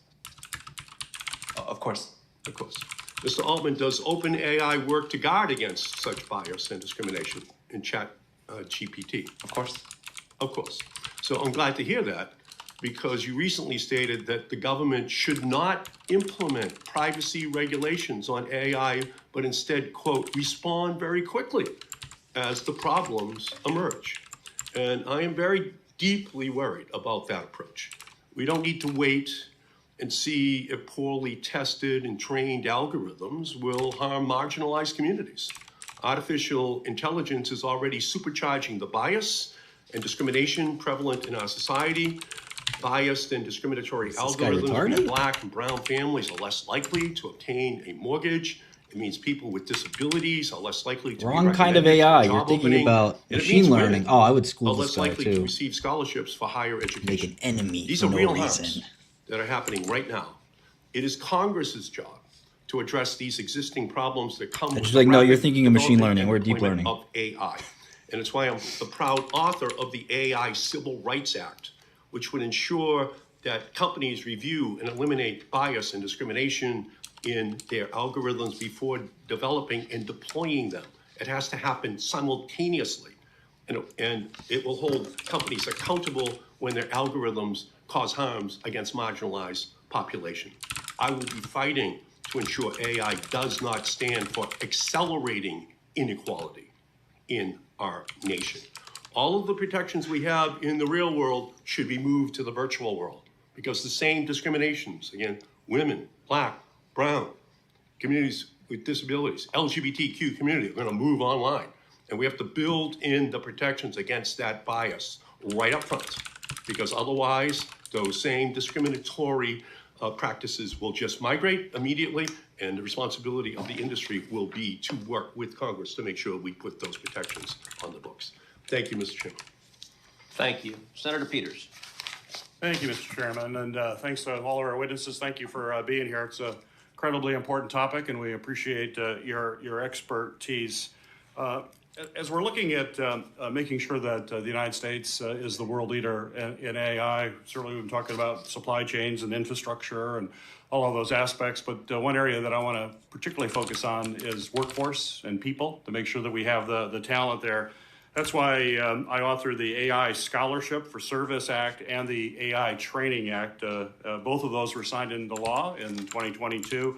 Earlier this year, I introduced my AI and Critical Technology Workforce Framework Act to continue the effort along those lines, and love to work with each of you as we look at other legislation necessary to make sure we've got the workforce trained to take advantage of this amazing technology.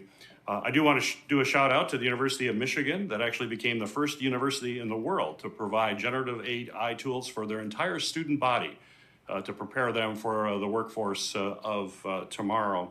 So I want to talk a little bit about the workforce, but Mr. Altman, when we met last year in my office and had a great conversation, you said that upwards of 70% of jobs could be eliminated by AI. And you acknowledge the possible social disruption of this. If that's happening, we have to prepare for it. We're not going to stand in the way of the incredible opportunities here, but if this is indeed going to occur, we've got to be thinking pretty deeply about how that will be managed and make sure that everybody can benefit from AI, not just the select few that benefit. So talk to me about how you believe leaders in your industry can help mitigate job losses or deal with what could, as you described it last year, a major social disruption. The thing that I think is different this time than previous technological revolutions is the potential speed. Technological revolutions have impacted jobs and the economy for a long time. Mm-hmm. Some jobs go away, some new jobs get created. Many jobs just get more efficient, and people are able to do more and earn more money and create more, and that's great. Over some period of time, society can adapt to a huge amount of job change, and you can look at the last couple of centuries and see how much that's happened.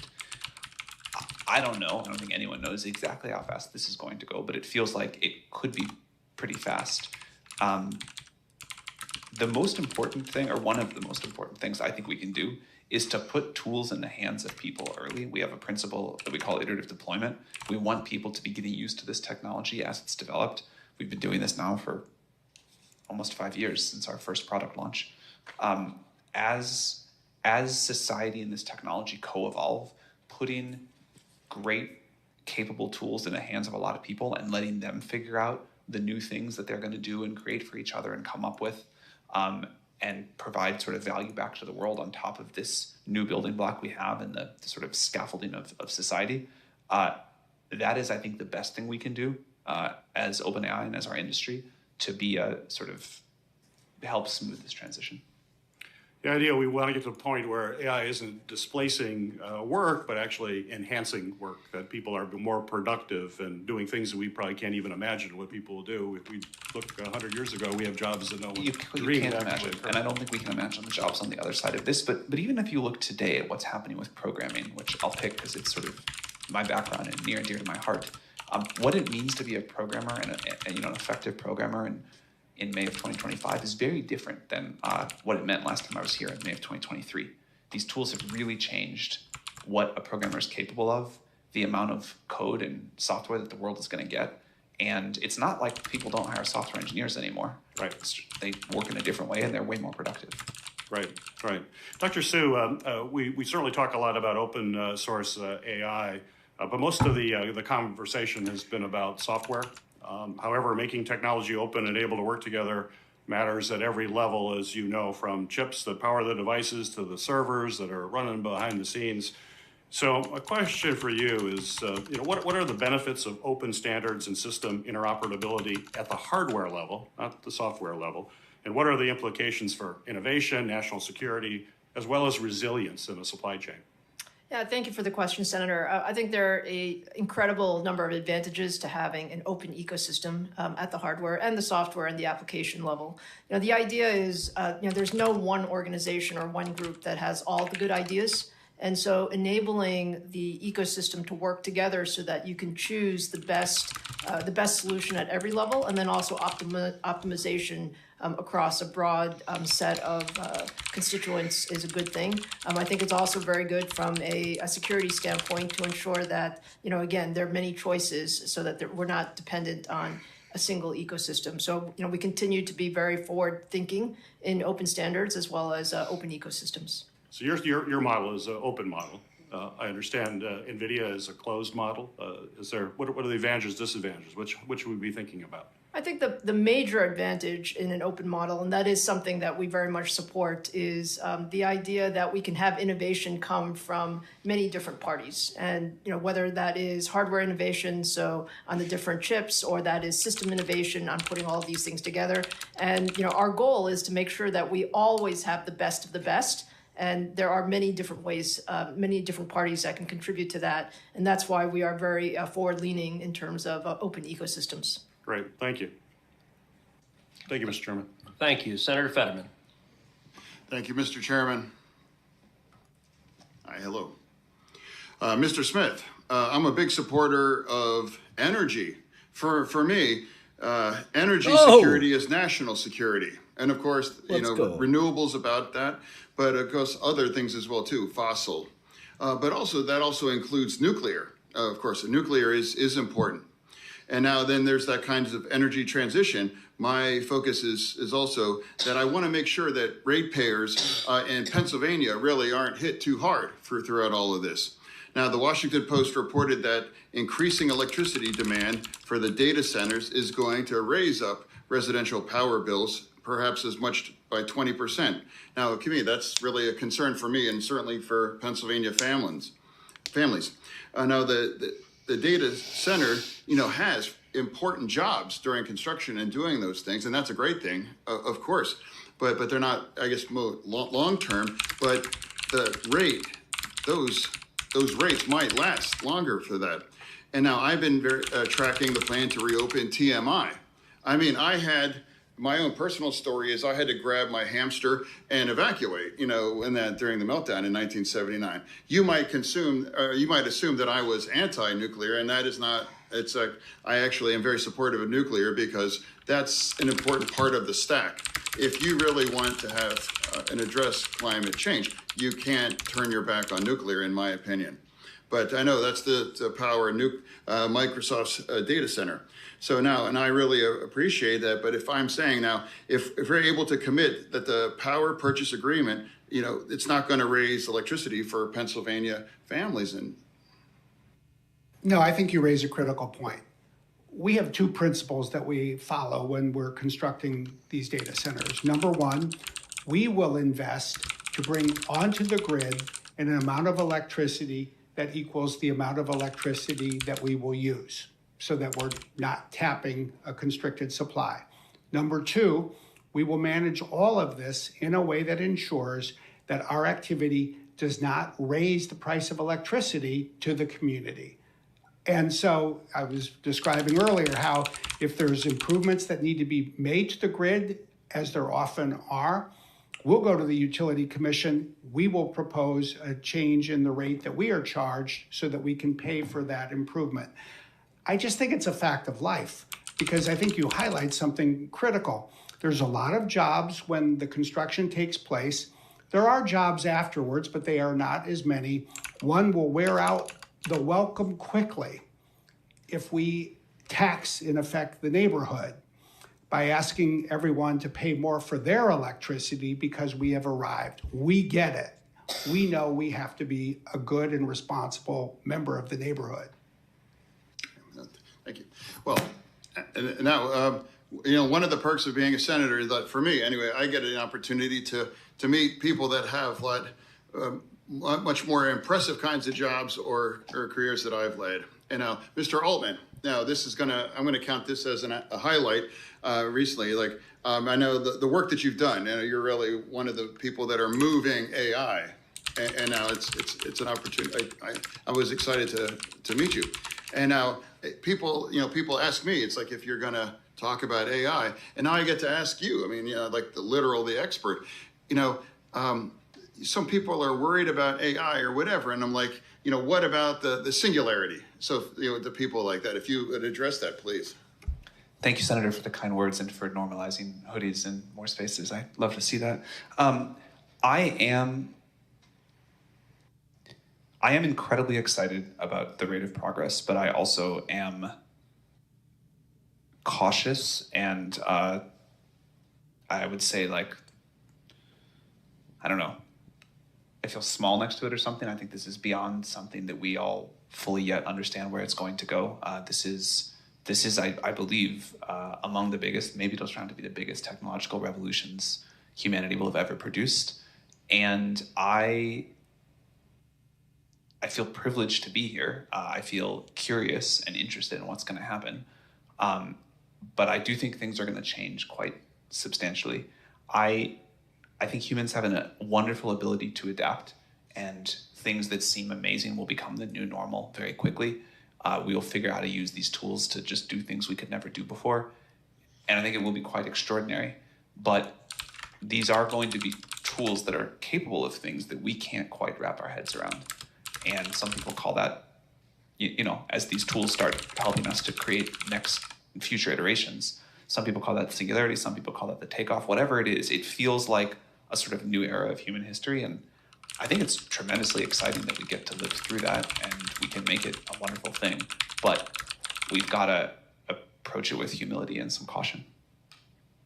No, I just, for me, it's been, I get a chance to ask questions to a lot of Edisons, as well too. Like the kinds of things that you're all collectively involved are going to transform our society, and people will look back 50, 60 years ago and see what's happened. So for me, over to the chairman. Thank you. Thank you, Senator Fetterman. Senator Klobuchar. Thank you. Good thought, Senator Fetterman. Thank you. So you guys have been sitting here so long that the Pope has been chosen. Wow. Well, we don't know who. Congratulations, the Amy. white smoke has come up. Congratulations. What? Oh, stop. You're welcome. Probably wouldn't work. But in any case, it was, I left for some other things, came back because I had one more question that I wanted to ask, and it's related to just the whole deepfake issue, just because Senator Blackburn and Senator Coons and Senator Tillis and I worked on this really hard, and Blackburn and Coons are in the lead of the bill. But we have recently seen deepfake videos of Al Roker promoting a cure for high blood pressure, a deepfake of Brad Pitt asking for money from a hospital bed. Sony Music has worked with platforms to remove more than 75,000 songs. with unauthorized deepfakes, including voices of Harry Styles, Beyonce. I recently met, it's not just famous people, there is a Grammy-nominated artist from Minnesota. Talked to him about what's going on with digital replicas. So there's a real concern, and it kind of gets at what Senator Schatz and I were talking about earlier with the news bill. But I just wanted to make you all aware of this legislation because there were some differences on this, and now we have gotten a coalition, including YouTube, supporting it, as well as the Recording Industry Association, Motion Picture Association, SAG-AFTRA.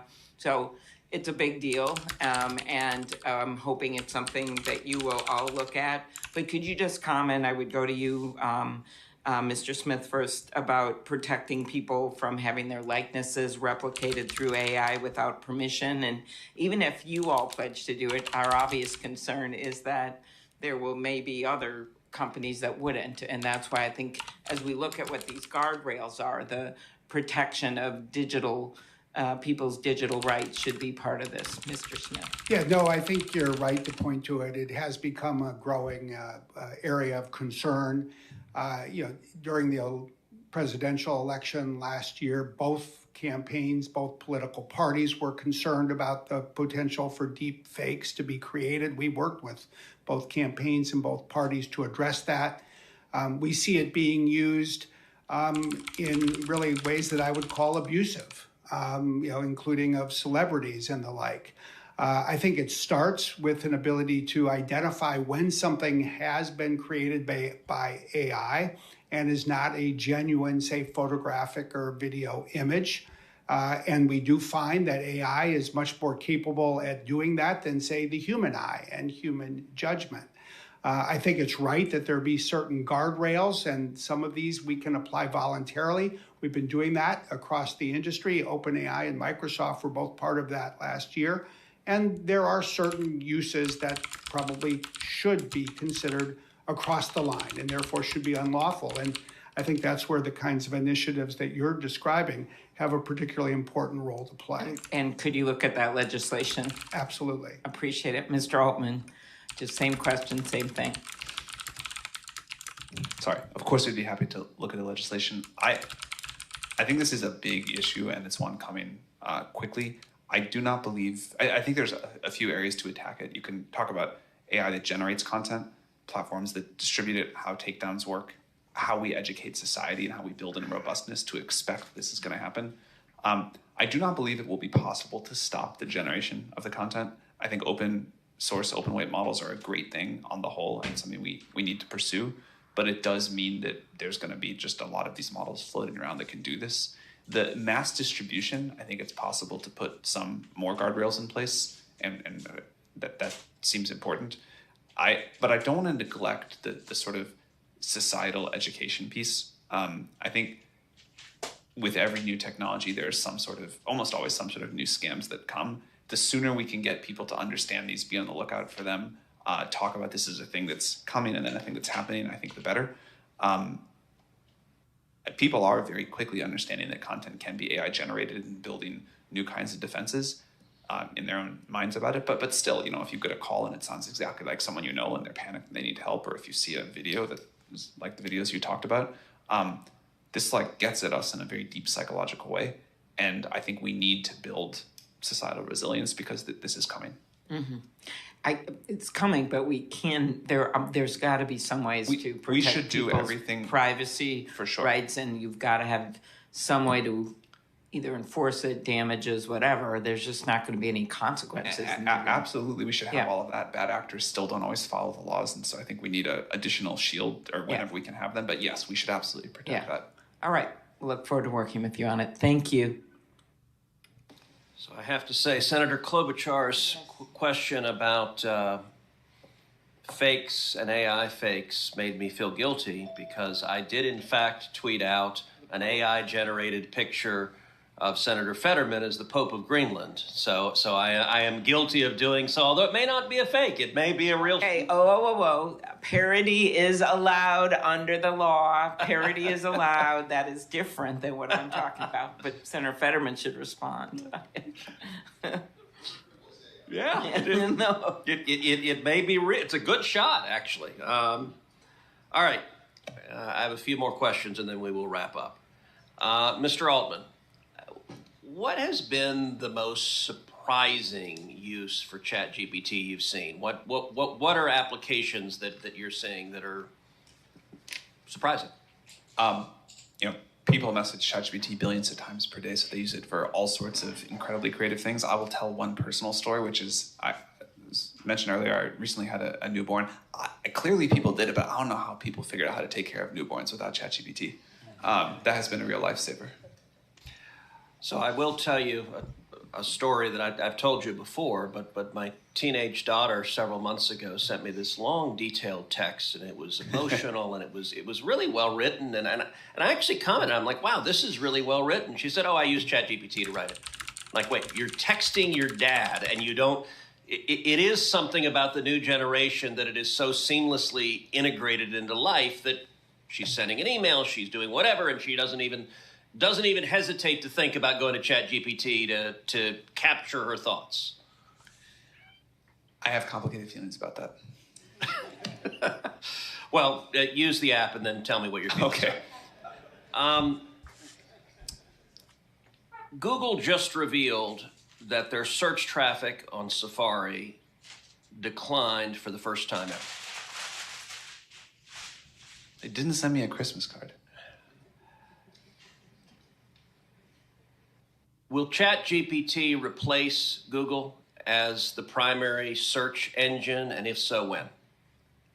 Probably not. I think some use cases that people use search engines for today are definitely better done on a service like ChatGPT, but Google is like a ferocious competitor. They have a very strong AI team, a lot of infrastructure, a very well-protected business.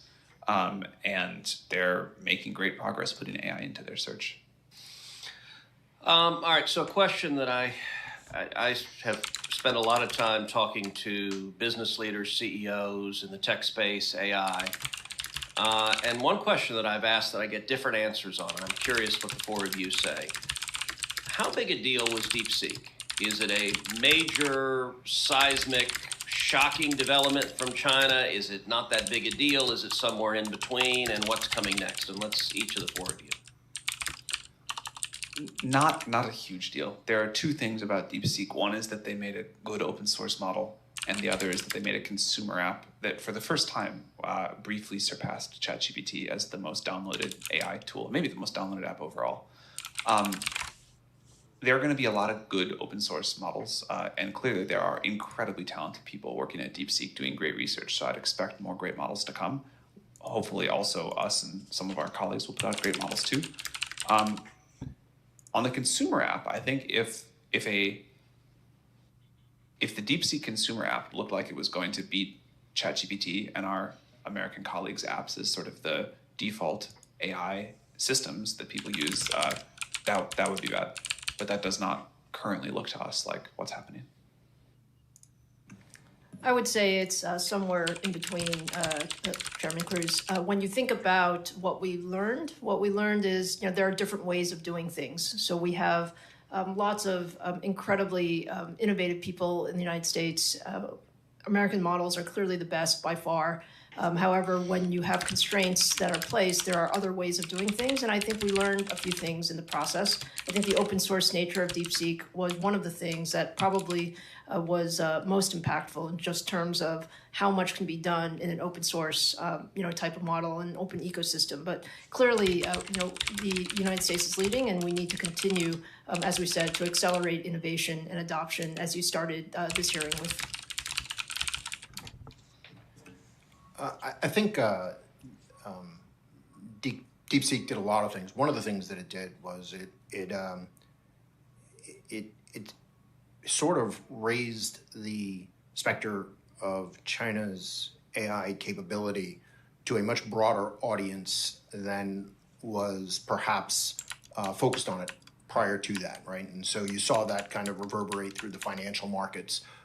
You saw like a broad-based reaction, and suddenly everyone knows what DeepSeek is, and the fact that China is not theoretically in the race for AI dominance, but actually is very much a formidable competitor. And so, it was a starting gun in some ways for the broader population and kind of maybe the broader consciousness of the fact that this is not a fait accompli, and that we're going to have to work as America together to kind of propel our solutions forward. And so I think that was one of the lasting impacts that we will see from that.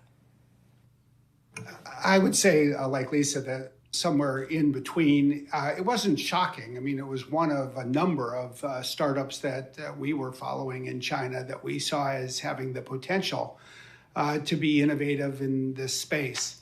I do think there's a really interesting and important point that constraints encourage innovation in other ways.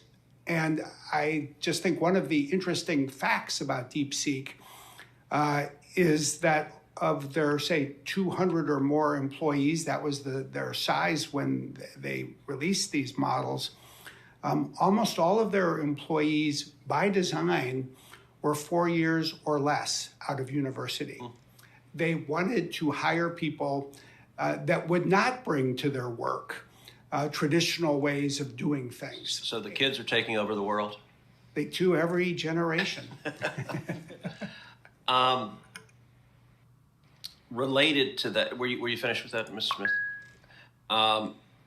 Related to that, we talked at the outset about the AI diffusion rule being rescinded, which I'm glad. I think it was a bad rule. I think it was overly complex. I think it put on a number of our trading partners unfair restrictions. And so I'm glad the president is rescinding it. That doesn't necessarily mean that there should be no restrictions, and there are a variety of views on what the rules should be concerning AI diffusion. NVIDIA has argued that we want American chips everywhere, even in China. Others have argued that we want to restrict at least the most advanced processors. I'm curious, each of the four of you, what do you think the rule should be, if anything, is to replace the AI diffusion rule? And Mr. Altman, we'll start with you. I also was glad to see that rescinded. I agree there will need to be some constraints, but I think if the sort of mental model is winning diffusion instead of stopping diffusion, that directionally seems right. That doesn't mean there's no guardrails. It doesn't mean we say, like, we're going to go build a bigger data center in some other country than the US. Our intention is to build our biggest and best data centers in the US, do training in the US, build the models here, have our core research here. But then we do want to build inference centers with our partners around the world, and we've been working with the US government on that. I think that'll be good. To this point, the influence comes from people adopting US products and services up and down the stack, maybe most obviously if they're using ChatGPT versus DeepSeek, but also if they're using US chips and US data center technology and all of the amazing stuff Microsoft does. That's a win for us, and I think we should embrace that, but make sure that, the most critical stuff, the creation of these models that will be so impactful, that should still happen here. Dr. Sue? I think we would totally agree with the concept that some restrictions are necessary. This is a matter of national security as much as it is about AI diffusion. That being the case, we were happy to see the rescinding as well. And we view this as an opportunity to really simplify, right? At the end of the day, we've talked about the need to drive widespread adoption of our technology and our ecosystem. Simple rules that can be easily applied that really allow our allies to protect our technology while still utilizing the best that the United States has to offer, I think is a good start in terms of where we're going. And again, this is an area where I think the devil's in the details, and it requires a lot of balance. And so from an industry standpoint, it's our job to put on the broader hat and work hand in hand with the administration and Congress to make our best recommendations so that it is a policy that has some stability as we go forward as well. Mm-hmm. Mr. Trader. So I'll echo what Sam and Lisa said, but national security is paramount. And then once you've address the limitations around national security, the opportunity to work with regulators to put together a regulatory framework beyond that makes a lot of sense. And the diffusion rule didn't allow us that opportunity to participate fully enough to feel like we were going to come away with what would be an optimal outcome at this point. Mr. Smith?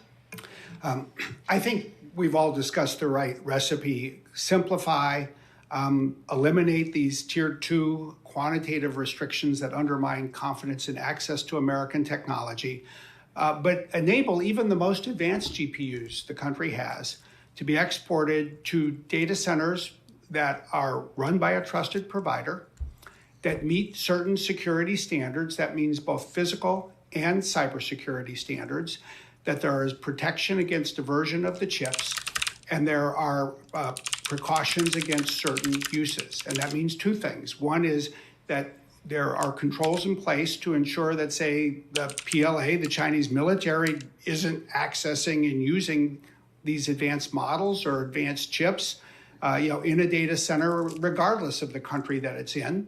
And there are certain harmful uses that one should want to prohibit and preclude, like using a model to create the next pandemic, a biological weapon, a nuclear weapon. And I think that there is an approach that is coming together that can be retained and can move forward and that strikes the right balance. Okay, final question for each of you. Would you support a 10-year learning period on states issuing comprehensive AI regulation or some form of federal preemption to create an even playing field for AI developers and deployers? I'm not sure what a 10-year learning period means, but I think having one federal approach focused on light touch and an even playing field sounds great to me. Aligned federal approach with really thoughtful regulation would be very, very much appreciated. I agree with both my colleagues. Yeah, I think that builds obviously on the op-ed that you and Senator Graham published last year. And I think giving the country time, your analogy, your example was this work for the internet. There's a lot of details that need to be hammered out. But giving the federal government the ability to lead, especially in the areas around product safety and pre-release reviews and the like, would help this industry grow. Well, I want to thank each of the witnesses. This was a very interesting hearing. It was informative. These issues matter. You saw a great deal of interest on both sides of the aisle in this topic. And so I appreciate each of you are very busy and doing a lot of things, and I appreciate your being here today. Senators will have until the close of business on Thursday, May 15th to submit questions for the record, and the witnesses will have until the end of the day on Thursday, May 29th to respond to those questions. And with that, that concludes today's hearing. The committee stands adjourned. All right. Lovely.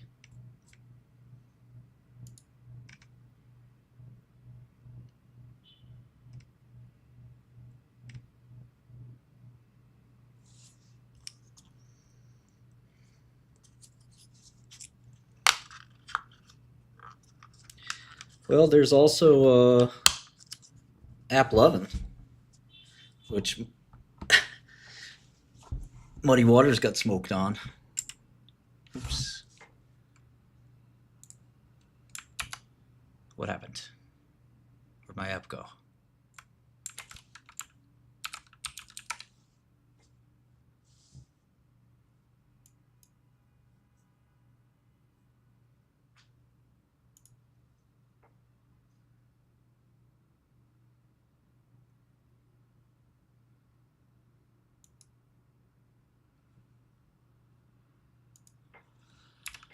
Yeah.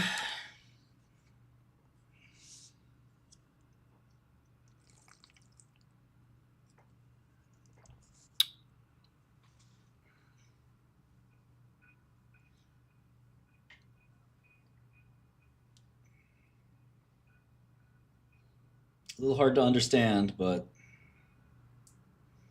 what can you do? Crazy.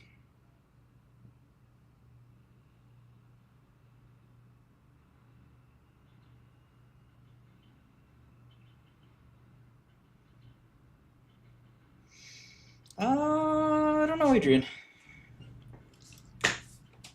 Market's just a pile of absurdities right now. The fact that HIMS is down on such a broadly up day is probably not bullish.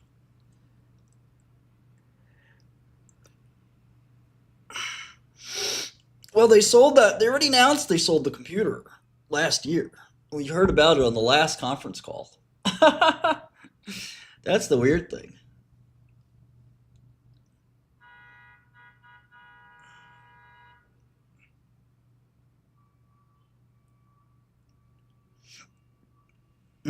So efficient.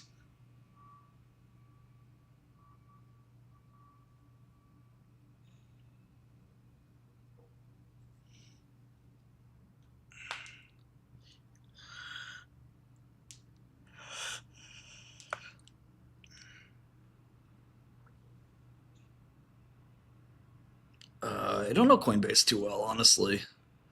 I mean, Bitcoin's success is going to help them quite a bit. I don't know if it's a dying business. Normies still need it.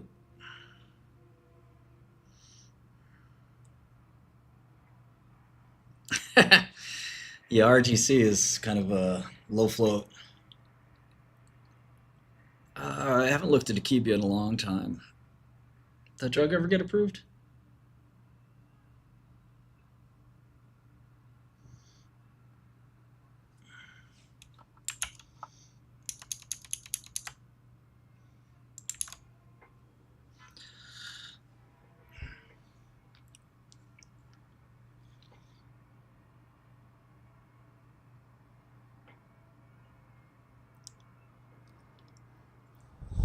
S&P's been at 20x forward PE before.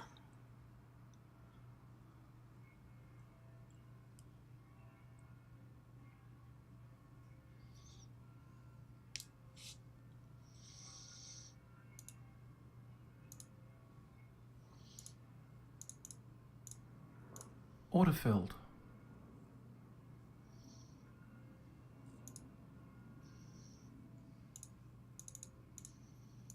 Order filled.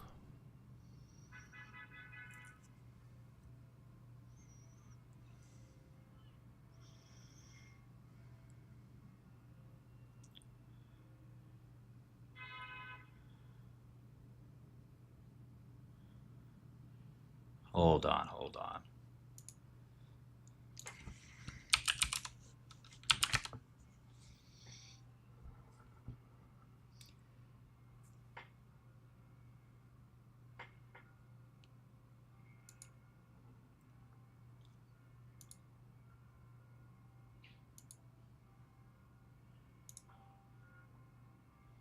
The S&P was 33 times earnings in 2021.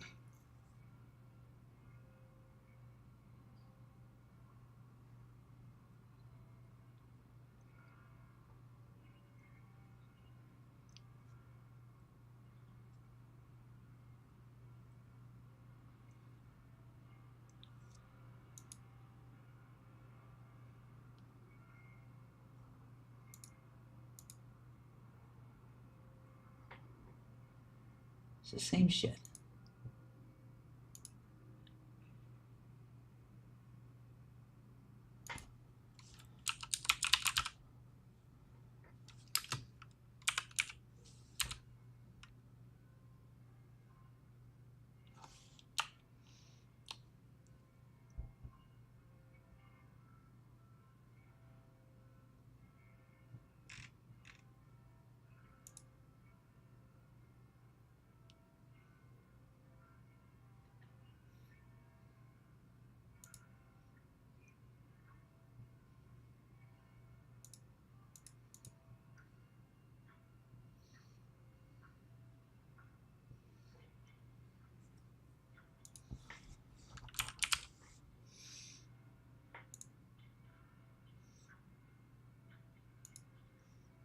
So PE for next year, right?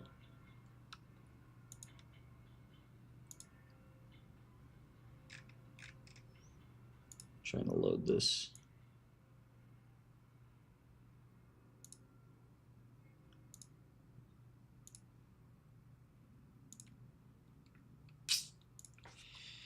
There's no data. Hold on. Here we go.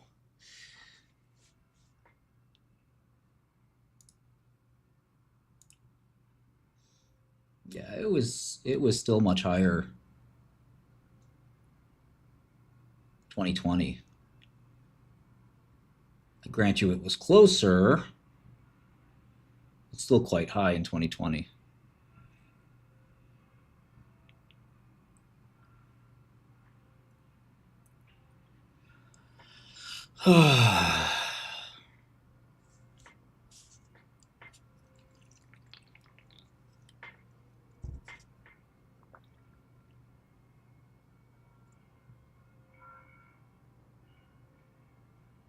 Godel is got a free tier and a paid tier.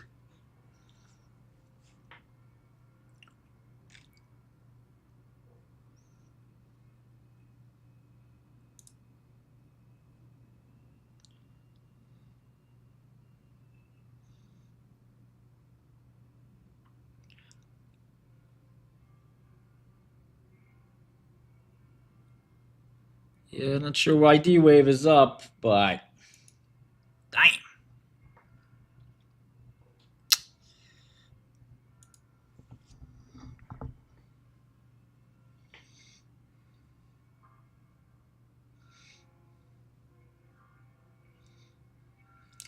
No, John.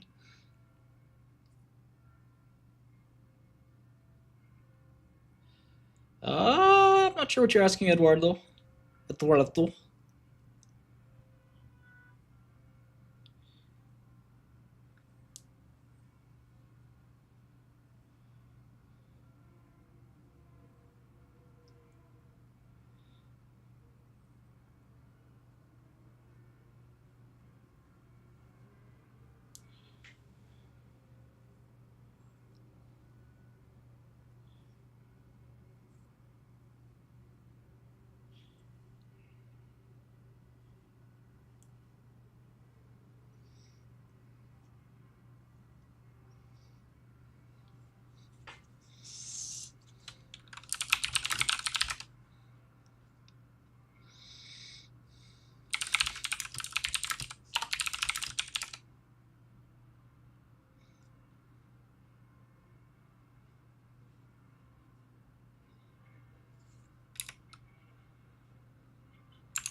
Thanks, Jay.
We have deals with almost every news company, news API company.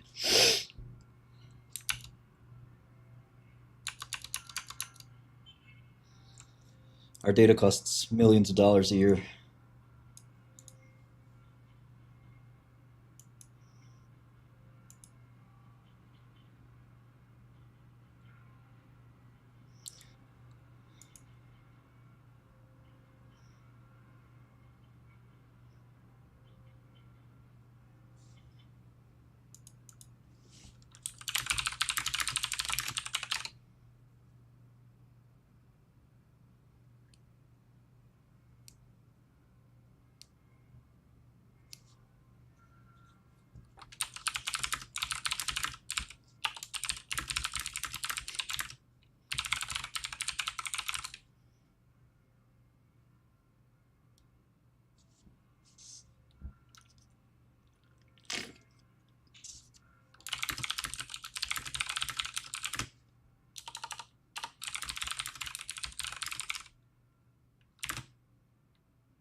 Ian, I think we sold off, I want to say 20% of the company so far.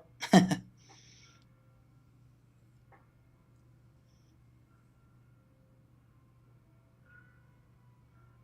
sounds about right, user 901.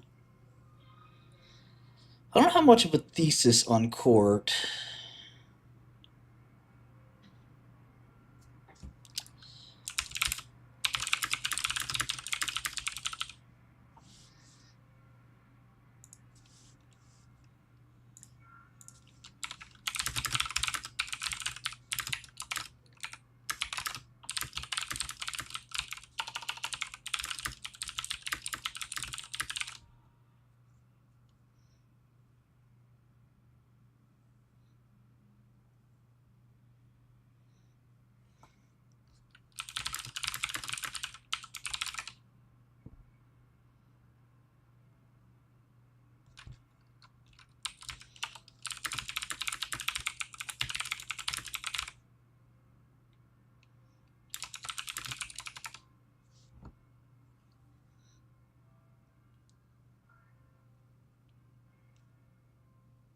Beverly, what's up?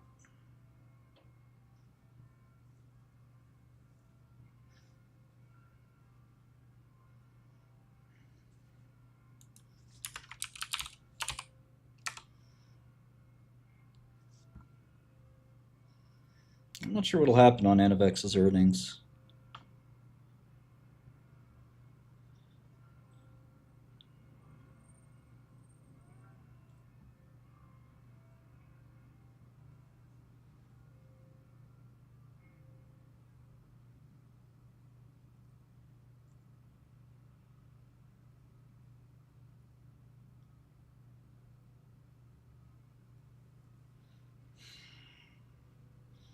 We're releasing GTA 6 for the D-Wave quantum computer.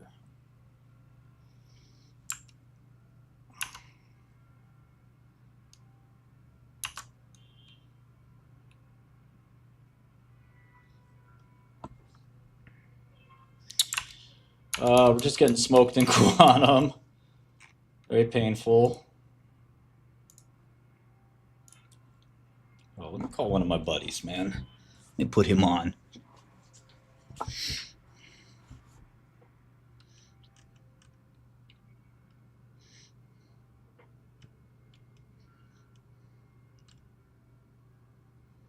I'm about to put him on.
Yeah, let's do it, Mike.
You guys are funny.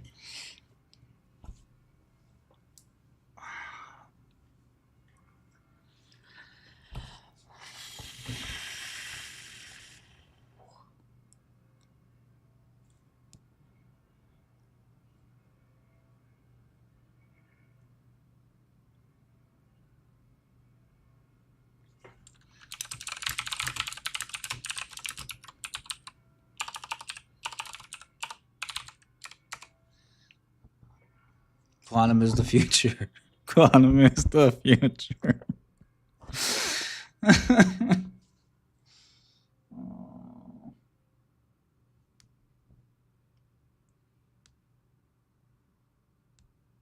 Oh yeah. Oh yeah, Ian.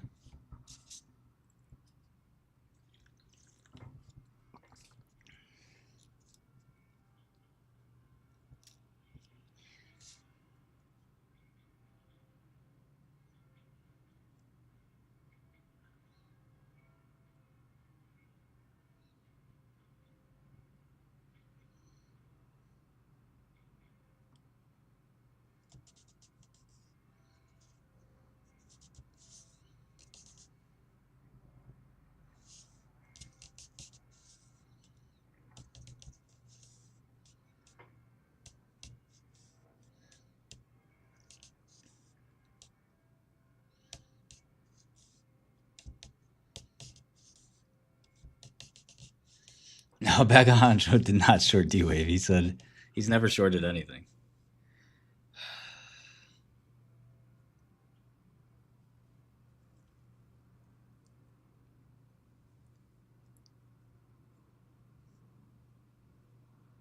CLPT? What's that? Sounds like a space-aged company. It must have like a 10 billion market cap.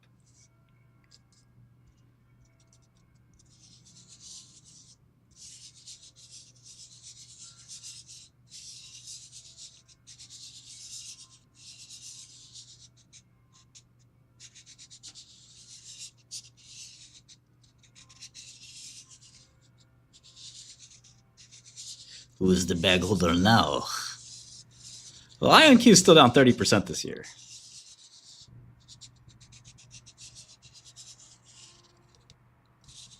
So, I'm not sure. Not sure I'd be too excited about IonQ.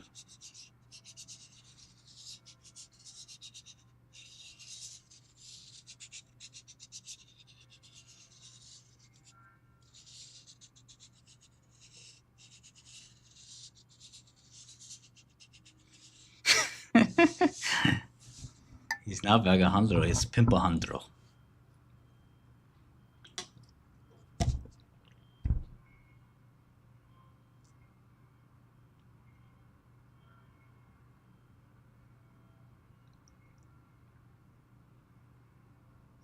Yeah, similar pizza.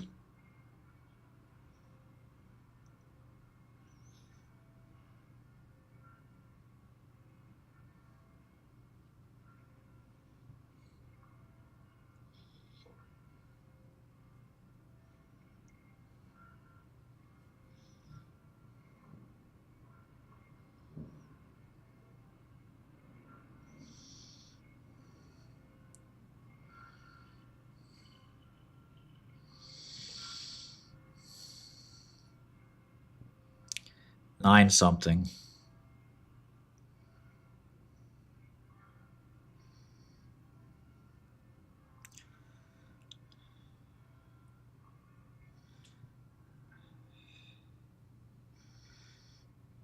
You guys want to hear me make some cold calls?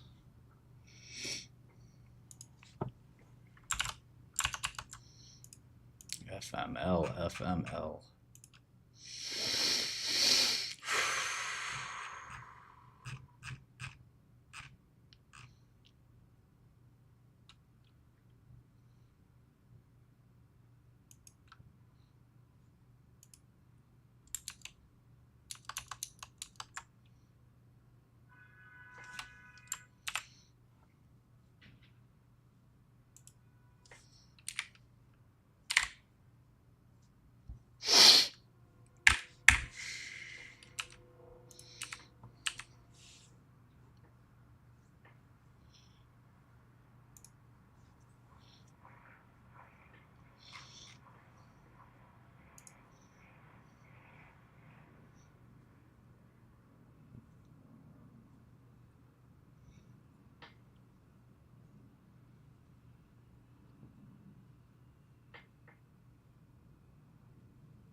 Oh, Zerati.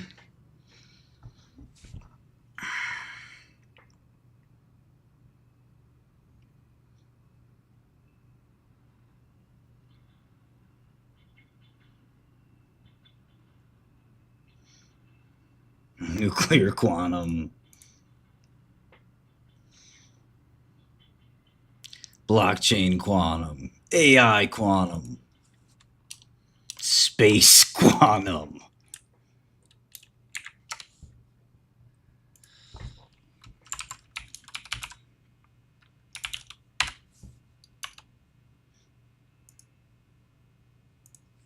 I'm looking at my call list and there's literally an Alejandro on it. God damn it. I can't avoid this guy.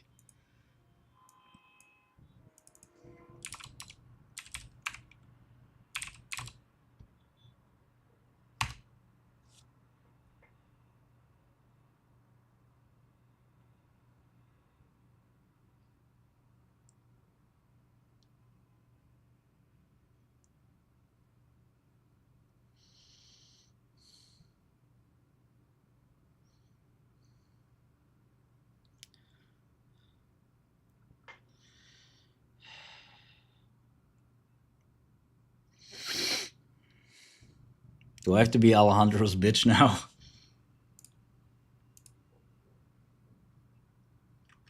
Is he my boss?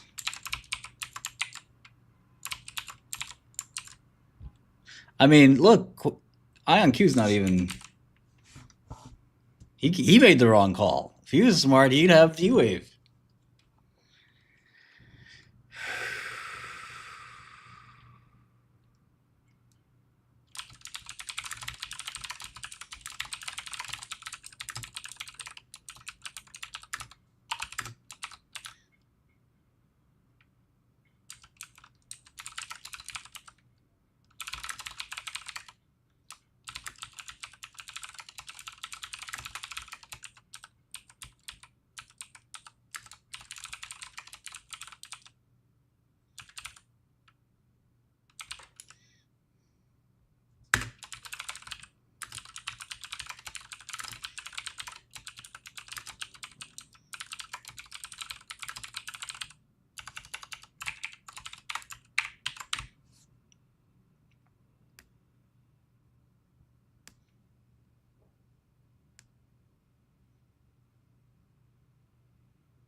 I'm still not below 20%, but regardless, Teapot, everything you're saying is right.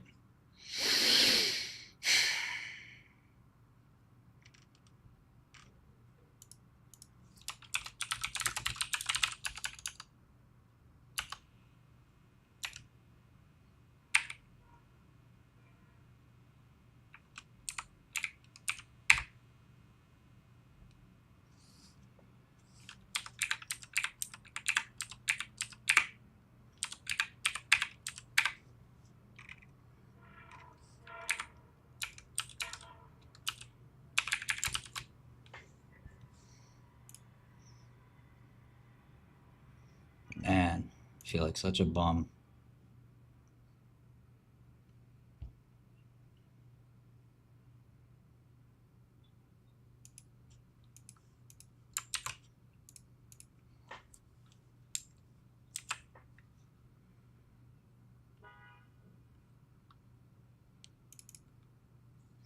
Him's got a lot of momentum. We haven't had red day. I mean, the markets have been 98% up days.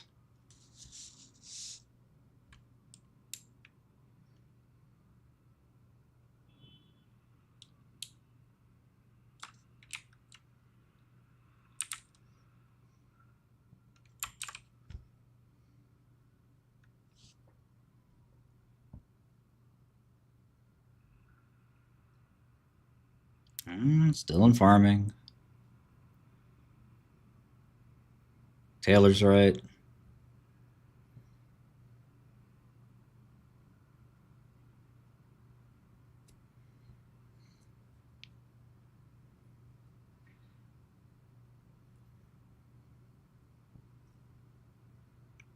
Jesus, Richard.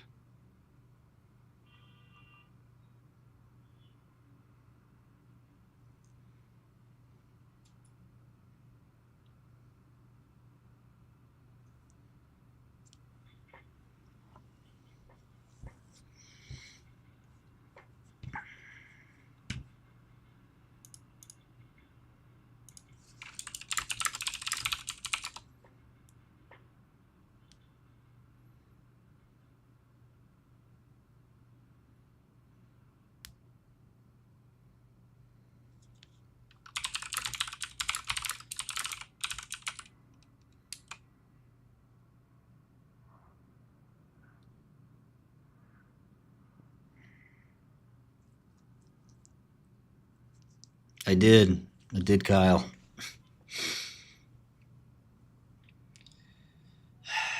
What the fuck?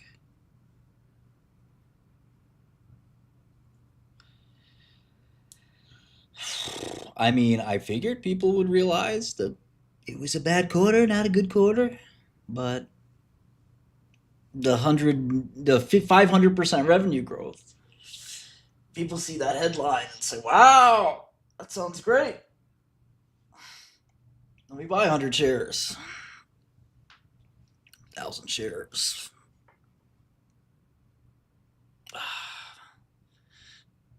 And the amount of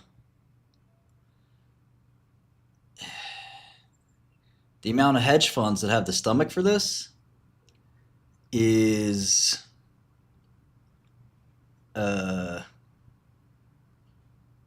very, very, very limited these days.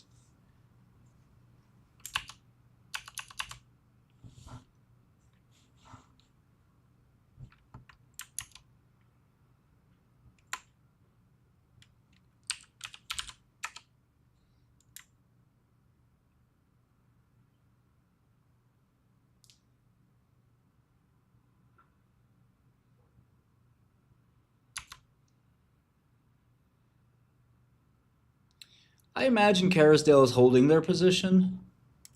But yeah, what the fuck? I haven't been this violated since, oh man, that time 3 years ago. What was it, 4 years ago? Oh man.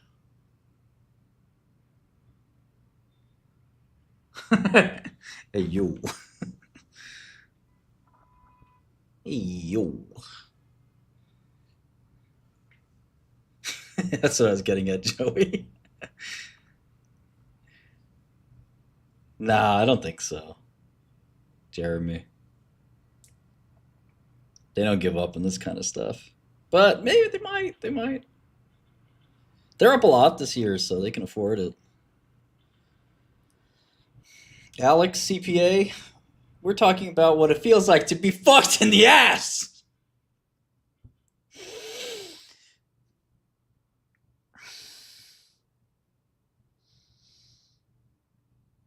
Yeah, I talk to them sometimes.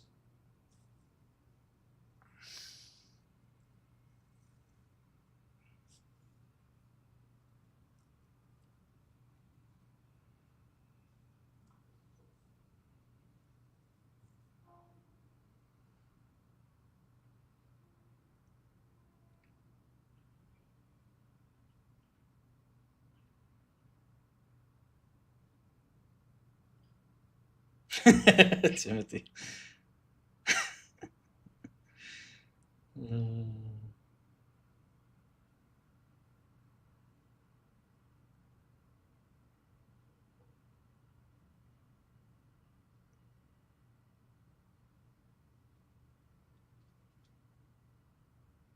Oh, this isn't that bad. I've had worse, Joey. I've had worse. I mean, hedge funds this year have had way worse.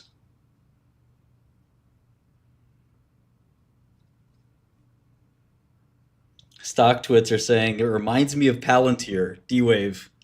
They're literally trying to figure out how they're going to do $1 million of revenue next quarter.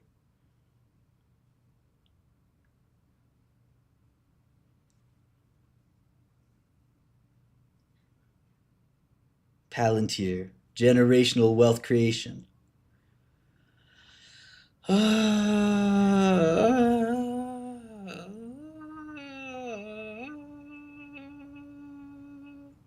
Yeah, we knew about the one big client for D-Wave 5 months ago.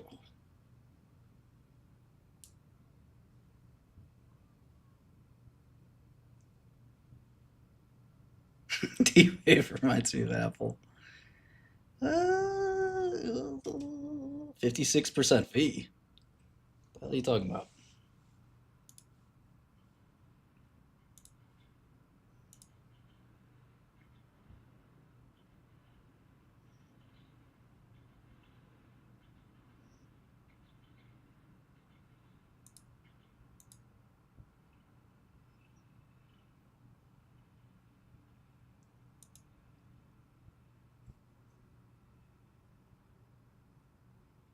It was all the revenue for this quarter. It was 15 million.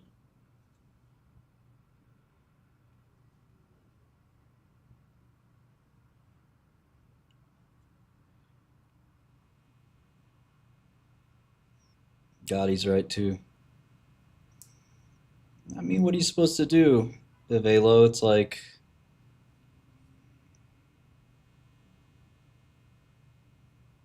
you got to be patient. It's such a shitty company and such a shitty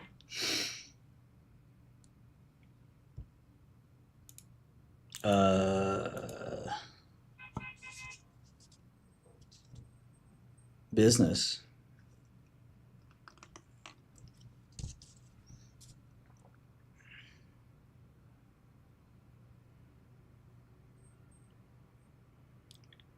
I don't know how they're going to. What's 60 million? They don't have 60 million in revenue. Before this computer, revenue was a couple million a quarter, 2 million a quarter.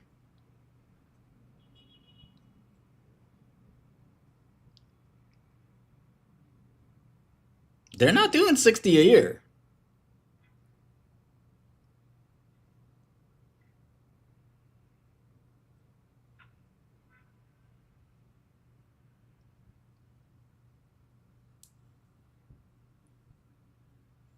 No. They're supposed to do 2 million next quarter.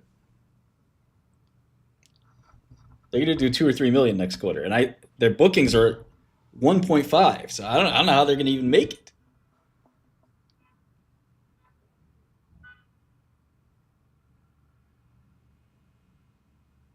Well, the worst part is the revenue wasn't even growing the last 3 years. And if you take out the one machine they sold, the revenue was growing for 4 years. No guidance. I'll wait.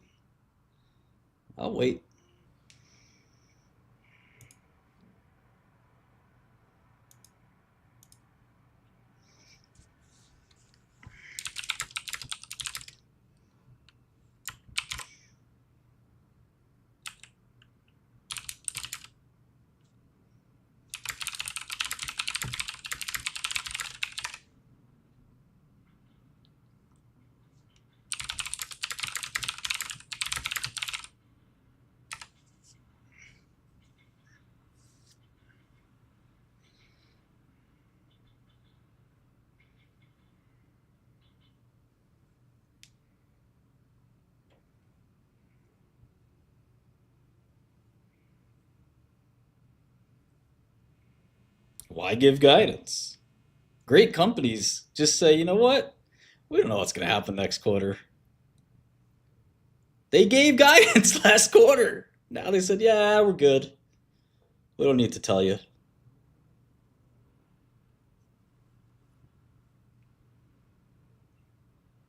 You don't need to know.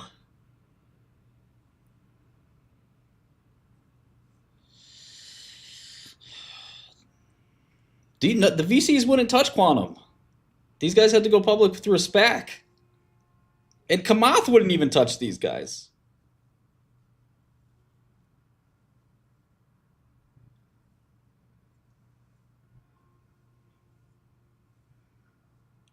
Yeah, the Knicks are killing it.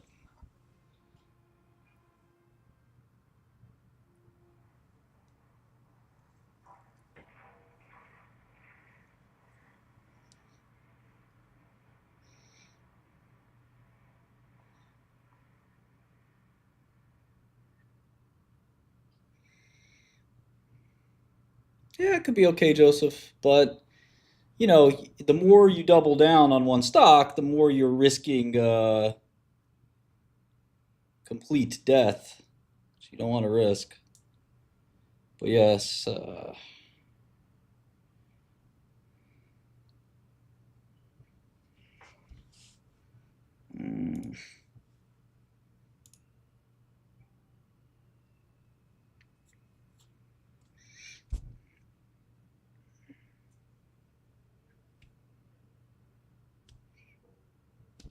if the analysts gave a shit, they would say, hey, is there any reason you're not giving guidance?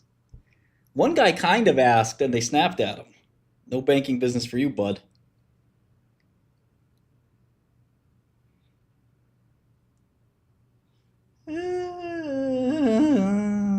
Mommy. Have you guys ever seen a grown man cry?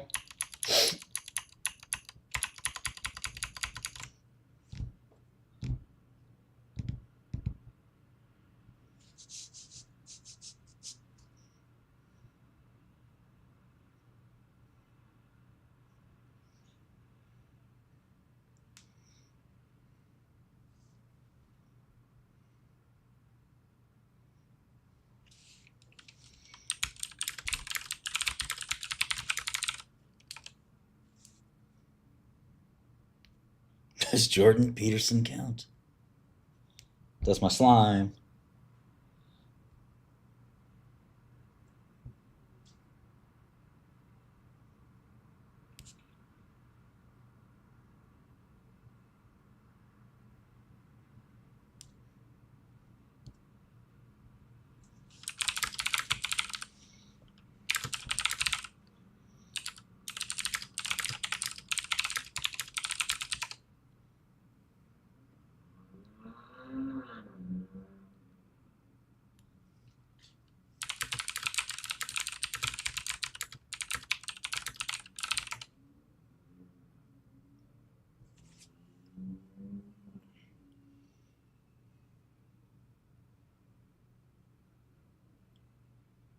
Will a CFA be worth it?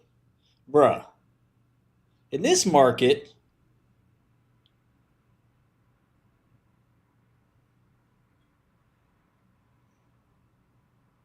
it's a liability.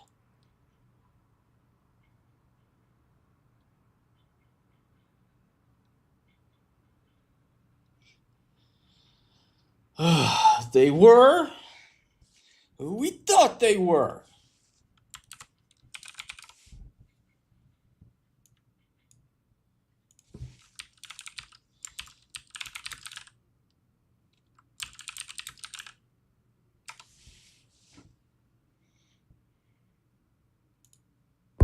We sitting in here, I supposed to be a franchise player, and we in here talking about practice. We sitting in here, I supposed to be a franchise player, and we in here talking about practice. We sitting in here, I supposed to be a franchise player, and we in here talking about practice. We sitting in here, I supposed to be a franchise player, and we in here talking about practice. How the hell can I make my teammates better by practice? Not a game, not a game, not a game. We talking about practice. Not a game, not a game, not a game. We talking about practice. Not a game, not a game, not a game. We talking about practice. How the hell can I make my teammates better by practice? Jessica knows. Jessica knows. Let's go, Jessica. I wonder if Jessica's an alt account of my wifey. My wifey's getting her hair done right now, so I don't think so, but...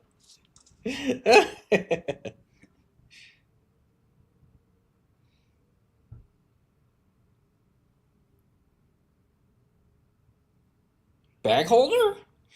Bag holder?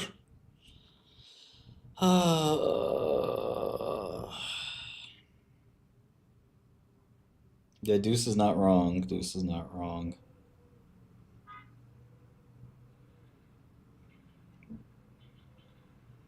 How do I make my fun better with quantum? What time is it, Francisco? It's bag o'clock. Baguary. 20 bag.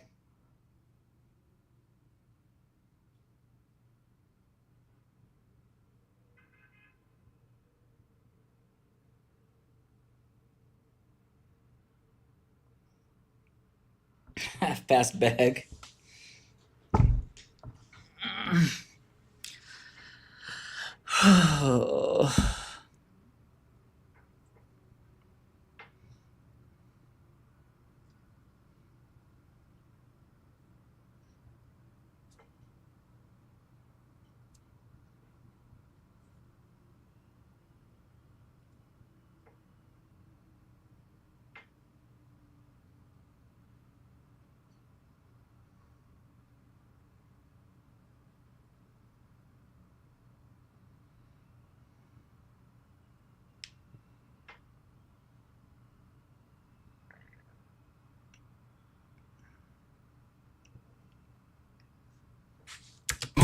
in that sock. Disgraceful performance. What's that? Playoffs. Anybody tell you that I miss practice? I might have to miss one practice this year. Not the game that I go out there and die for and play every game like it's my last. I don't care. What's that?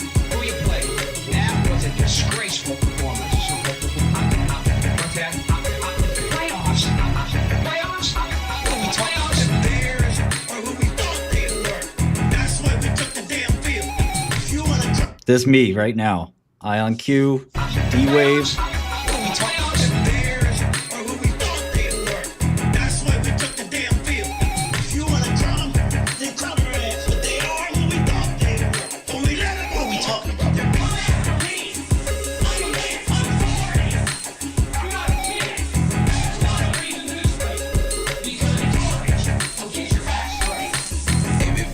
Coach say I miss practice. Y'all hear it, then that's it. But it's easy to talk about. It's easy to sum it up. We talking about practice. He's sitting here. I supposed to be franchise player. We in here talking about practice. He's sitting here. I supposed to be franchise player. We in here talking about practice. He's sitting here. I supposed to be Allen Iverson's my hero.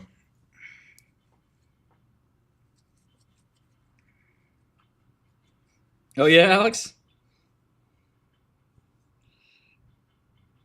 Allen Iverson's a real hood dude. Yeah, he's a great player when he was lazy.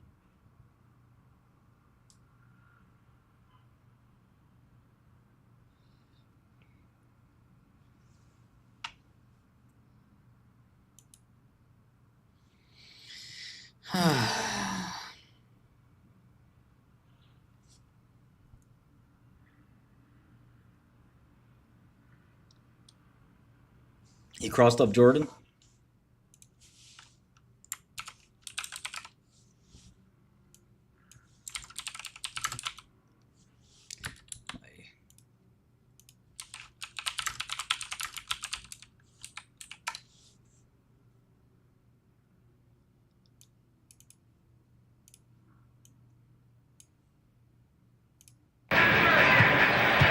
Iverson has Jordan.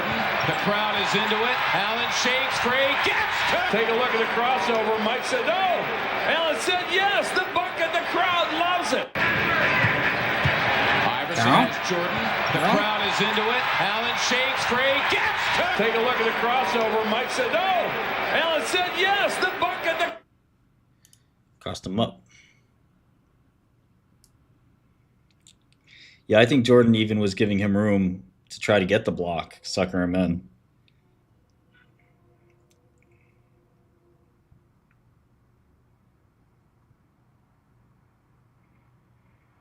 The double lean.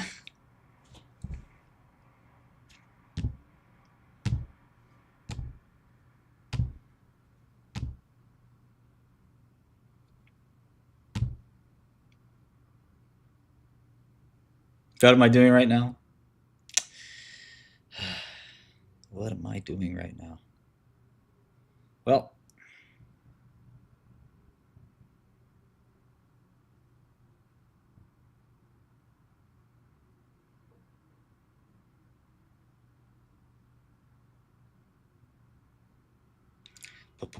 playoffs? Playoffs? Playoffs? No. Julian Robertson and George Soros called it quits in 2000 for the same fucking reason. Okay? For the same reason. The market was too irrational. They said, we can't trade this market. Doesn't make any sense. Company reports bad news, goes up fucking 53%. What?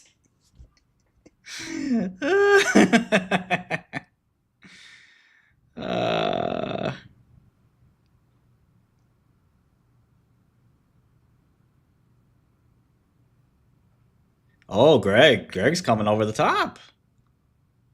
Greg, you got this, Greg.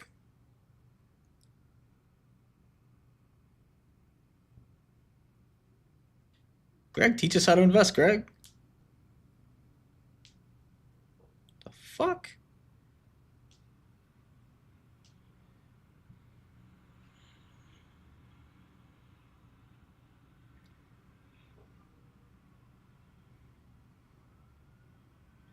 Top performer at Citadel is barely break even this year. Citadel's flat for the year.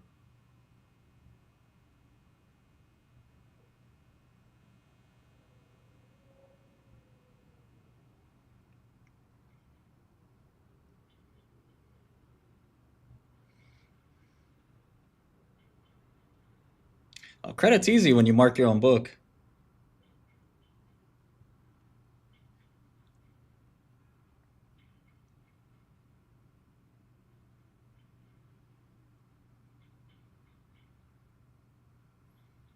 I'm just teasing.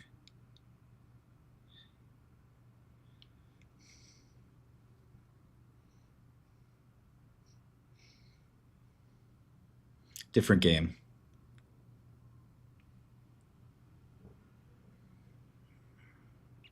Yeah, it's they're like flattish, Phil. I think they'll be up about 2% right now. 0.72 is up like 3 or 4.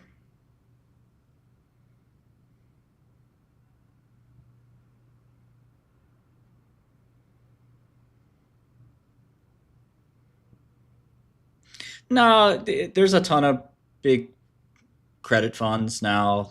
Apollo, KKR.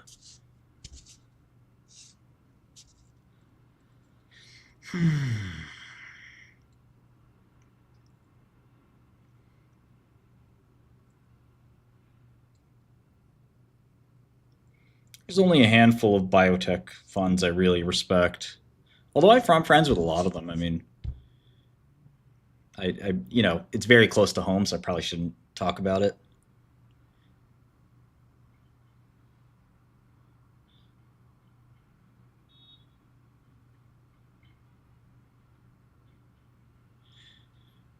Well, Greg, that's good for you. It reminds me of the old saying from an Eminem song. Will Smith doesn't have to curse to sell records. Well, I do.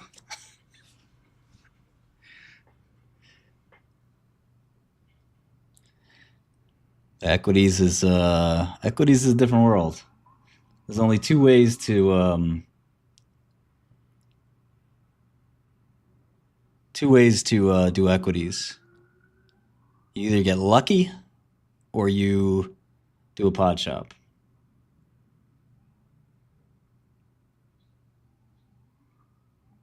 Mustafa, do you want to call in and explain why I'm wrong about quantum? You have two choices. You call in or you get banned. Well, most hedge funds, when we say hedge funds, we're really talking about long short funds when we're talking about equities funds. So AQR is a quant fund, for what it's worth. Stand on business. You could do phone call, you could do Teams, you could do Discord, you could do Zoom, but the one thing you cannot do is be a pussy.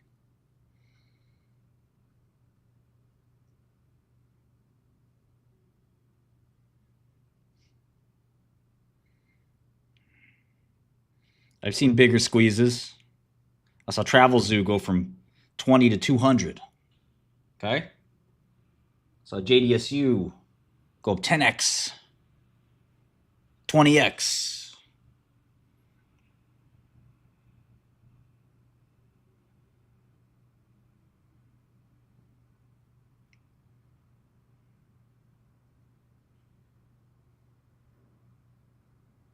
GameStop was one of a kind. I'm not sure there'll ever be one like that again. I was in jail for that, but even I was trying to short from jail.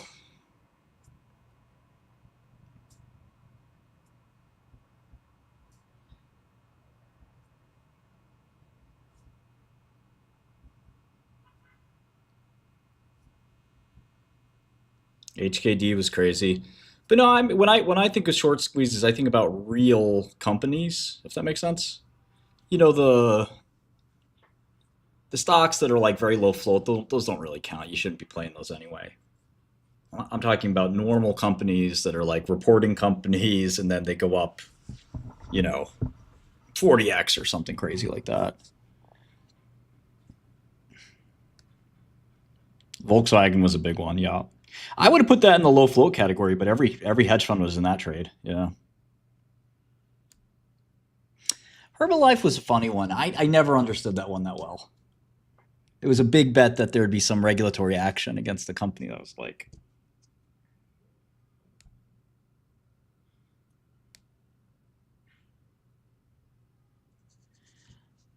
some quantitative funds. There are trend followers. Certainly, a bunch of them are trend followers. So sure, you know, they're probably long, but they get a little bit offset on some of that action with other strategies. But yeah, I would say the quant funds are net long, and the quant funds are basically the biggest, you know, I guess active managers right now. Remember, they're all levered 10x too. It's like quant retail hot potato, and then one hedge fund idiot like me trying to cross the street when the cars are going.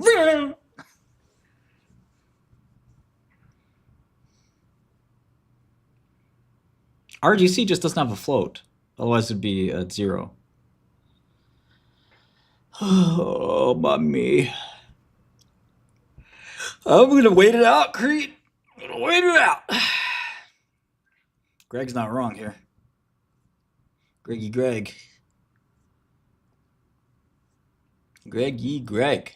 How do we get into your firm, Greg? You got to send me an email or LinkedIn. I have a bunch of credit stuff coming out soon. Somebody told me they wanted a, and I think Bloomberg might do this.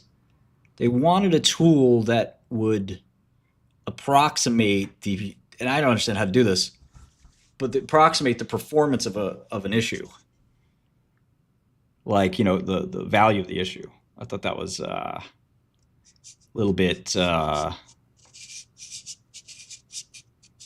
extrapolate somehow what the pricing of an issue or a private issue would be. So not a traded issue, but like a private loan.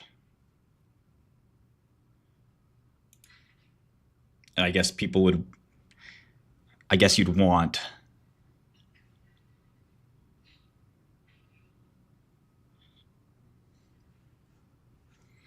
I guess the reason you'd want it is if you were Apollo and you wanted to buy a bank's debt or another fund's debt, and you'd say, okay, that's trading for 85 cents, so I want to reach out to him or something. Yeah.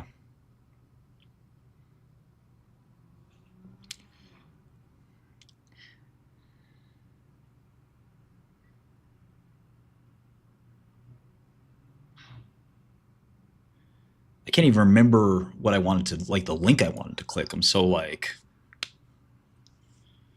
beat up. Snap back to reality. Yeah, we get a 3% 3% relief, and we're like, oh, thank God. And then, you know, all it is it gets a little bit tighter. Oh! Ow! Oh. Oh. You think it's, you know, you're going to get a chance to get out.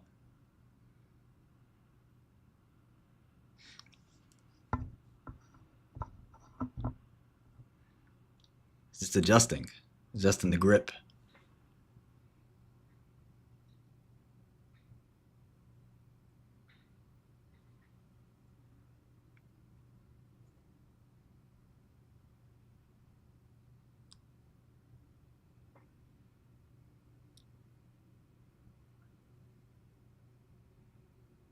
What you really want in these situations is the volume to be at literally the top. Yeah, Jackie's right. if you get all the baggies at the top, that really destroys them because they're like, oh, it's back to 10. Because remember, this thing was at 10.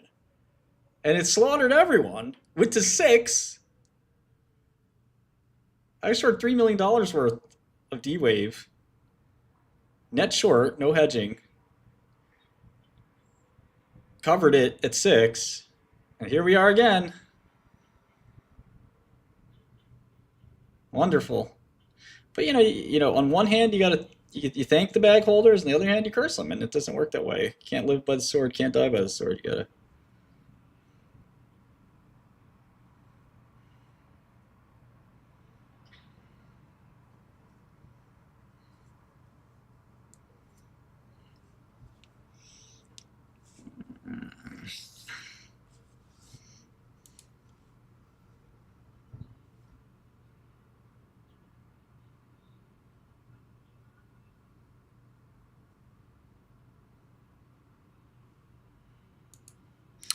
To plan a hostile takeover, certainly not an overnight thing.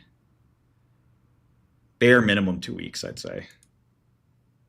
Yeah, I didn't get much sleep.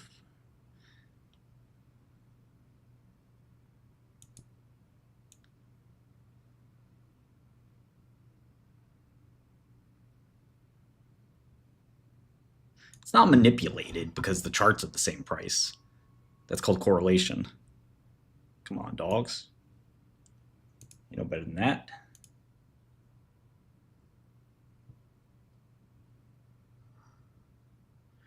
I think like $70. And I think Roche will make the move, honestly.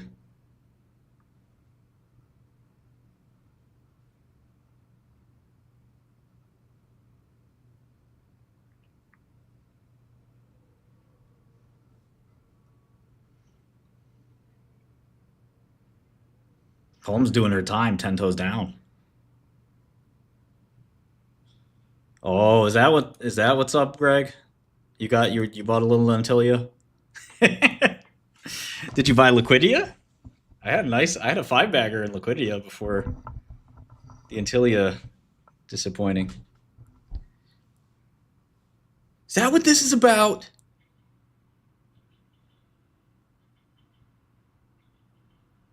Bro, James, I'm getting smoked. 5%, Dan, 10%.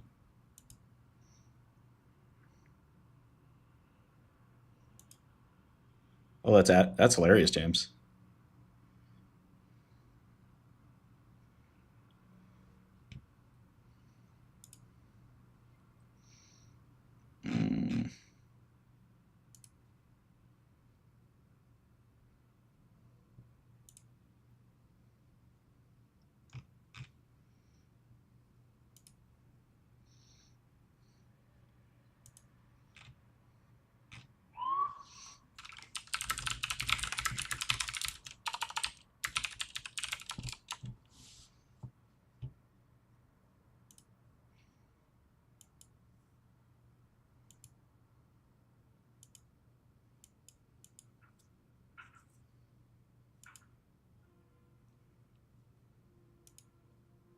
This is nothing.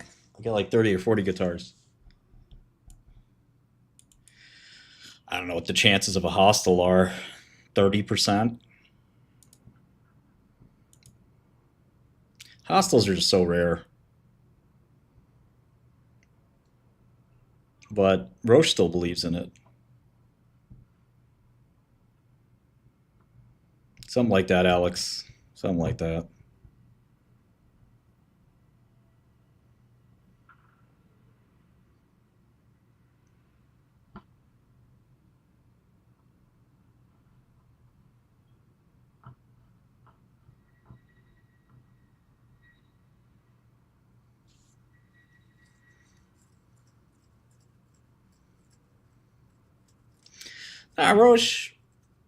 Roche went hostile after Illumina way back when, and I think they did another hostile. They also, I think they dropped a hostile on Genentech. That's how they got Genentech. Thank you, Greg. Thank you, Greg.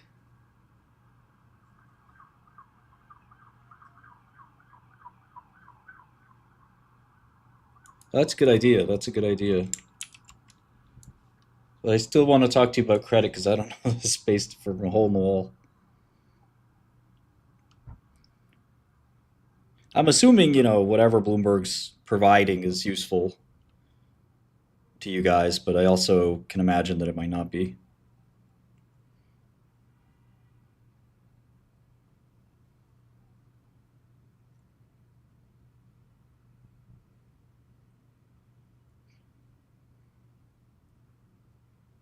You worked at Bloomberg? Credit desk at Bloomberg? Or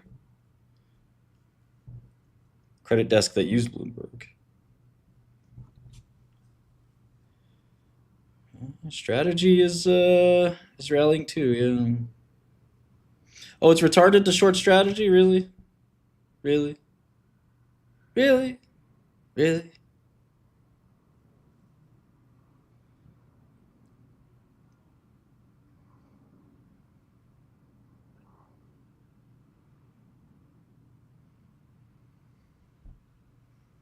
I guess the quantum is the future guy doesn't want to talk about quantum computing. I was wondering if you're using Aladdin. Yeah.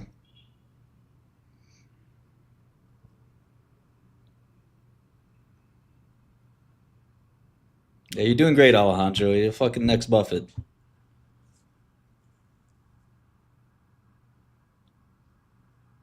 Don't be scared, Zarate. You gotta address that. Yeesh.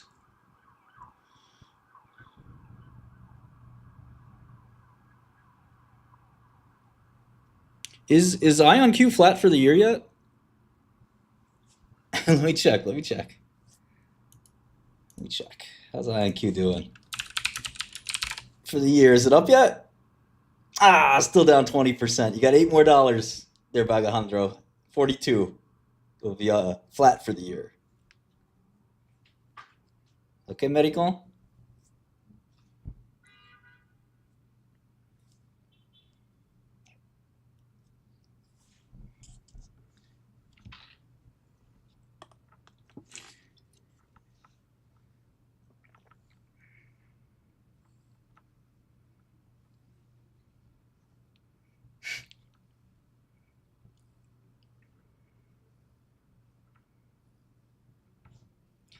I went long Palantir if you may recall, because I was short HIMS. I figured if HIMS can rally 20% on a so-so quarter, why couldn't Palantir? Trades sort of worked. Sort of.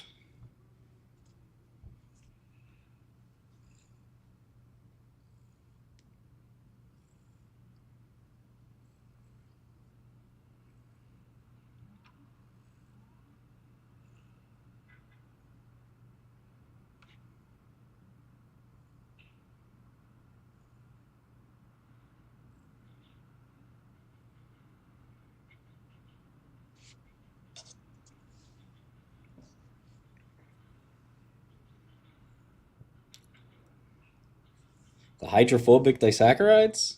What? Okay. I'm kind of neutral on Novo. I liked it. I bought some. I sold it for a little profit, and I don't think you should touch it. Zempic is slowing rapidly.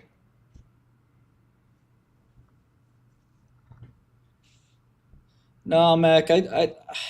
You're looking at a very irrational market environment. D-Wave been talking about selling this computer to these guys for 4 months.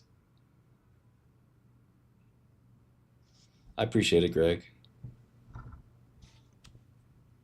I'd love to drop you a line somehow, but the only thing I could do really is give you my email.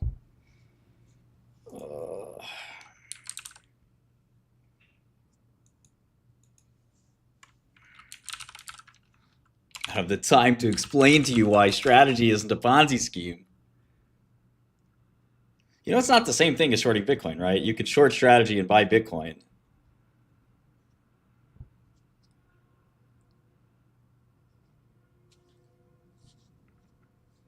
The face ripper. They'll happen. It'll happen here and there. The faces will be ripped.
Well, the options prices are really wild.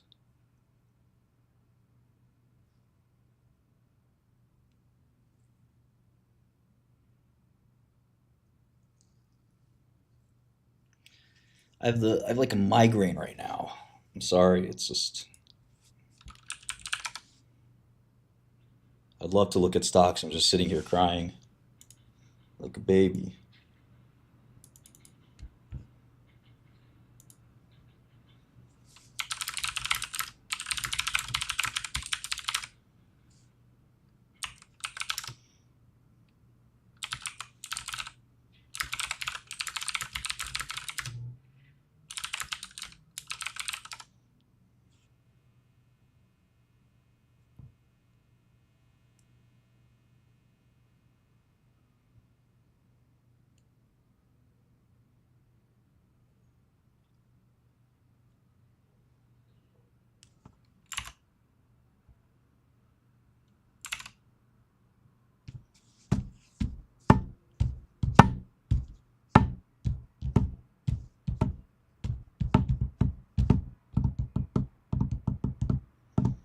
Yeah, I think IonQ is a good short. D-Wave, Rigetti. Rigetti's like arguably the best because Rigetti's not even pretending.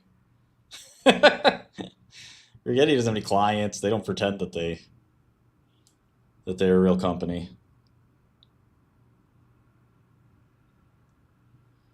Ugh.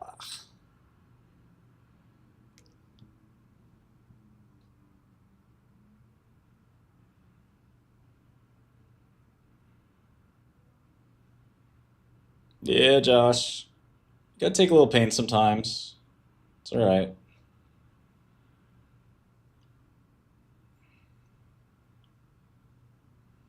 It's a lot of fucking pain. Between that Sarepta and then this. Jesus Christ, who would have thought? Everybody knew they had the computer, right? Everybody knew.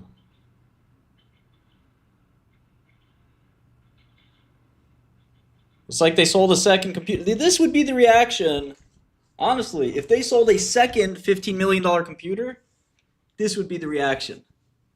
This would make more sense. It would almost make sense. They just reported.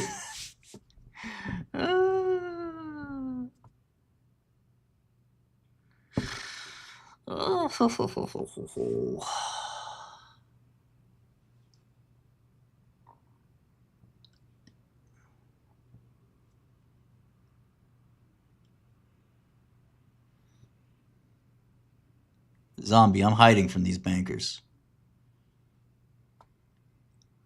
They're calling. I'm answering the phone in Spanish. ¿Sí? Disculpe.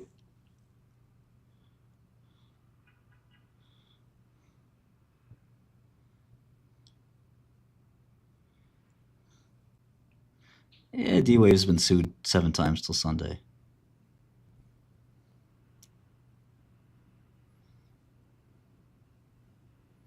Ya. ¿Por qué? D-Wave? No.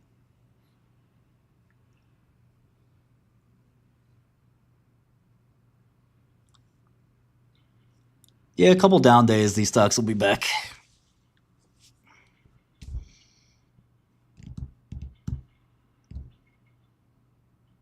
Oh, sí, D-Wave.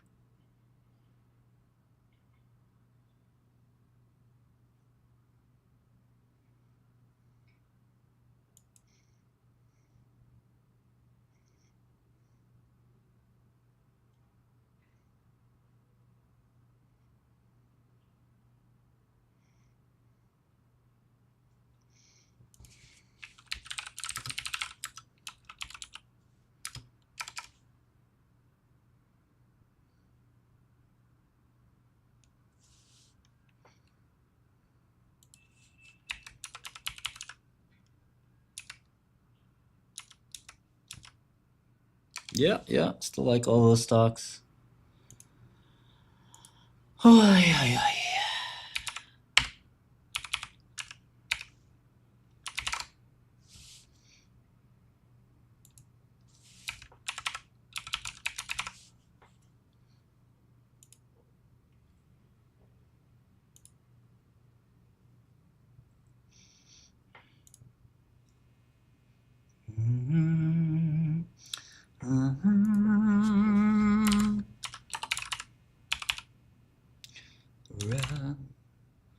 Who's not for dinner?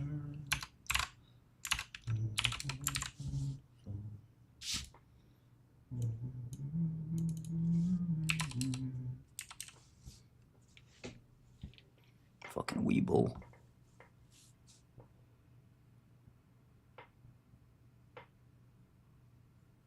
I did not look at Toyota.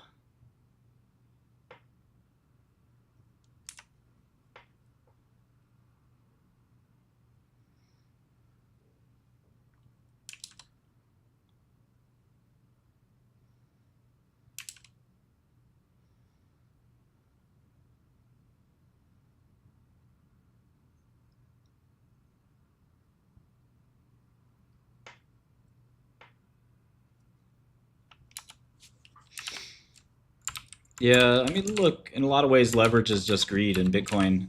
I mean, my strategy is just leverage. I mean, why not just have dollar for dollar coverage of Bitcoin?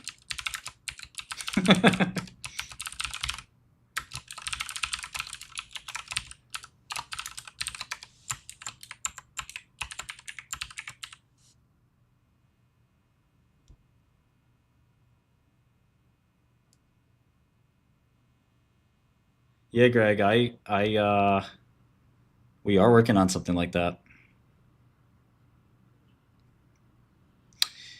It's surprising how well they did. You know, obviously, as you know, they got bought out. But yeah, that is, I think, one of the bigger values of Bloomberg is you get a little bit of that data, you get a Rolodex. The actual market data is not even, that relevant. I can look up every guy at Apollo or every guy at Cerberus or whatever, and the phone number's right there. I can message them. The Preqin obviously sometimes gives you returns, but Preqin sold for $3 billion, and that was kind of probably generous for what it is. I think this new idea of quote unquote order flow is very cringe. I think somebody just made it up, and it really doesn't make any sense.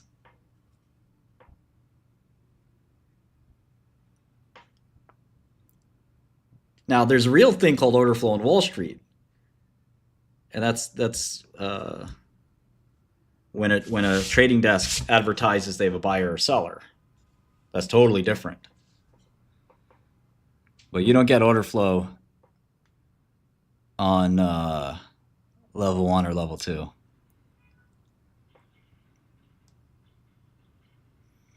Sarepta's going to be in the doghouse for a while. I mean, it's just one of these things where people are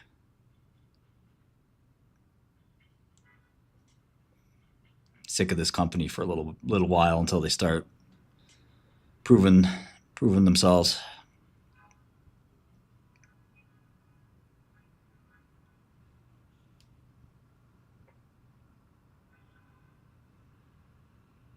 Yeah, Palantir's going to go right back.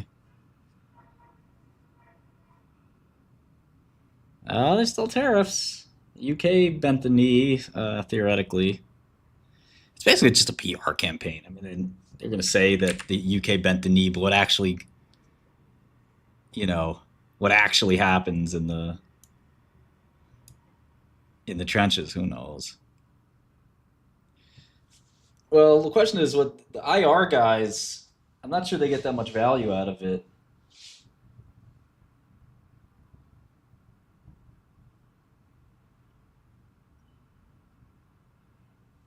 There have been a lot of attempts to make the hedge fund database and the private equity database and so forth. And, Preqin's obviously kind of done the best, but, what is the real value add? Finding LPs? Oh, I see. Well, you can get benchmarks. Yeah, I mean, they don't have every fund, right? So in the hedge fund world, they have like 5% of the returns, if that. And then on the VC world, they have maybe 20 or 30%. So I don't know, you tell me what they have on the credit side, but even in PE, well, I think the PE returns are a little easier to get, but they certainly don't have like really good returns. I have a little bit of a special mousetrap that I think could work for that, but regardless,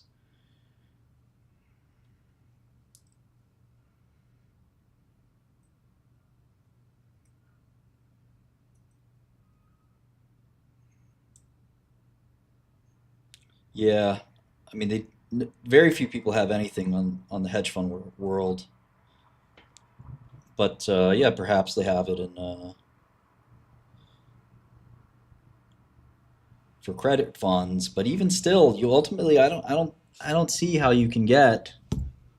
I start a credit fund I have 5 LPs. You're not getting my returns. Period. So, the LPs know what the benchmarks are.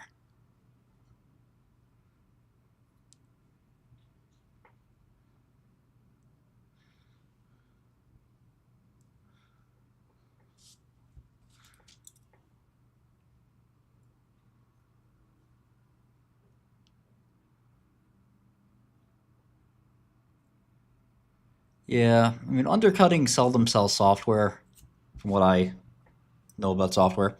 Um, you typically need to, add something, and I think more coverage would do it. Yeah, that's not first, and that's not even a thing.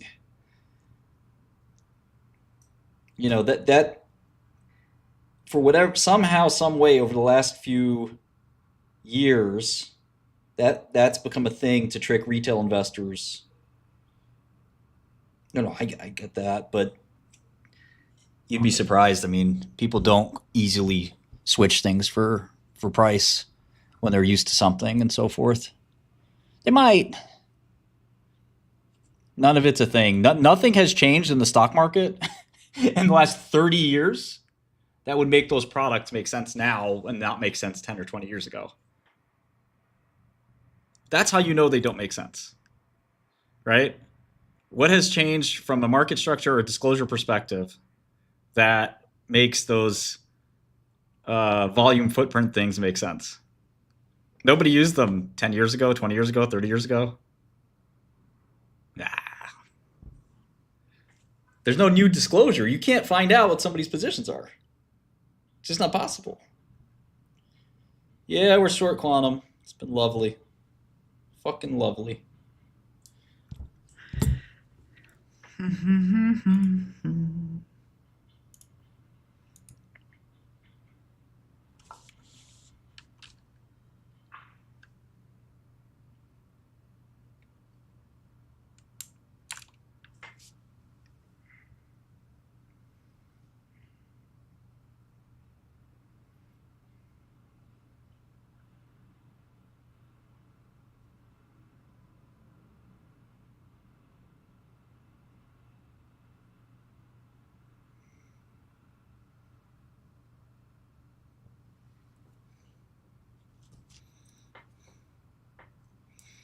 Yeah, we got a lot of good biotech shorts. Some of them have started to play out like Capricorn. Well,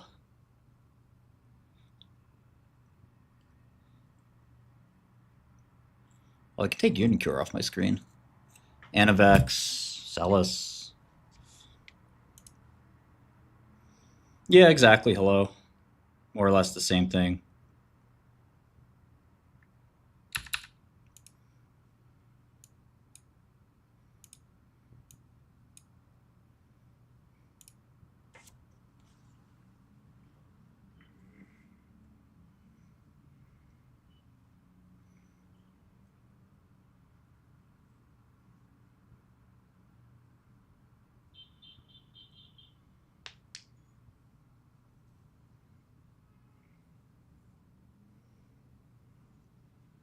There's a QBTS 2x short. It's called margin.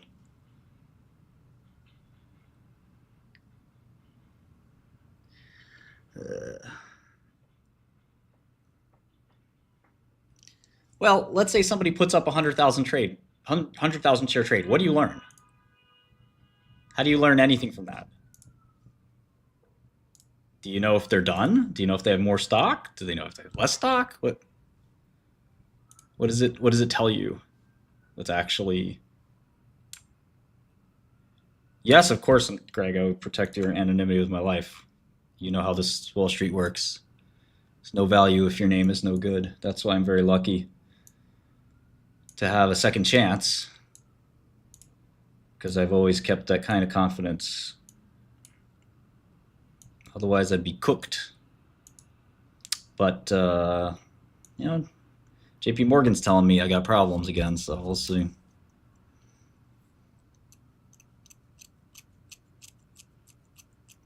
I don't know, Giannis. I don't know, Jonas. Jonas, Giannis?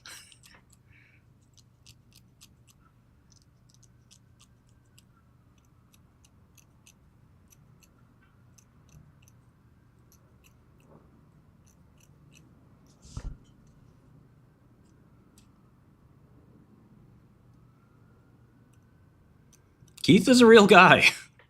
Keith is a real guy.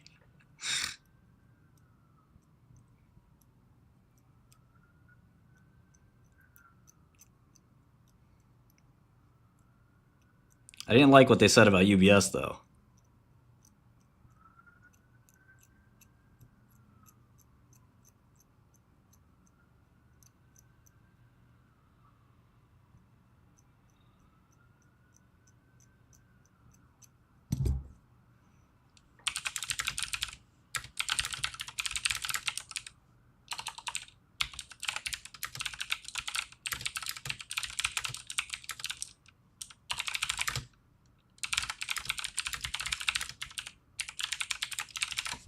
It was a mix of real and, you know, it's art, okay? Just appreciate the art.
I shorted Google when the news came out.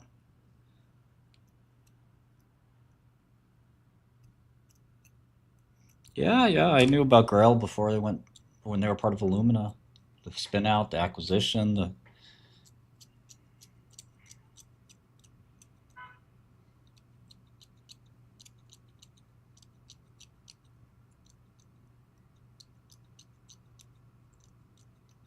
Why'd you short Palantir?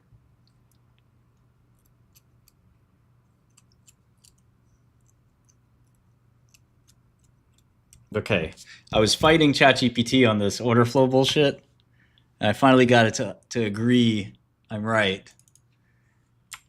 It said, oh no, you know, this is level 2 data, and tick level data. I was like, what? That stuff's been around for retail even for 20 years. You're exactly right. Level 2 and time of sales data have been existent and widely available for decades.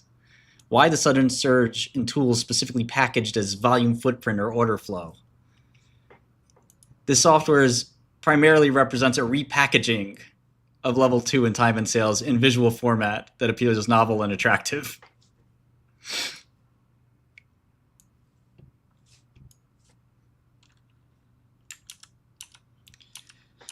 Oh.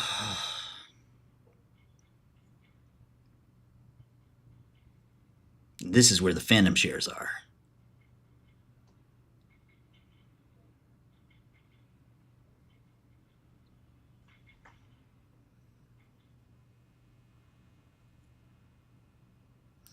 I mean, the best way to manage it, Mark, is to cut your risk as your P&L drops.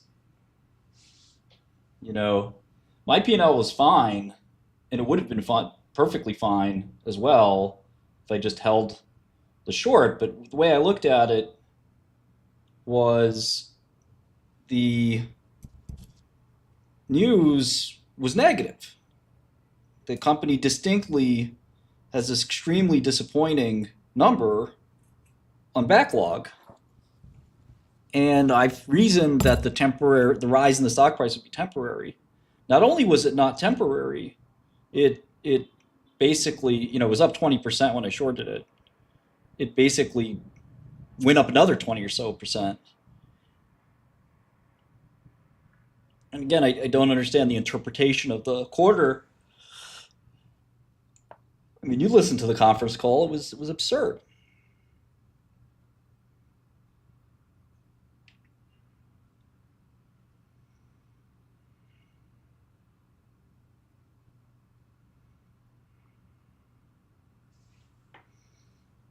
Yeah, you can certainly try to hedge. I think that one of the problems with hedging these very volatile stocks is you got to pay through the nose for premium or premia. But it happens. I mean, just have to fight. Yeah, it's not really used that often for staying. Yeah, it's basically a nice way to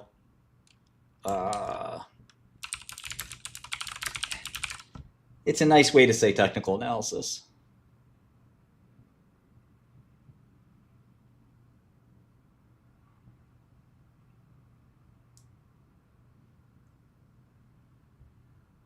Wow, that's crazy, Jonas.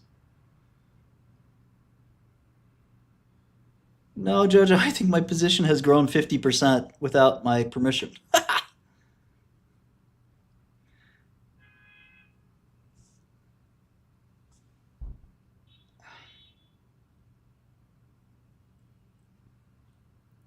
But yeah, the failed auction theory is just basically, if the stock, I mean, it's sort of a tautology, if a stock is, yeah, Jonas.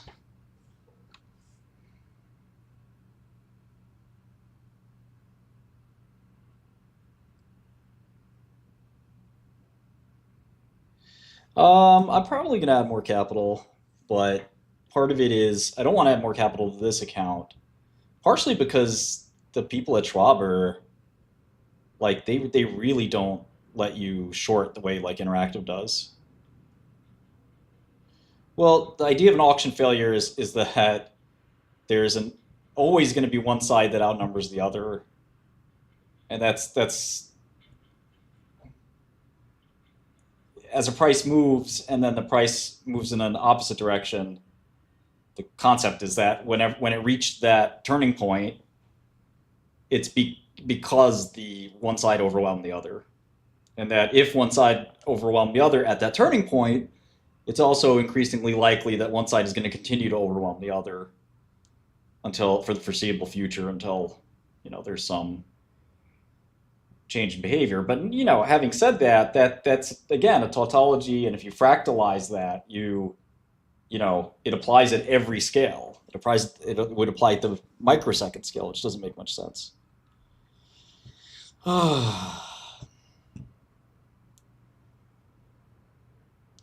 Yeah, markets aren't really auctions, but if you think about them as auctions, yeah, I think that makes sense, Alfonso. D-Wave isn't even useful for factoring. It's not a general purpose computer. It does something called Cubo, which is an optimization thing. Kami, what's up? Save me. No, I'm not going to listen to Corvus's earnings. Sorry. Yeah, I'm short D-Wave in like 3 or 4 accounts, maybe 5.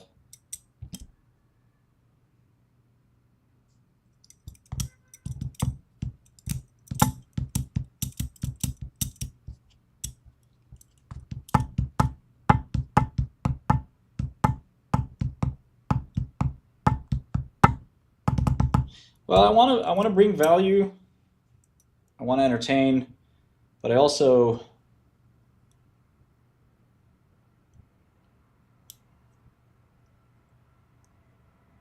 want to find a format that kind of makes sense for the long run. And I would like this format, but this brokerage sucks.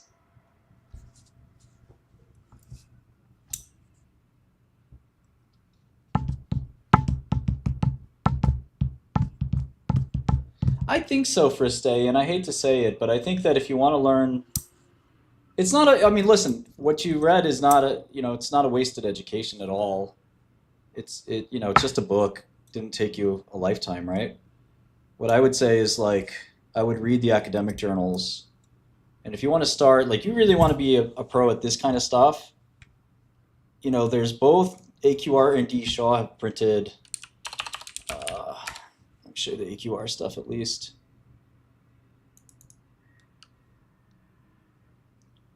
Some white papers, which are not the same thing, obviously, as published papers. Let's see here, research.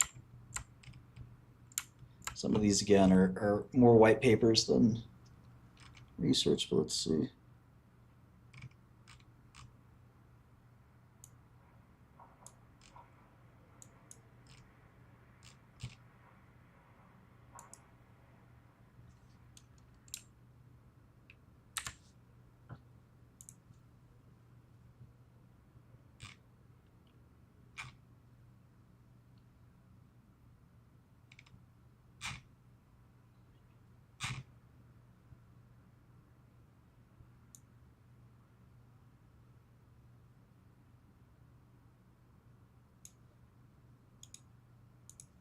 I like this.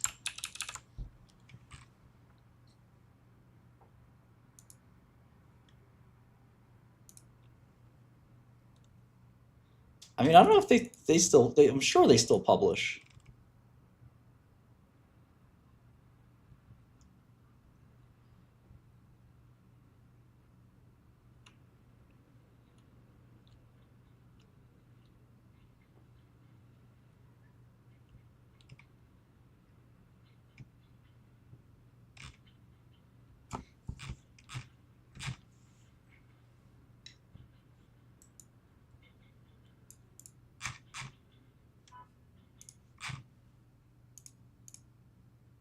But yeah, I think some academic literature will get you further in understanding markets. I think that a lot of traders who are really good at trading, there's not actually a methodology that they have. A lot of it's pretty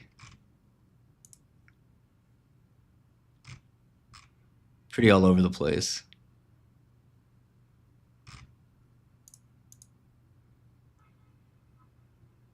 Yeah, that's always true for sure, Pluto. Is alpha just beta waiting to be discovered?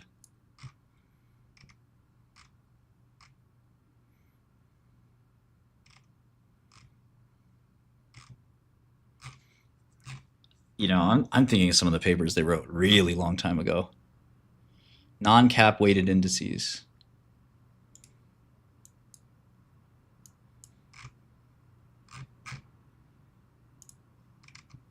Market neutral investing, 1998 paper.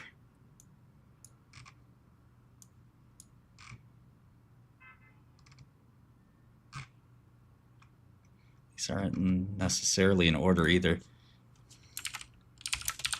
Yeah, I did, Michael. I agree with it.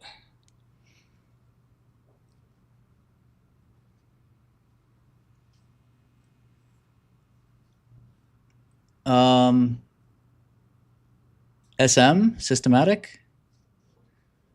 There are some services like that, but generally, like the academic world, you're right, is a little bit of a different. Okay, so D. Shaw research is different from D. Shaw's published research. They have like a drug company. Yeah.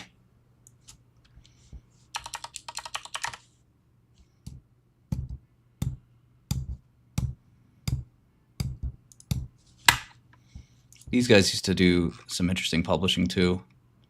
A lot of guys have scrubbed their stuff.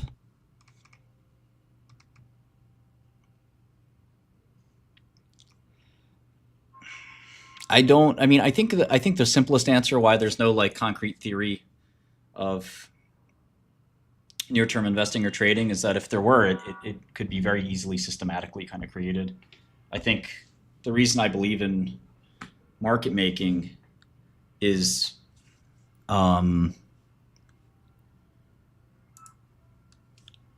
that you're providing a trade-off, and the trade-off makes sense. So for something to be exploitable, there has to be a pro to it and a con to it. Because if it's only exploitable, then it shouldn't make sense. It shouldn't exist. Pluto, I think that's it's actually more well known than you might realize. That's a whole other story, Anonymous. I'm not touching that with a 10-foot pole before it gets shot. I agree with that, Phil. Academics want to get noticed. Yeah, there's a really good software called what is it called? It starts with a Z. It's like, it's a plugin. Zotero.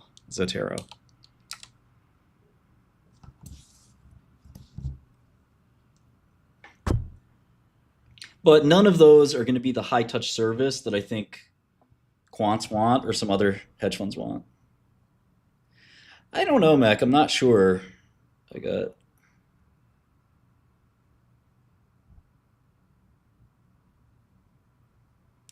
not spending too much time reading papers these days, but I think Zotero is a great way to organize your academic research if you have it. What's better about IB? What is investment banking?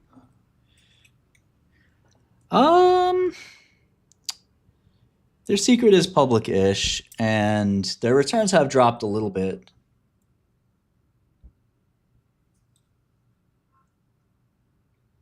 I'd say we're halfway there already, Joseph.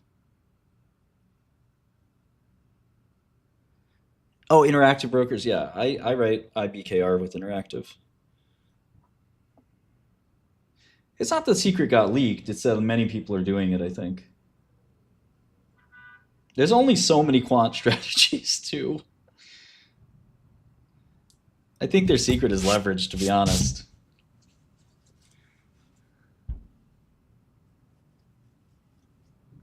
Yeah, banks do it, too. Look up most of the banks' income statements. Goldman and all these guys, and you see how much money they make market making. Trust me, when these guys started their firms, they didn't have the 500 PhDs. Those guys have not, the 500 PhDs don't actually add much value to the firm. They look good. The same core structure is still there. Not a whole lot changes.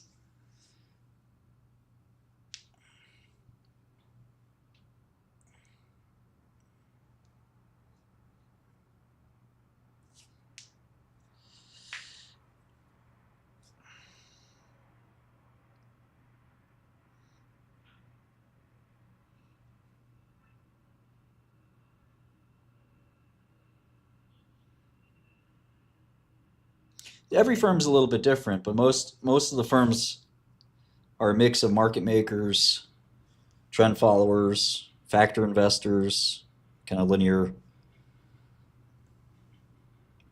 combination investors, and then more hard arbitrage like index arb and so forth, ETF arb.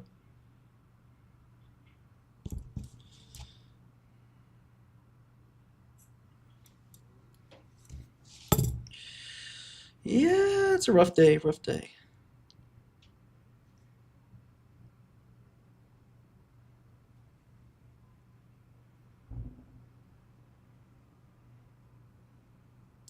I don't think the alpha's gone, but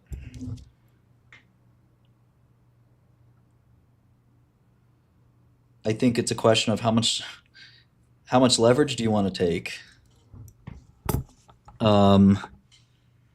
Because different firms have different tolerance for like magnifying returns, and different banks, different banks have a different tolerance as well for how much exposure they'll let you take.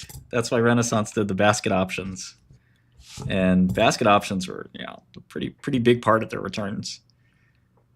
If you can get good leverage and good terms, that's, you know, your return has to be higher than the cost of the leverage. There was tax reasons and leverage reasons. Remember, they're a domestic fund. Mostly a domestic fund for a long time. LTCM wasn't a money printer. But back to sort of the point, Renaissance took a lot of leverage, and I think at least two times publicly almost had a run that would shut them down.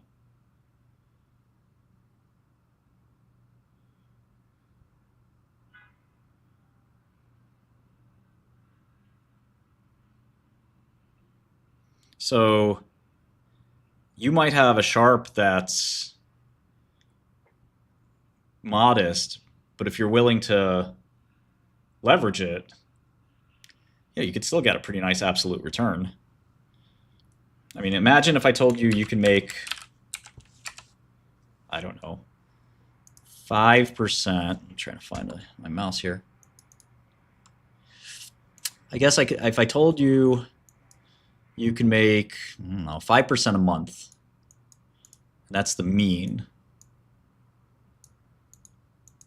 But, you know, the sigma is not a great representation of risk. So let's say the variability is, say, 2%. We say, I'll take this. Or that's sort of like, let's think about it as choice A. Let me give you choice B, is maybe more important. It's a 1% monthly return. But the commensurate ratio, so it's at 0.4% variability. This is not that outstanding, right? So let's say you levered this to that, or even levered this even further. The sigma is not, you know, even that important of a metric. I can even lower this to like 0.1%. The problem isn't the standard deviation. The problem is that you have to sort of balance it over a distribution of returns. And the distribution has a lot of properties. It's not just sigma. You know, it's also, so let's say these are readings. What are we saying? Most of these readings cluster around one, right? One sigma. So let's argue this is kind of what we see. They even shouldn't be on XY axes, but let's say this is what you see. And then you have one big fat, you know, guy here that you haven't seen yet, but he's lurking. You know, this is kind of the problem with this model.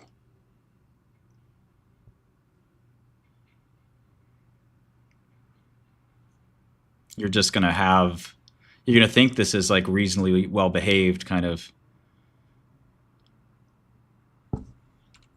Maybe it's a better way to put it. These are reasonably well behaved, but you know, you just don't have enough observations. And even if you do, you know, the actual governing dynamic or first principle of the market could still be something that evolves. For example, the amount of quantitative market participants has grown dramatically. The amount of people in the same trades has grown dramatically. So what a lot of these funds don't want to do is lever this up to this or higher. I think there are some firms willing to do that because a 20% drawdown or something like that, even a 30% drawdown, is tolerable because let's say you don't have outside capital. Let's say you're a true market maker or proprietary market maker, kind of no hedge fund, no limited partners, just you and your boys, which was the way Susquehanna worked and the way Jane Street worked and all this stuff. Then you might say, well, we can survive 30%. You know, in the hedge fund world, you'd say, I can't survive 30%, although some people certainly try. The the limited partners will want their money back because I've advertised that I'm a systematic investor that will never go wrong. So you might say, I'll take this and maybe, I don't know, 2x lever it or something like that. So anyway, it's there's a, and you might want different strategies that sort of take this and do different things with it, or you have strategies that will actually perform differently when this strategy is doing well. Maybe there's a strategy that is really not correlated that you can also apply. So they have stop losses too, but I think that some of these models, most of these models are mean reverting models. Market makers, by definition, mean reverter. So spreads will blow out and statistical observations will seem rare, and you bet on the spread closing and the spread gets wider and wider. And the nice thing about not having as much leverage is you can ride it out. But if you have a lot of leverage, you could be down 20 or 30% pretty fast, because some of those returns are actually, those are all levered already, right? So the market maker algo that I run sometimes is like 3-to-1 levered already. So leveraging that more to get your target return. Let's say you say, I want to be like Medallion, I want an 80% return. Cool, you can do that with anything. You could take your biotech book that you think is going to make 20% this year and 4x lever it. The problem is that you're not as consistent as Medallion, right? A bad month for them is like flat to down small. Bad month for you or me, if you lever that 4x, you'd be out of business. So, or close to it. So you got to find something that's so consistent. And if it's so consistent, it's probably not a big effect, right? It's like just like medicine. You might be getting, like I said, 50 basis points, 1%, but it's consistent. And that you take up and lever up. And yeah, it's a more risk averse because of the 3,000 or so positions you have, which provide a bit of a buffer. But the problem is that buffer can be illusory, when everyone has the same 3,000 positions on, because everyone has the same trade on. It's not a great, yeah, that is right. The different carry trades and their different configurations tend to blow people up. FXCM blew up on the Swiss franc because the Swiss franc never had a 10% move in a day ever, I think. It had a 10% move. The Swiss bank said that they wouldn't peg it or something like that. And then somebody blew up, I think FXCM, some other firms, and it retraced immediately. So, no matter how comfortable you feel that your mean reversion will work, it might not. When Quantmare happened, and Tyche Capital blew up and almost took Renaissance down with it and other firms,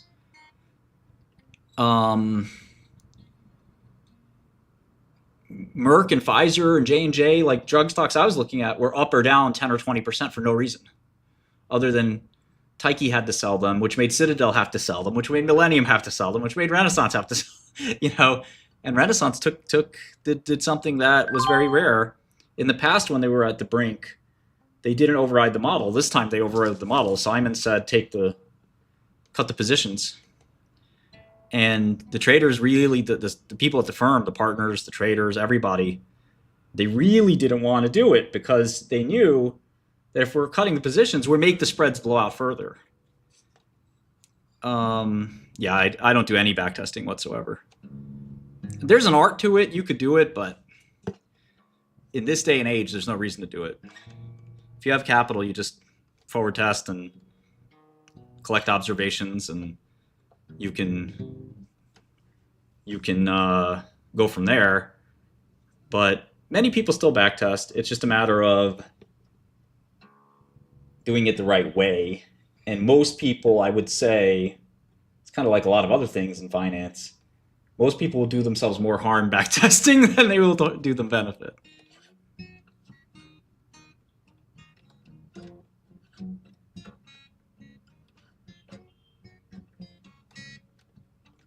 So anyway, Quantmare eventually Renaissance recovered, but they were down 20 or 30% in like a couple days, maybe a week or two. I forgot.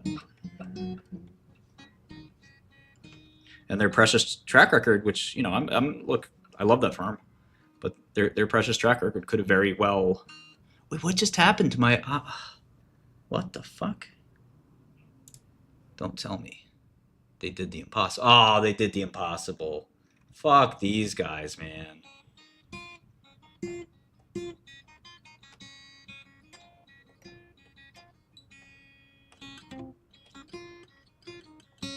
I mean, this is a tiny account, so I don't care, but come on. Not all the way, but they cut it in half.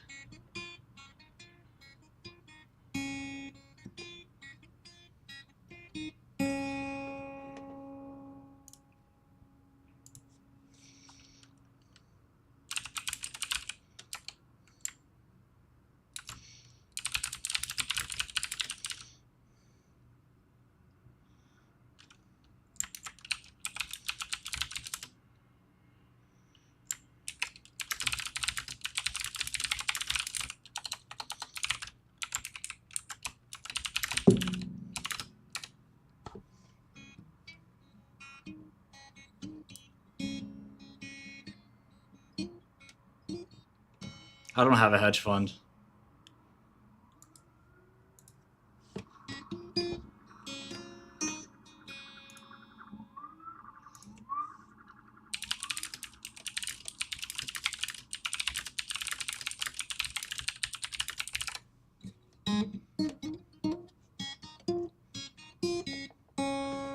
No, Charles fucked us over on this one.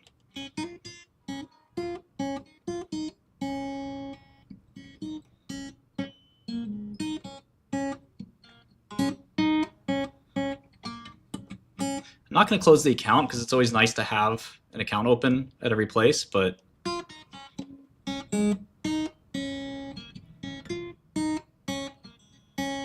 I might put more money in it and short more D-Wave. Like, I haven't felt this sure of something in a really long time. Like, I feel more sure of this than Cassava.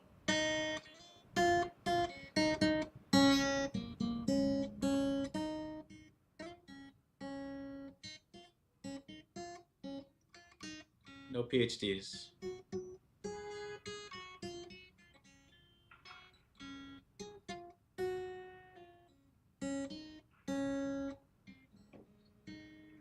Anthony, do you see the P&L on my screen?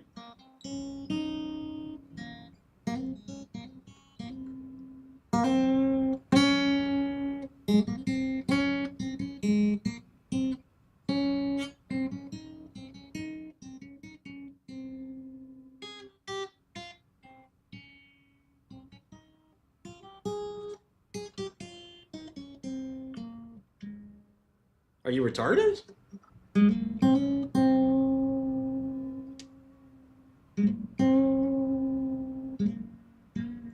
I guess the answer is yes.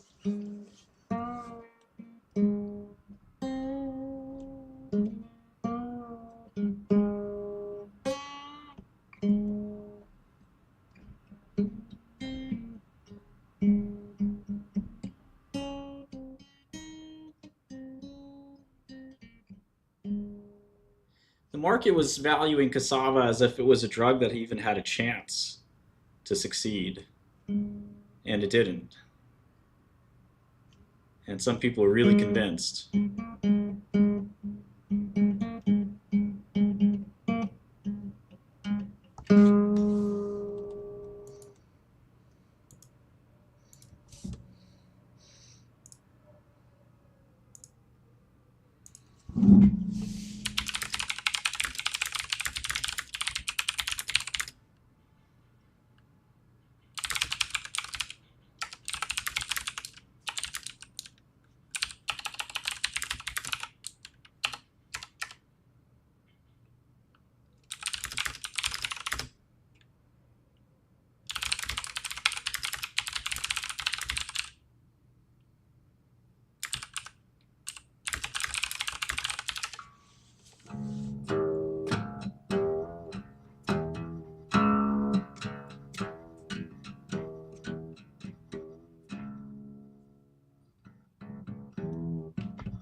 I gotta tell my WWE friends.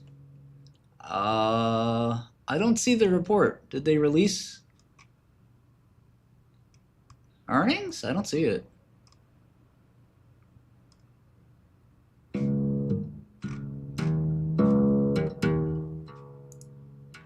I only see the Lucha Libre news. That's kind of old.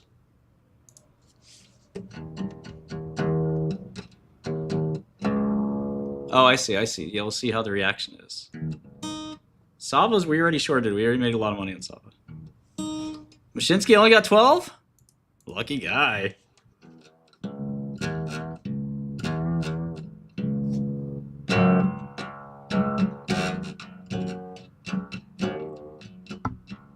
It is what it is, Kami. Like, doesn't make sense that they let you enter the position, but then they close it for you.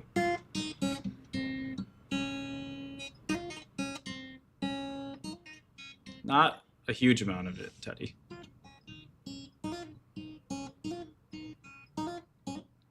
Have I spoken to experts on this? Yes, we'll say that.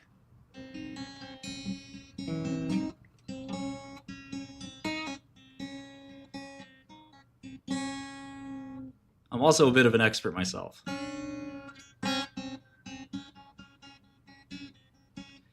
QBTS has no chance. The computer doesn't work.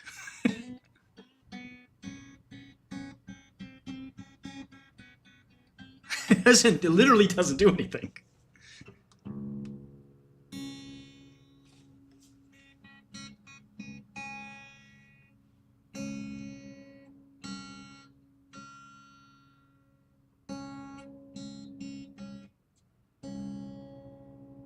You don't want these experts to be revealed, because when they are, the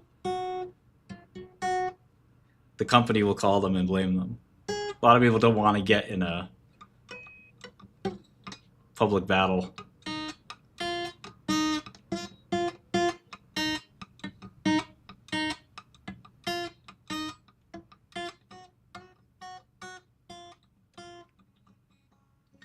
But my girlfriend and I know a lot of people in the quantum space.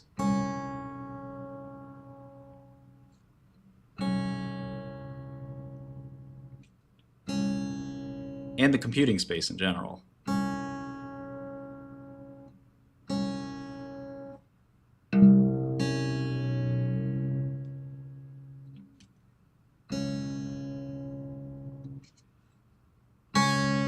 There is a quantum computing space. Google has around 300-400 people in there.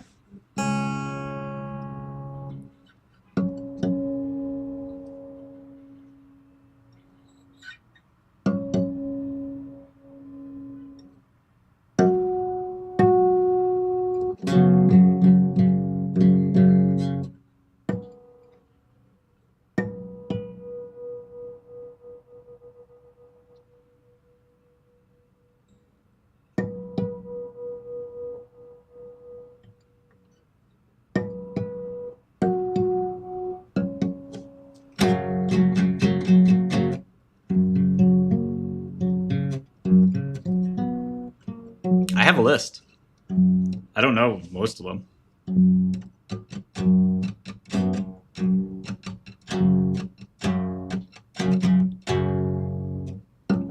Google chasing D-Wave. Got it. Well, I think, Joe, today should have been that for D-Wave. It's funny because when Cassava, if you guys remember, we were like even more frenetic during the Cassava craziness, right? And we were like, everyone said the same thing. They're like, Martin, what happens if they lie? Okay, yeah, so I basically laid out the case. People said, all right, Martin, you're right. You did your homework. You're smart. You have experience. You're proved beyond any doubt that this drug does not work. Okay, the crazy bag holders, they can think what they want, but you laid out the evidence. You wrote it down in a long paper. You're right. But what if they lie about it And 2, yes, what if they delay it, which is, kind of part 1. Or even more important, 3 or 2, what if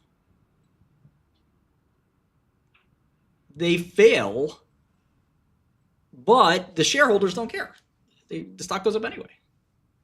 You just never know. They couldn't lie. That was part of the good part of the trade. But they could have spun. And remember, it's a market. They could have bad results, and it still could have gone up.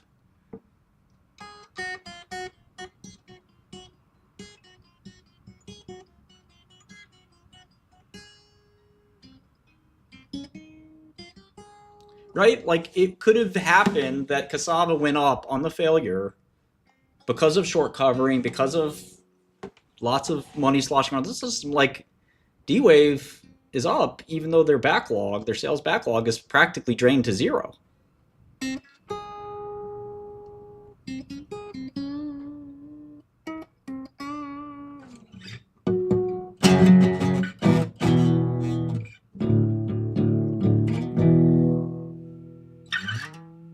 I'll write you a baggy song right now.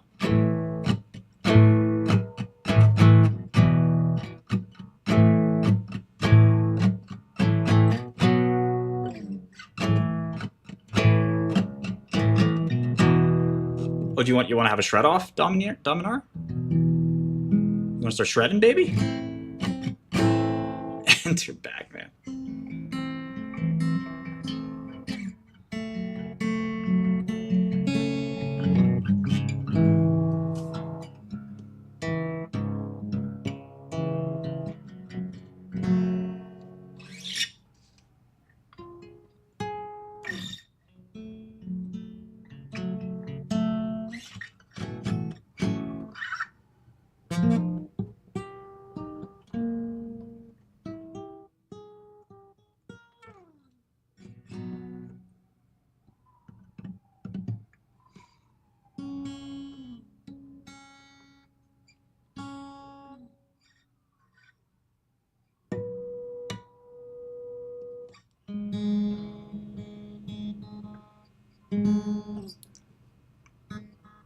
I've been out of guitar for a long time.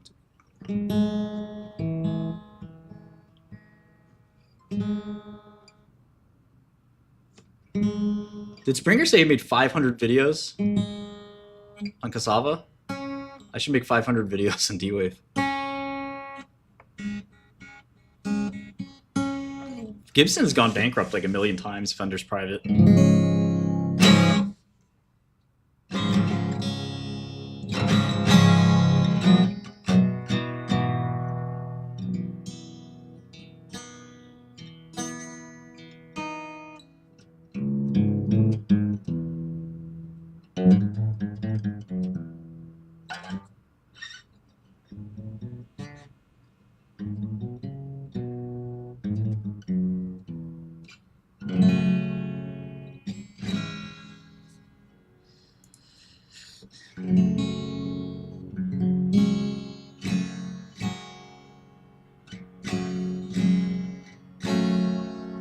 This is either Martin or Taylor. This is a Martin. I like Gibson, but I love Fender too. There weren't too many guitars in jail, but you could do it.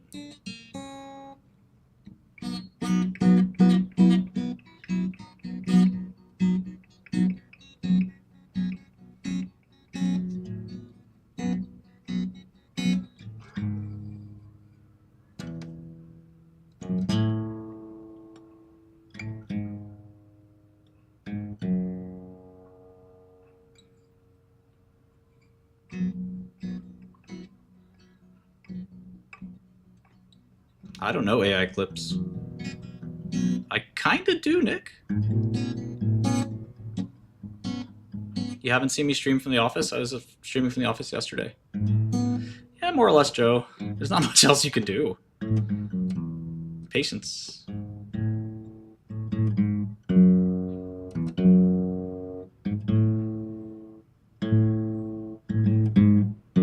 PRS are great. My brother has one, I think.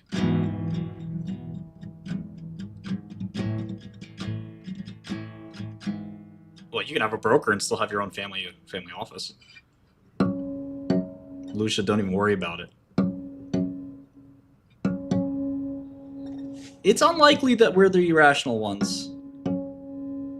I remember when Human Genome Sciences went up on the decoding of the human genome. And the question was, what are you going to do with this? Are you going to sell it to other drug companies? They're like, no. Are you going to use it to make new cures?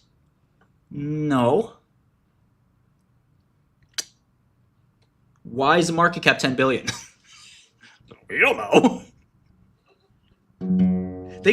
Transport yourself to 2000, okay? Transport yourself to 1999. Human genome just decoded. You think that's bigger than quantum? That's bigger than quantum.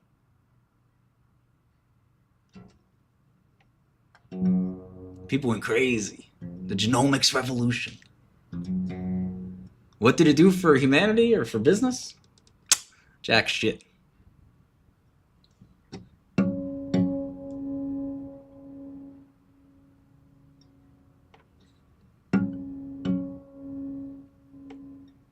A company called Illumina wasn't even born at the time. They would end up cleaning up.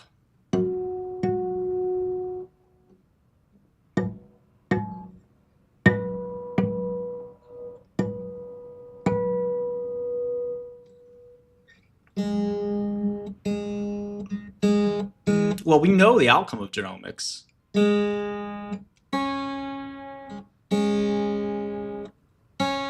We already had genomics. We've had genomics since the 80s. The human genome decoding was it was just a large-scale genomics project.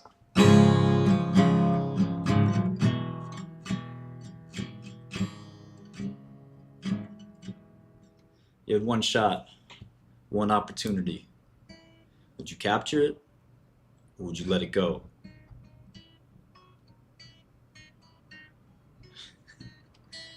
Mom's spaghetti. Something like that, Kami. No, we definitely didn't have next generation sequencing for at least a few years after that.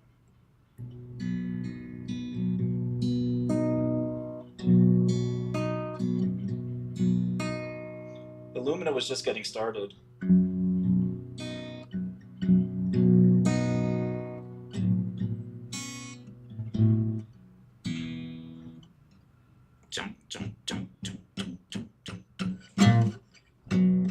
It's much lower. Anyone know the chord? Is it A?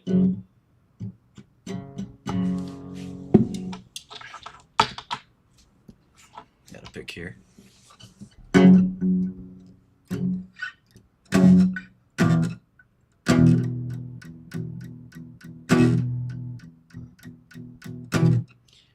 Lucia, nobody's gonna win the quantum war.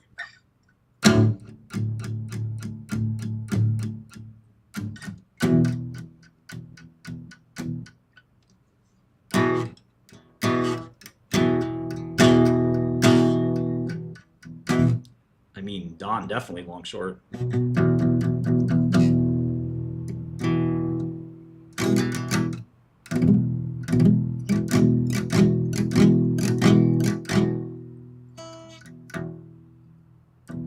You think his Quizkit is good?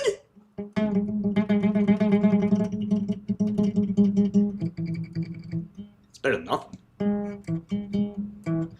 Lucia, I think you just have to ask yourself, what is the business case? What is the application?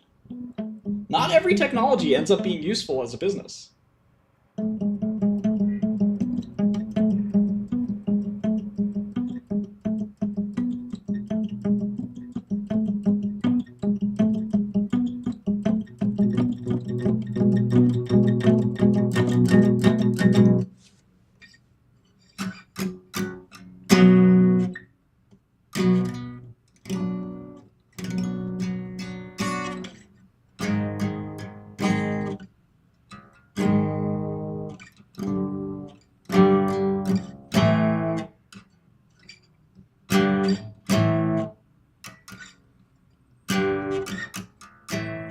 Already sold the Wu-Tang album.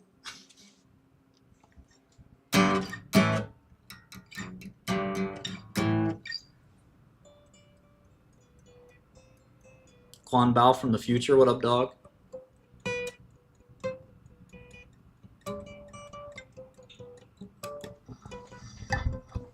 You want me to run that by wifey? I think she's going to be pretty upset.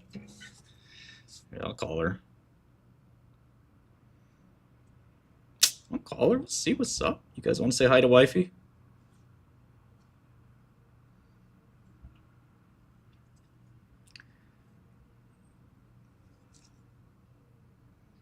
Let's see what's up.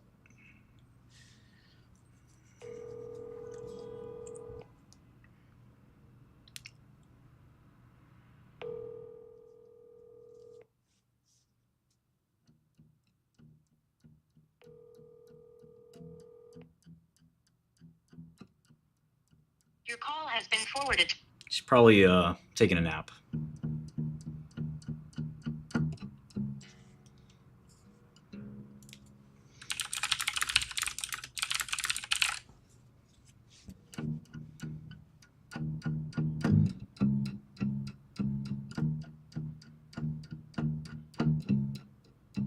What are you trying to say, Artemis?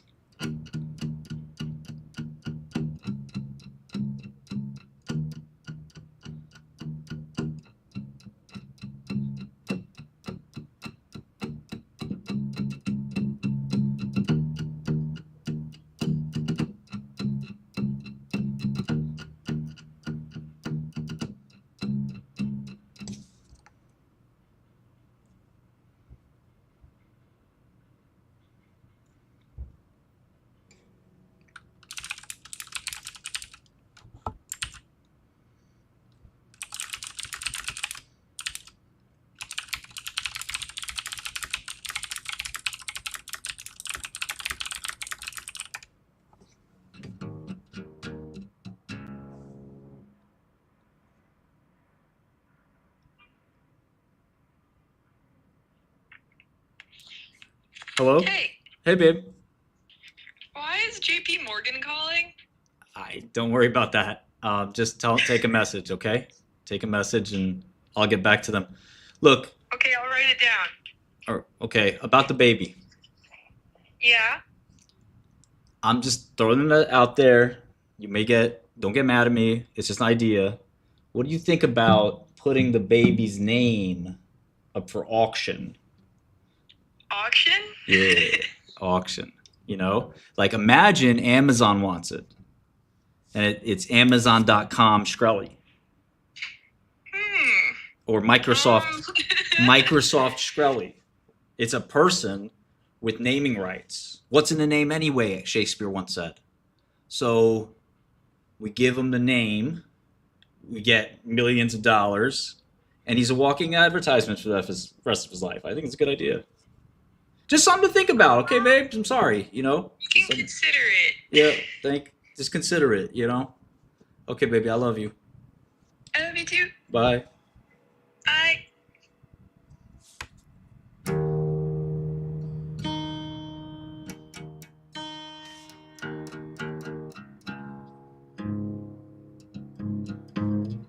She's very cool. She's the best.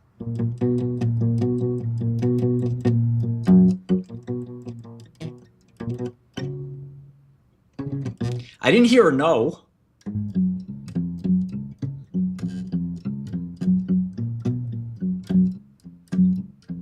DJ Khaled Shkreli, let's go. Kanye West Shkreli.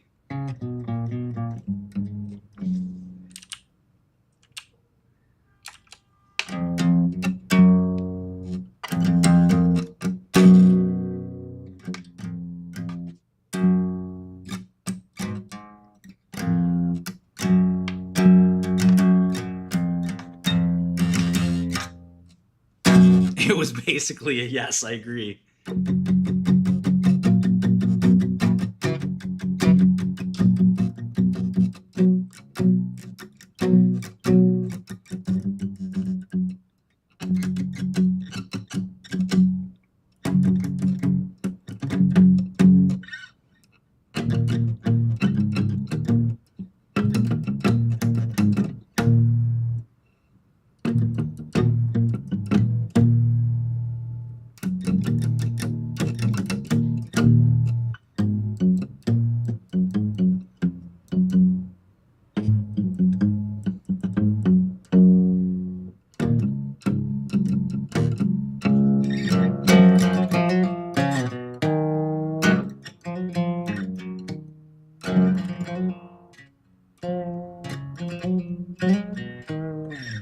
I'm tuned down 2 steps, so I don't think I can play any of these songs. They really rely on the open string. You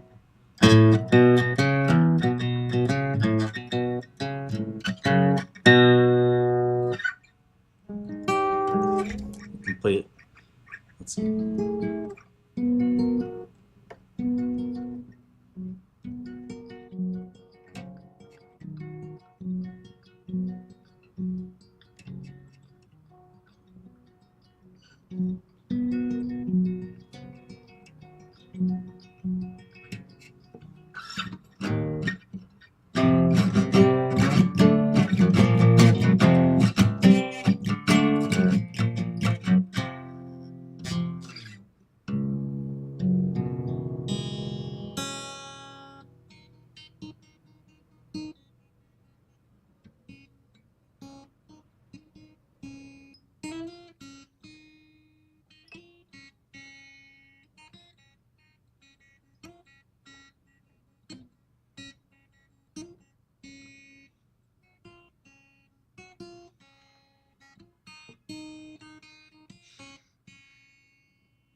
JP Morgan has a $2 trillion balance sheet. I think they're gonna be fine, all right?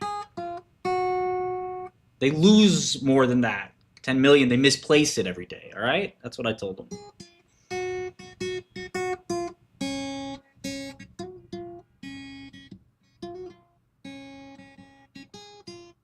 Rigetti sells some stuff. It's very unclear what.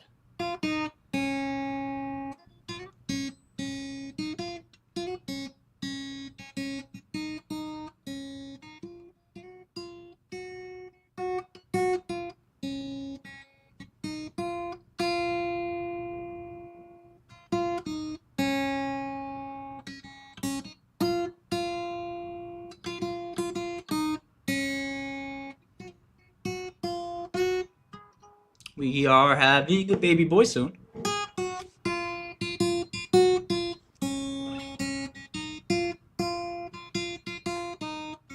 I can't wait for you guys to meet him.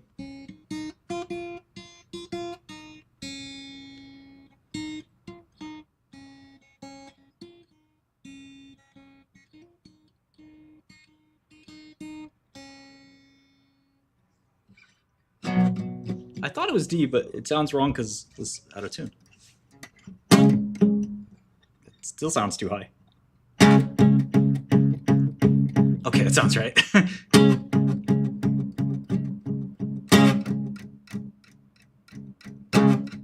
One bagatunity. One quantum leap. Would you take it? Or would you stay in superposition?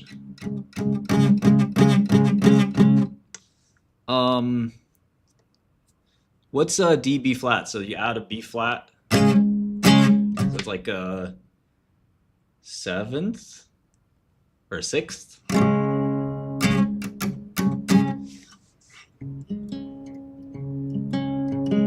You have DFA, right?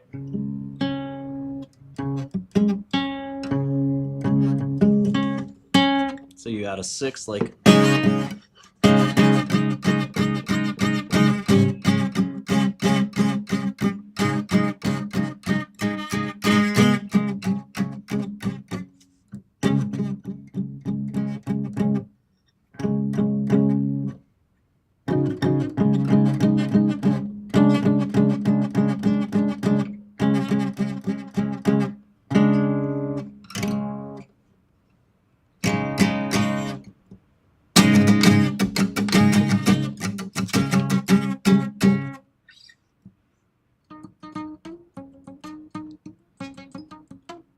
Nah, I'm gonna stream while wifey goes to work. I'm gonna have the little guy right here on my stomach. I'm gonna get fatter and fatter. He's gonna sit on my stomach and bump him on my knee like this. Doop, doop, doop. He's gonna laugh and smile. I'm gonna call him a little baggy, rub his hair. All right, go get daddy a beer now.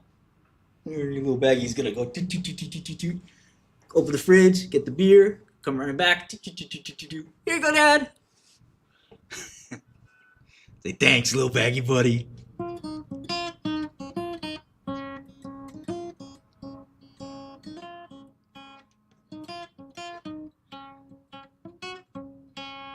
Daddy, why do we have to sell the house? Well, what happened, son?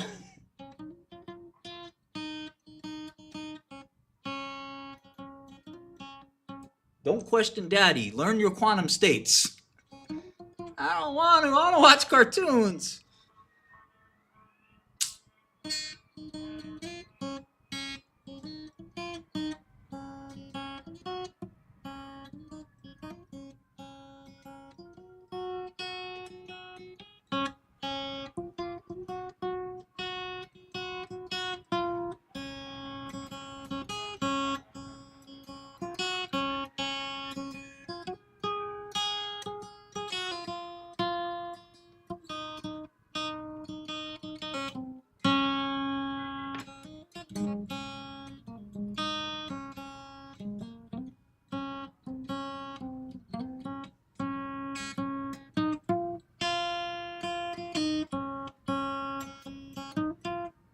If quantum's gonna work, you're gonna be the one who makes it work.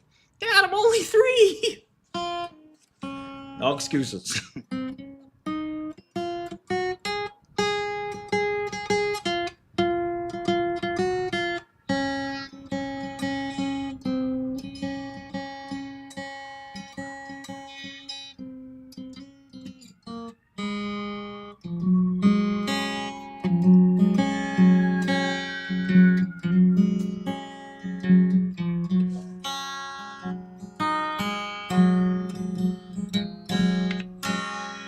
I think Sarepta's bottomed.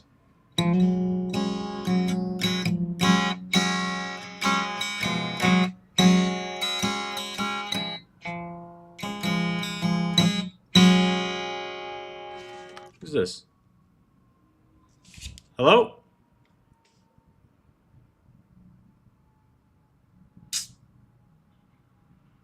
Who's this?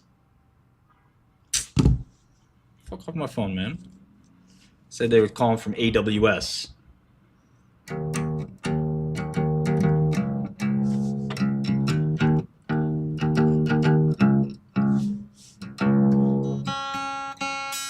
I'll do my E major.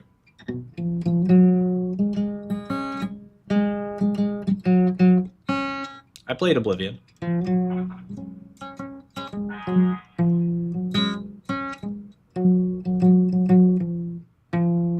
Joseph, I think some of them are doing it, but hedge funds are scared, man. A lot of people are short these stocks. Okay? A lot of people are short these stocks. They don't have the tenacity to stay in, so that's why they're, people cover them, they go up.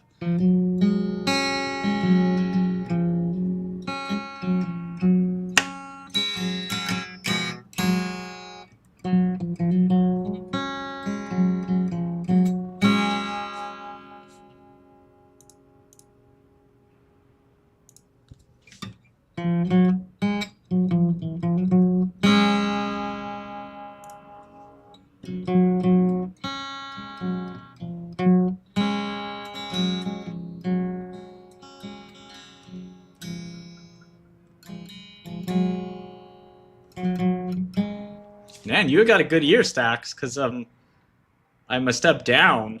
So even though I think I'm in E major.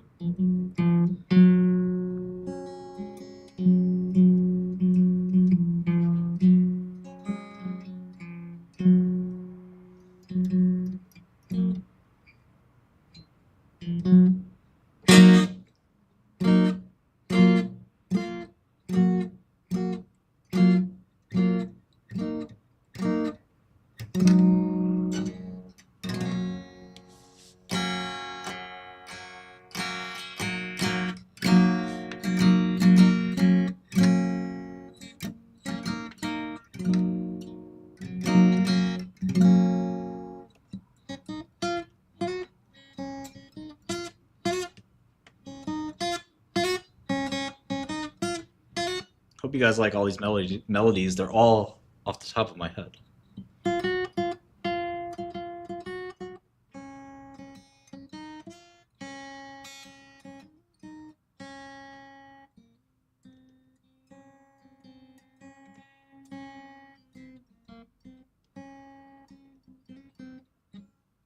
Be not afraid is all I have to say, Michael. Be not afraid. Trust your intellect. Trust your instincts. I didn't wake up thinking the stock would be up 53% today. Okay? I did not. But am I going to cry about it? Maybe for a minute or two when nobody's looking.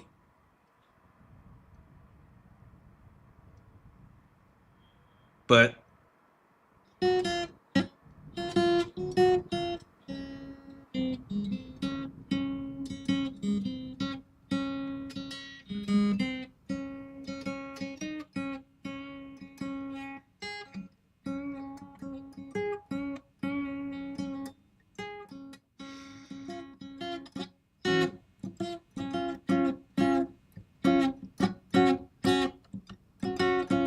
Michael's got it.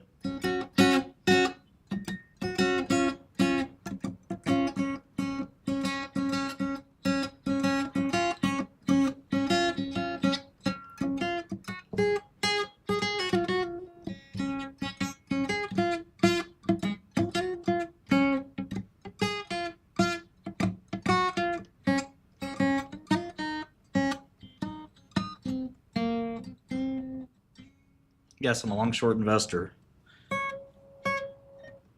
I'm long guts, short brains.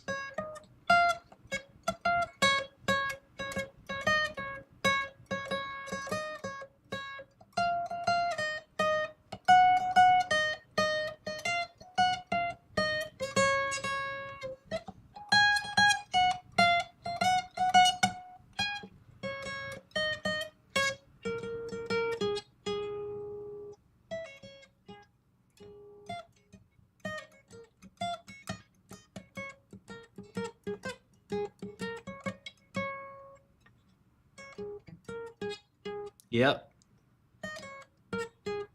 Same as Tilray. Tilray went up like crazy. I shorted it. It went all the way back down. But the liquidity of the situation is more important than anything else.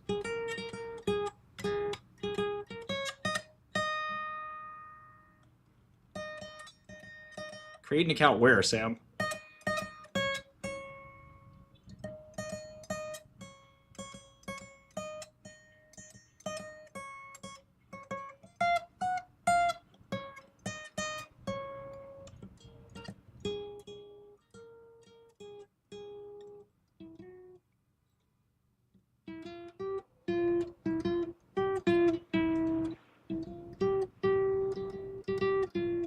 Yeah, I really don't like trading options.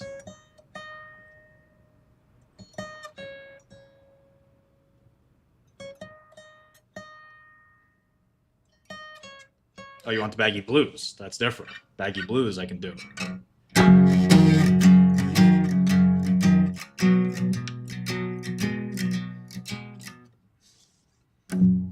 Forgot all the blues notes.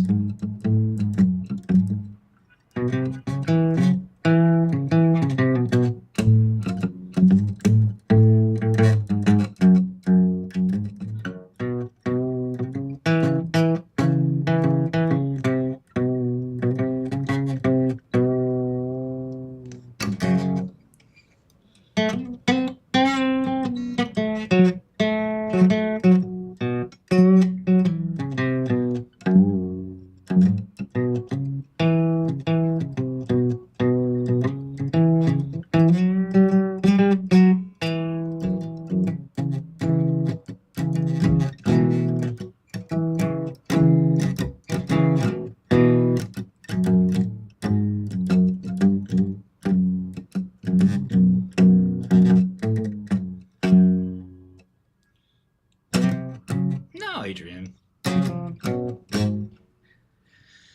You know, market pains, they hurt for a day. You shake it off. Next.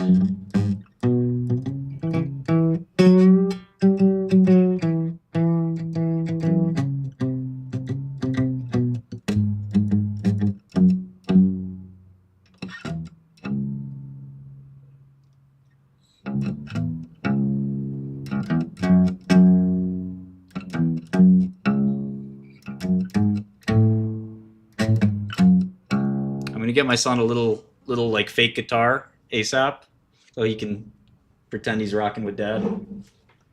Yeah. And we're all gonna clap for him after his performance. I can't wait. He's gonna be the best.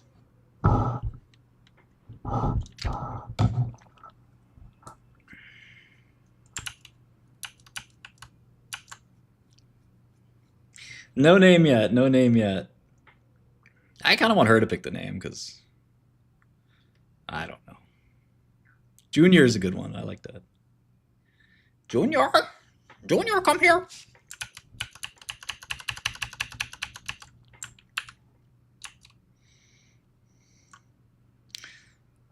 Quantinium, dequantinium, cubidius.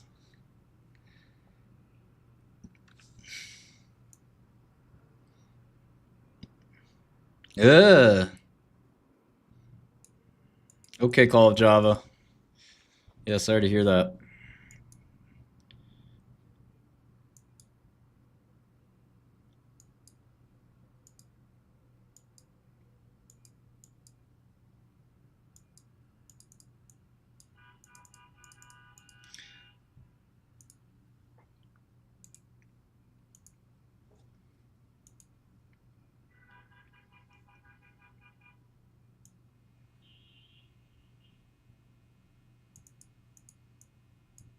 Some people have big portfolios too.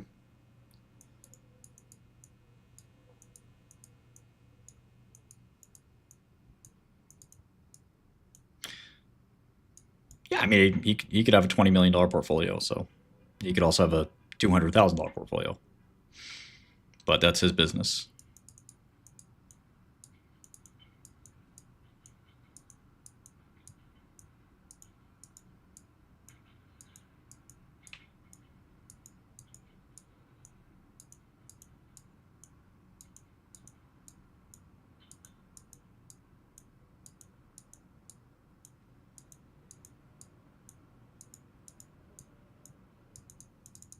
TTD had a bad quarter last quarter, so I don't know what's going to happen this quarter. Some companies, like Mongo, has had that back and forth, back and forth.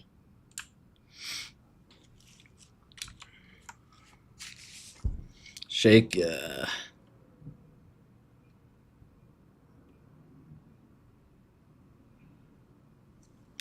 Vital Farms.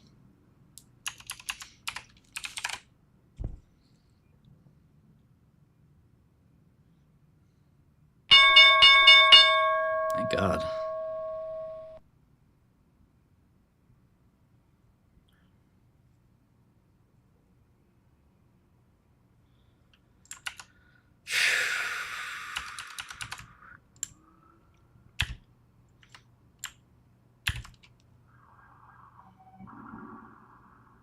I need a new week. I need a new month.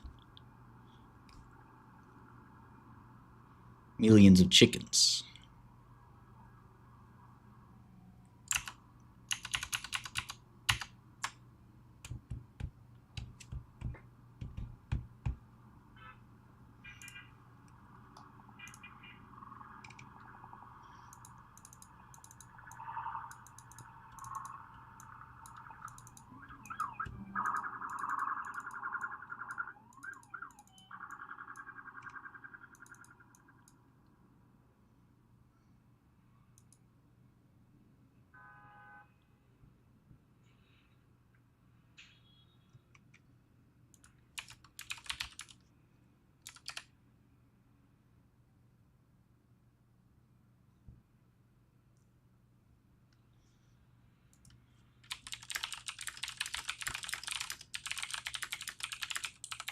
Corvus data is out.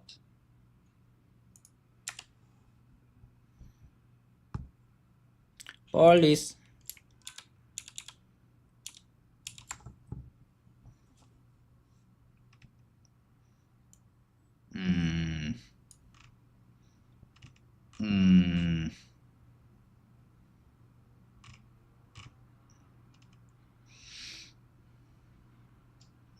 Not bad.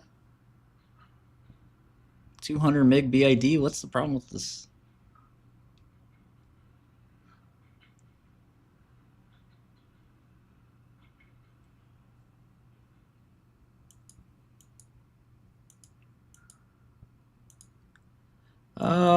Martin, I'm not sure. Let me think here. What's a good book like that? Oh.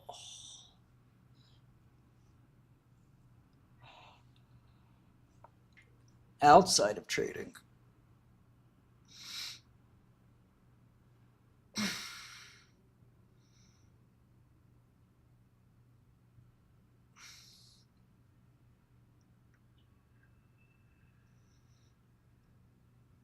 You know what's a good one?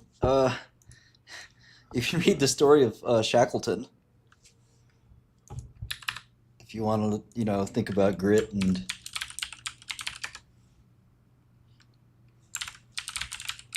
it's called very famous book, Endurance.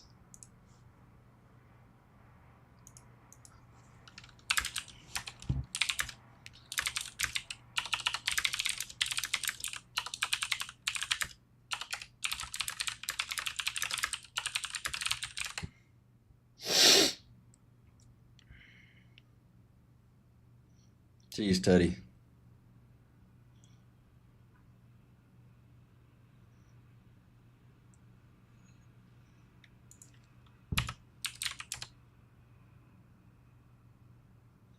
Yeah, TTD had that terrible quarter last time. They're doing fine, just fine now.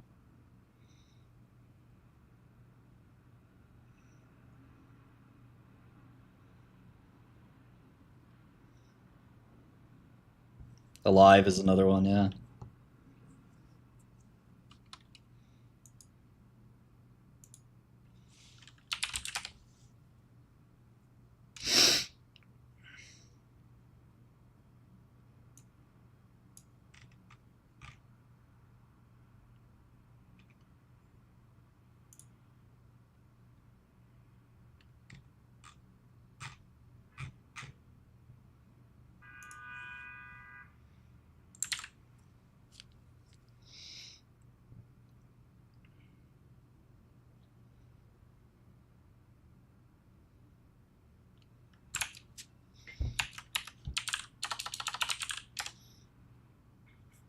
Dang.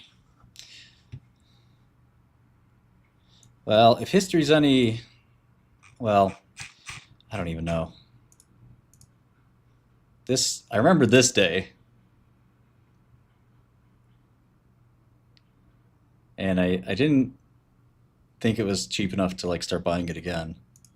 Or to start buying it at that moment. But this is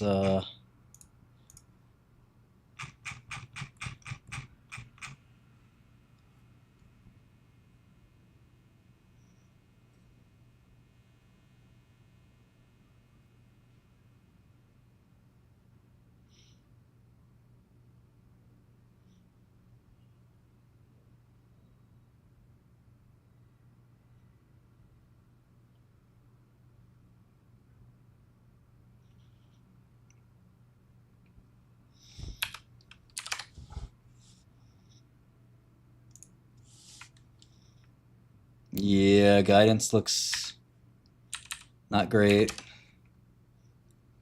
Big number though.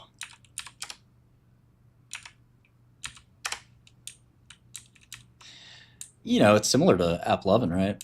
In some ways. App 11 had the big beat and the big guidance raise. HIMS had the big beat and the not so great guidance, same as TTD. HIMS did, had this big weird move on the open.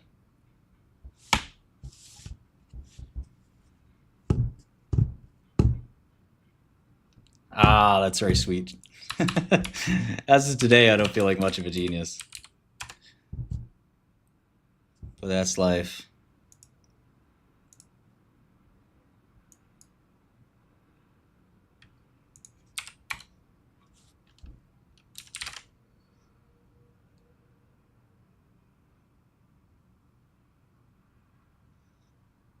All right, guys, I'm going to go work on some stuff. We'll get them tomorrow.